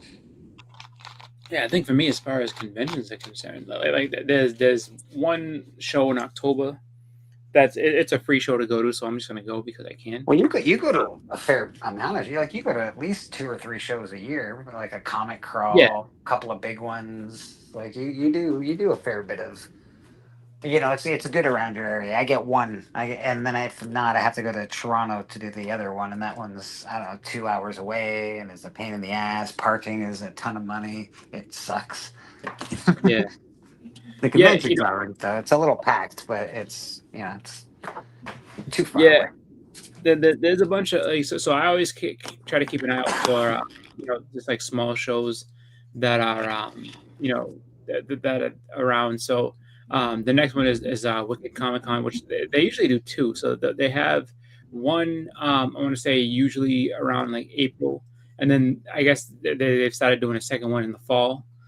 So I'm gonna go to that in October. That one, it's an easy show. It's just you kind of walk in, it's free, and then you kind of just if there's artists that you want to get stuff signed by, you can get stuff signed. Maybe pick up sketches or just that one. I try to do a lot of bargain shopping and stuff like that. So I'm like, all right, like what can I get from the $3 to $5 bins and stuff like that. And I usually don't buy too many big keys while I'm there. I probably just buy like a bunch of like smaller stuff. So I'm like, all right, let's fill in some runs while you're here. And to be honest with you, Terrificon has a lot of that too, because Very Gary sets up and makes a he had a dollar bin fill box booth. There were a couple people that were doing that, and they were actually doing.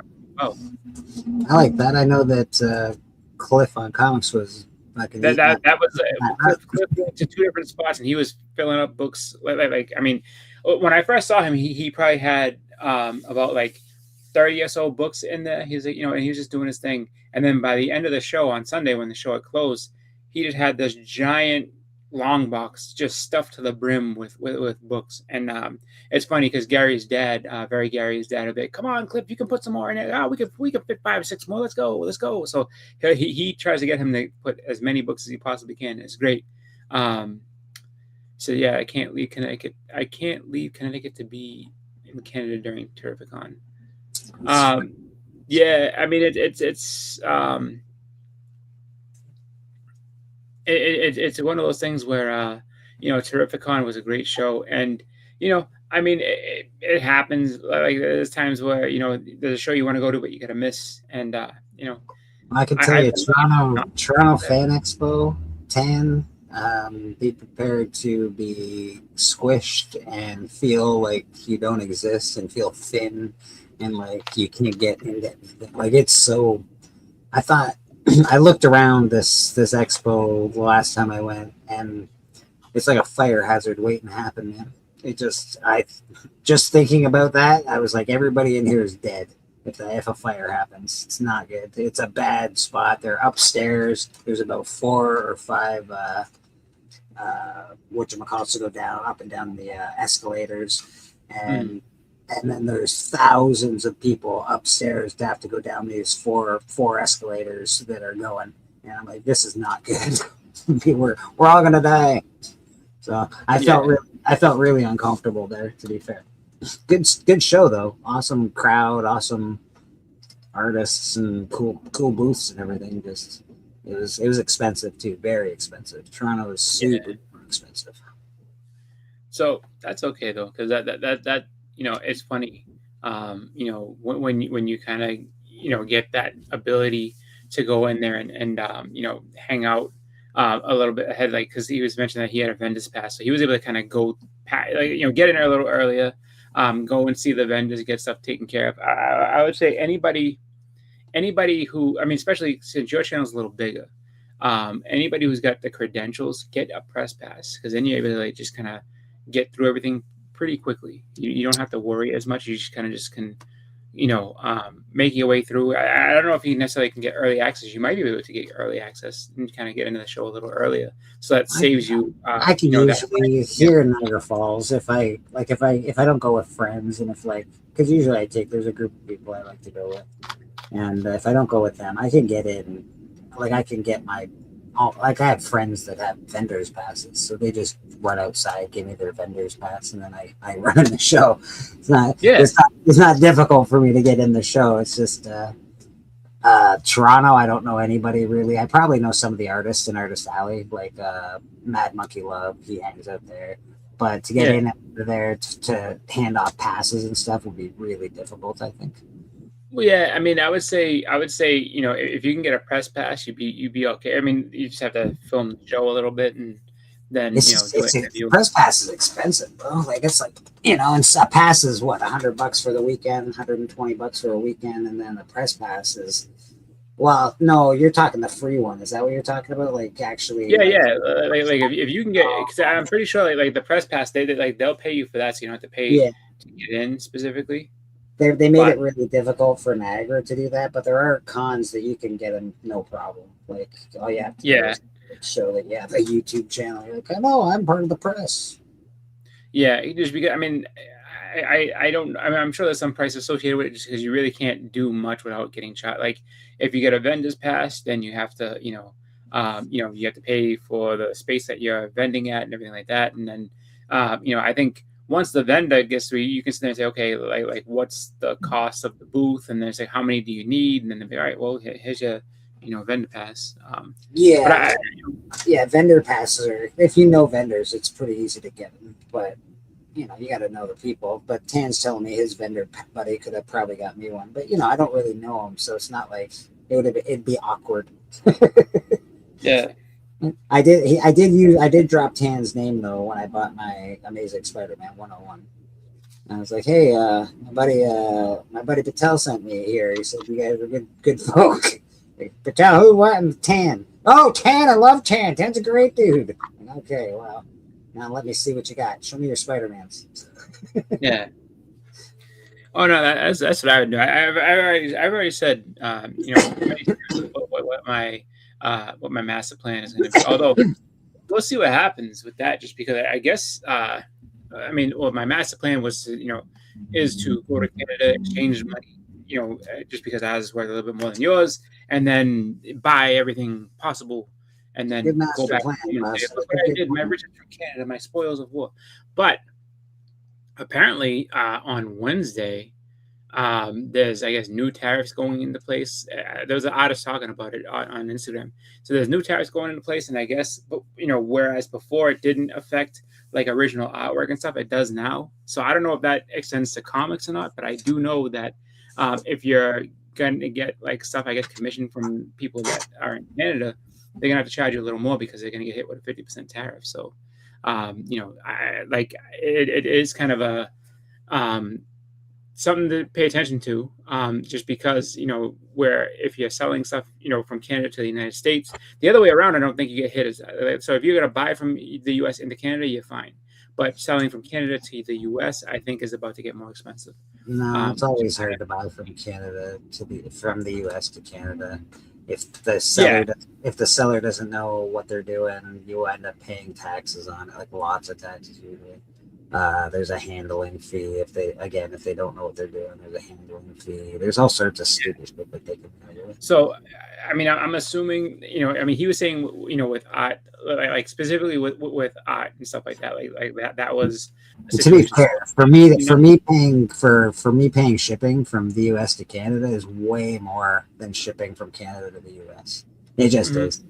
I don't know what it is or why it's so much more from the U.S. to Canada, but from Canada to the U.S., like it's about $23 American. Usually we'll get you stuff shipped from Canada with no problem at all.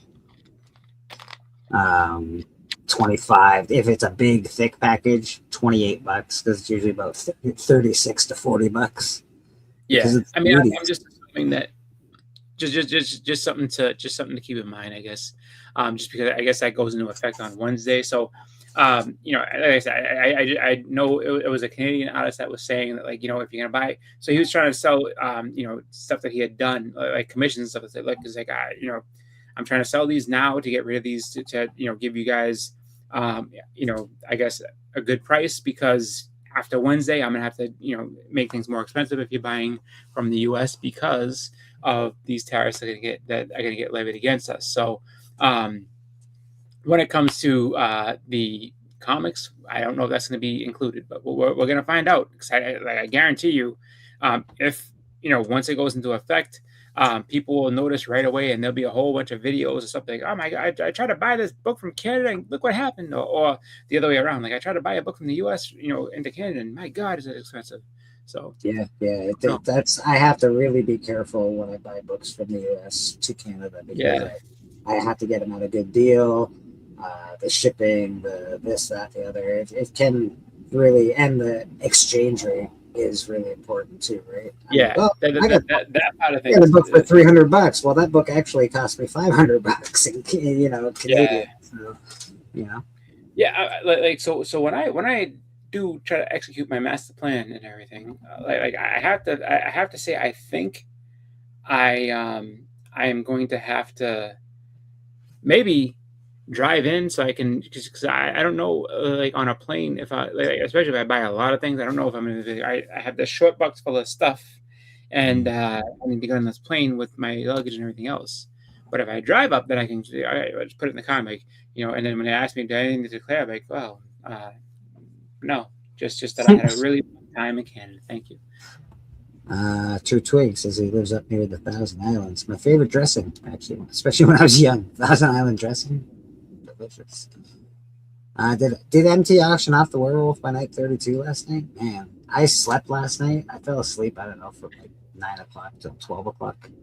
I woke up not knowing what was going on, where I was. I'm like, oh no, now I'm going to be up all night. How am I going to do my show in the morning? I did it. I fell asleep on stream again last night. I fell asleep on Max Fridays. Yeah, you were falling asleep on Biggie's show, weren't you? Like I know you were. Yeah, I fell asleep a couple of times. Yeah. Well, you've been working hard lately. You're up early and doing fences and digging shit and bricks and all the rest of it. So. Yeah, I was watching, and I saw that I saw that there was all kinds of stuff up there. It's just, you know, unfortunately, being broke is you know, con broke is a thing, and it's just like, yep. Yeah. So it's going to be a little bit of time, but you know, I think that the fun part with you know, that is just seeing what people are putting up, and you know, what's, I think there was a Neil Adams cover that went for a pretty penny last night, just because it was a sketch cover that was done. It was you know, towards the end of his life and everything like that, and I think that one got, if not 1,000 upwards in the round. I think it was around like I think it was around 925 when I last saw. I was like, wow, like that's awesome. Like to see you know, a Neil Adams sketch go for like that, and you know, it was a CGC 98 sketch. You know, it was pretty cool. I do know that was it Who Dat had some good books. He had a Gold Gambit, which is definitely, that's a book that I definitely want to get at some point. I just, again, broke, don't have the money for it. But the Gold Gambit was signed by, I think, Tom DeFalco and who was the other one? There was two signatures on there. I think it was Joe Rubenstein, might have been. It was definitely signed by two people. I know Tom DeFalco was one of them, and that actually went for I think $225. He started out at 200, and then it just topped out at 225. Like, you know, no competition on that book. So the person that got it got a great deal on that one. You know, but and then there was all kinds of great books on that whale last night. So you know, I would say you know, the tough part with watching the astonishing auction and stuff like that is there's good books on that. I mean, multiple times a week, because they do the show multiple times a week. Saving up for the whale, though, is like, I guess, kind of like what you want to do, and it's tough because it's like, you know, It's just like I gotta sit there and be cool, don't pay anything. And it's like, but the whale's here. Don't buy anything before you get to the whale. But there was a lot of good stuff on there last night, and I think that's what they'll do the whale once a month, right? Yeah, I think it's once a month that they do the whale. I like the whale. Again, it's a little too much X-Men for my taste in the last bunch of whales, but they're selling what sells, right? Everybody wants X-Men right now. So Yeah. And I think that the fact that they sold that they auctioned off a Werewolf by Night 32 is pretty amazing, because that's a book that I definitely hopefully end up getting at some point. I don't know how I'm going to do it. I'm going to have to figure it out. But for some reason, I feel like that book may end up coming to me through Terrificon one year or another. I could have had one a couple years ago. I just didn't have the money for it. I'm still nervous about my price CGC order. I can't spend no money until my CGC order goes through. I'm waiting for a CGC, dang it. I hope they ain't slow. That's another thing. I can't. I have to put an order into CGC, but I spent too much money on comic books, especially this month. I bought some stuff from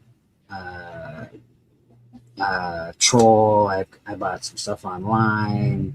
I bought some stuff to sell. So I'm at my rope for this month for sure. I gotta calm down. Yeah, I'm done buying. Like, I have comics coming in and stuff. Like, but I'm gonna be not buying any for a while and stuff. I am gonna be buying a few Blu-rays, but that's about it. Someone's in Costco. Well, yes, looks like Costco. Yes, another fans have missed the Costco runs with me and the family. Gotta have a Costco run at church. Come on now. Oh no! See, now this is perfect, because every time you go to Costco, you have to celebrate with that $1.50 hot dog. That's right. Oh, I think last time they got me sick.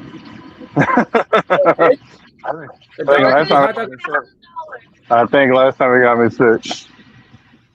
So I'm not messing with it. We're gonna get a pizza though. We're getting the pizza and the drink later. Well, yeah, we about to. We got a couple of things already. We just started. Who that's on the road? We got a man in the field right now, checking out the deals at the Costco. Yes. Oh, but y'all talking about astonishing auctions? Yeah, people got a lot of good deals last night. The Werewolf by Night, I think, if it comes back higher, then it was a great deal. If it comes back the grade he said it was overpaid for it. So because he's like, it looked like a 9, but it had some issues that he said he spent like a month working on it. And MC's very meticulous with things, so I believe he did take that long. Because he said he was washing pages and stuff. So if it comes back the grade it looks like, that's this for you guys. If it comes back the grade he looks like, then the person made a great deal. But if it comes back to 6.5, they actually lost money. I don't know if you know that there's a giveaway going on. Gazoo, GAZOO is the hashtag. Oh, I did the other hashtag, but I'll have to jump on it when I get off of here, because I can't do it while I'm on here. So as soon as you say you're getting ready to do it, I'll jump off and Herb and log in. But yeah, that Gold Gambit, people don't like, MT even said it. He said, I don't think people realize how like good a book that is, how hard a book that is to get. And you never see it with multiple signatures. No. You never see it with multiple signatures. And I had 3 other people who worked on the book signatures. Yeah, like I saw it at Terrificon. That's actually one of the books I had to leave behind, just because I saw it and it was just like I was really looking for the MYX3, so I didn't get it. But man, yeah, like that one, I have to say that's the first time I've actually seen it on that floor. Usually every year, like nobody has it, so it's just like people just when it wasn't focused. But it's never it's see not it at conventions, though. Like you said, you never see it at conventions. You can find it online on eBay, but you can pay eBay prices. Yeah. but you never see it at conventions. You're right about that. And I think I've only seen it on auctions maybe 3 times. But they were like 9/8 slab, and then it was the one I had. But I'll tell you this, Chris, the person who bought it, they're notorious for taking forever to pay. And I'm not gonna wait. And if you're ready to get it in 2 weeks and he's taking longer than, I'll let you know. You can have it for the same price he got it. Are there Halloween decorations at the costume, Boston? Or sorry, who that? Are there Halloween decorations? I just walked past them. Yeah. We already have. Did you guys?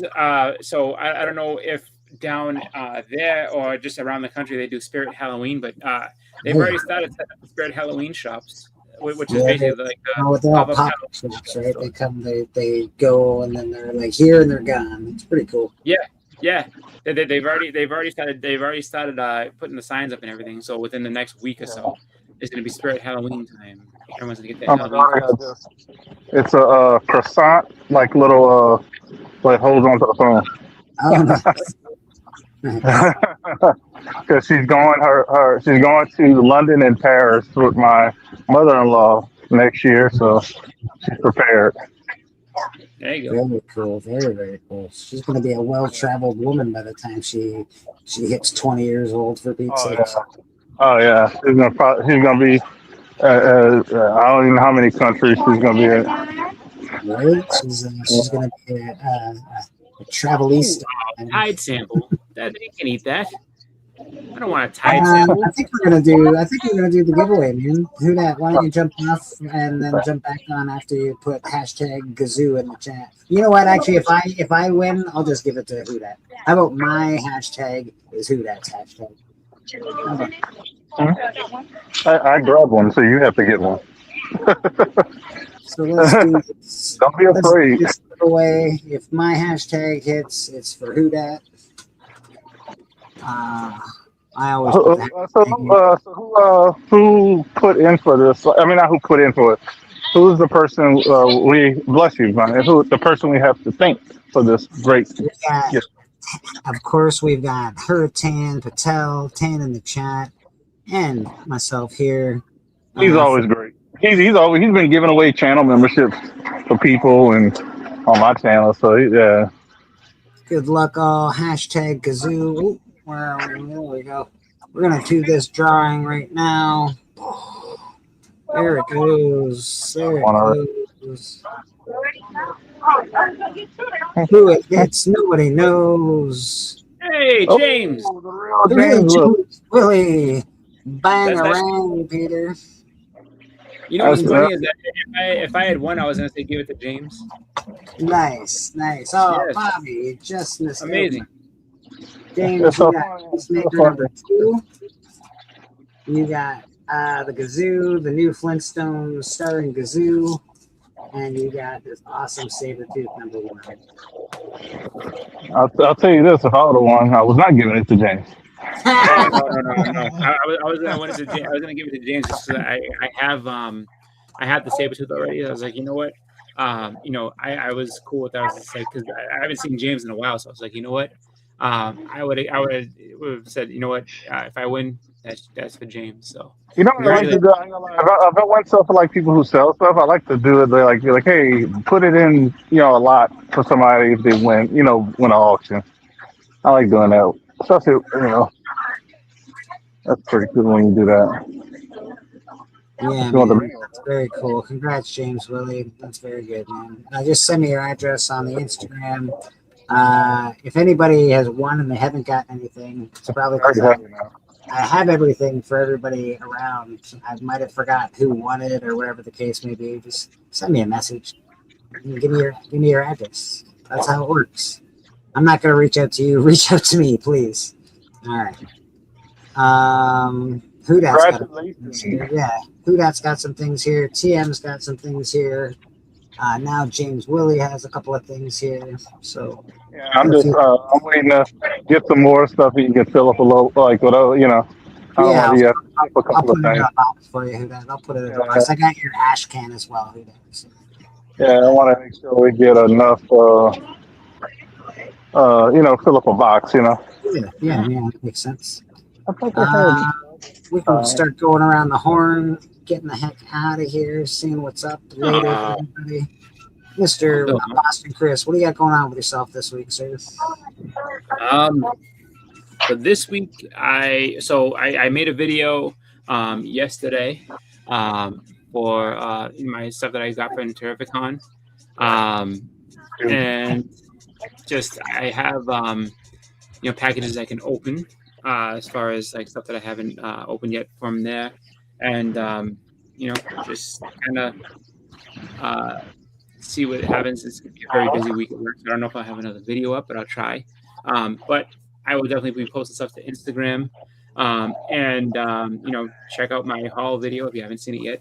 Some fun stuff in there. So that's what I got. Yeah, check out his video. I actually watched it. I didn't even. I got the alert for church, so I was already watching the Christmas show. So I finished that, and I started watching church. So yeah, watch his video. It's pretty cool. Yep. Makes me want to go to that convention. I'm gonna hit it up one day. I'm telling you, as far as that goes, it's definitely worth it. As far as like books and stuff like that. But Mitch himself said that he was kind of talking on he was talking on 3 Minute Basement Show about I don't know how much longer I'm gonna be able to do this. I want to. He wants to do it indefinitely forever, but he's like, I'm 60, so it's just like maybe in the next 5-10 years, like who knows how long. I mean, he's gonna do it as long as he can, but if I was gonna give him a shelf life of doing this before having somebody else take it over or something like that, I would say within the next 5 or so years, I think he's gonna end up trying to. Hopefully, reluctantly, I think he'll pass it off if he's not willing to do it anymore. But so I would say if you can get up here within the next couple of years to see it, definitely do it because. You definitely want to experience it while Mitch Halleck himself is running it. Like if they sell it to somebody else, I can't speak on the quality after that point. But definitely. TM Nerdy, what do you got going on with yourself, TM? Are you still there? Yeah. Hog 5 tomorrow night. If I think of a list, I don't know if I have a list yet.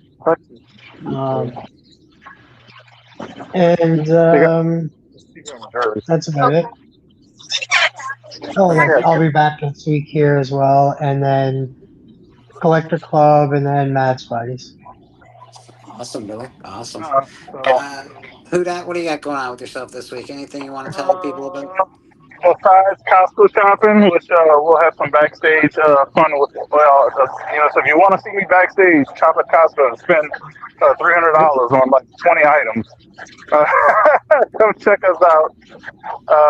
But yeah, this week, besides Sunday Astonishing Auctions, I'll be on there. What else? So I'll be there Sunday. I'll probably have some videos this week if packages come in. So I'll do some unboxing. And shout out to everybody that nominated me for the unboxing stuff. I really do appreciate it. It's cool to see, cool to have. I'm a long shot, but we'll see what happens. But yeah, I'll have unboxing. Oh, I want to get together with Chris and do a graphic content. So hopefully we can do that this week. Because I will have a special guest to join us and talk about their app and website called Sharkbox. So Sharkbox is, one of the guys. I don't know if he does marketing but he's one of the main, I would say top people. He's not an owner, but he helps me out a lot, listing my books, taking stuff off, stuff like that. He wanted to come on because I was like the first person to review their infinity packs. So the infinity packs are like mystery pools. Yeah. The only difference is it comes from people who are selling, not from the company. So and the odds are better. The odds are way better than other companies like Courtyard and some other ones. Odds are way better. So he wanted to come on, kind of talk about that. And we get to chat and ask some questions about stuff.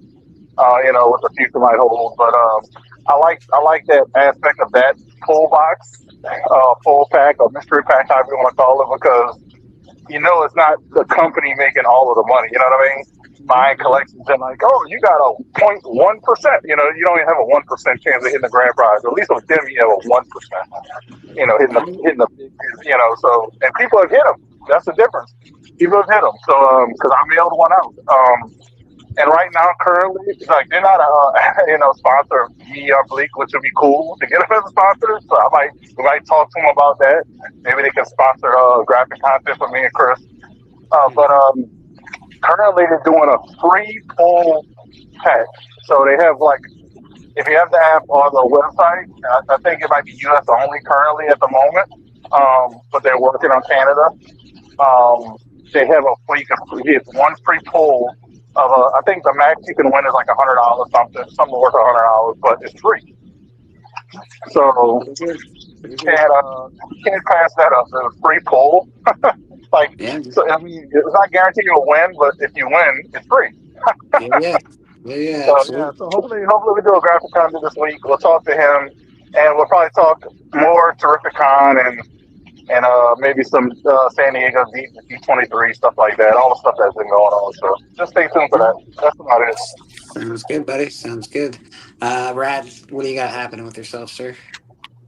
I'll be trying to watch Green Lanterns, and yeah, looking forward to Batman Arkham. Yeah, that's gonna be cool. Working on the comic, and I'll be here next Sunday. Nice. And you can always catch me here every Sunday, Comic Book Church, with these awesome people. We got a lot of good guests that hang out. These guys are all regulars, and you can catch me on Astonishing on Sunday night. All these comics are for sale, so every comic you see behind me is always for sale.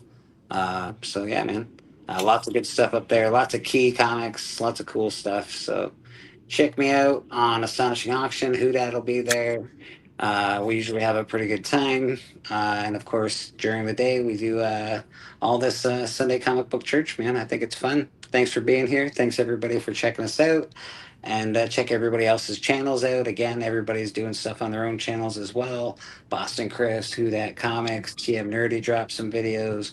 Rad's specializing for Comic Book Church, but we're going to work on Rad. Don't you worry about that. We'll get Rad going too. Yeah, I think that's about it. Anybody else have anything they want to add before I get us out of here? No? All right. Well, then we're going to end with maybe we'll end with Whodad's song today.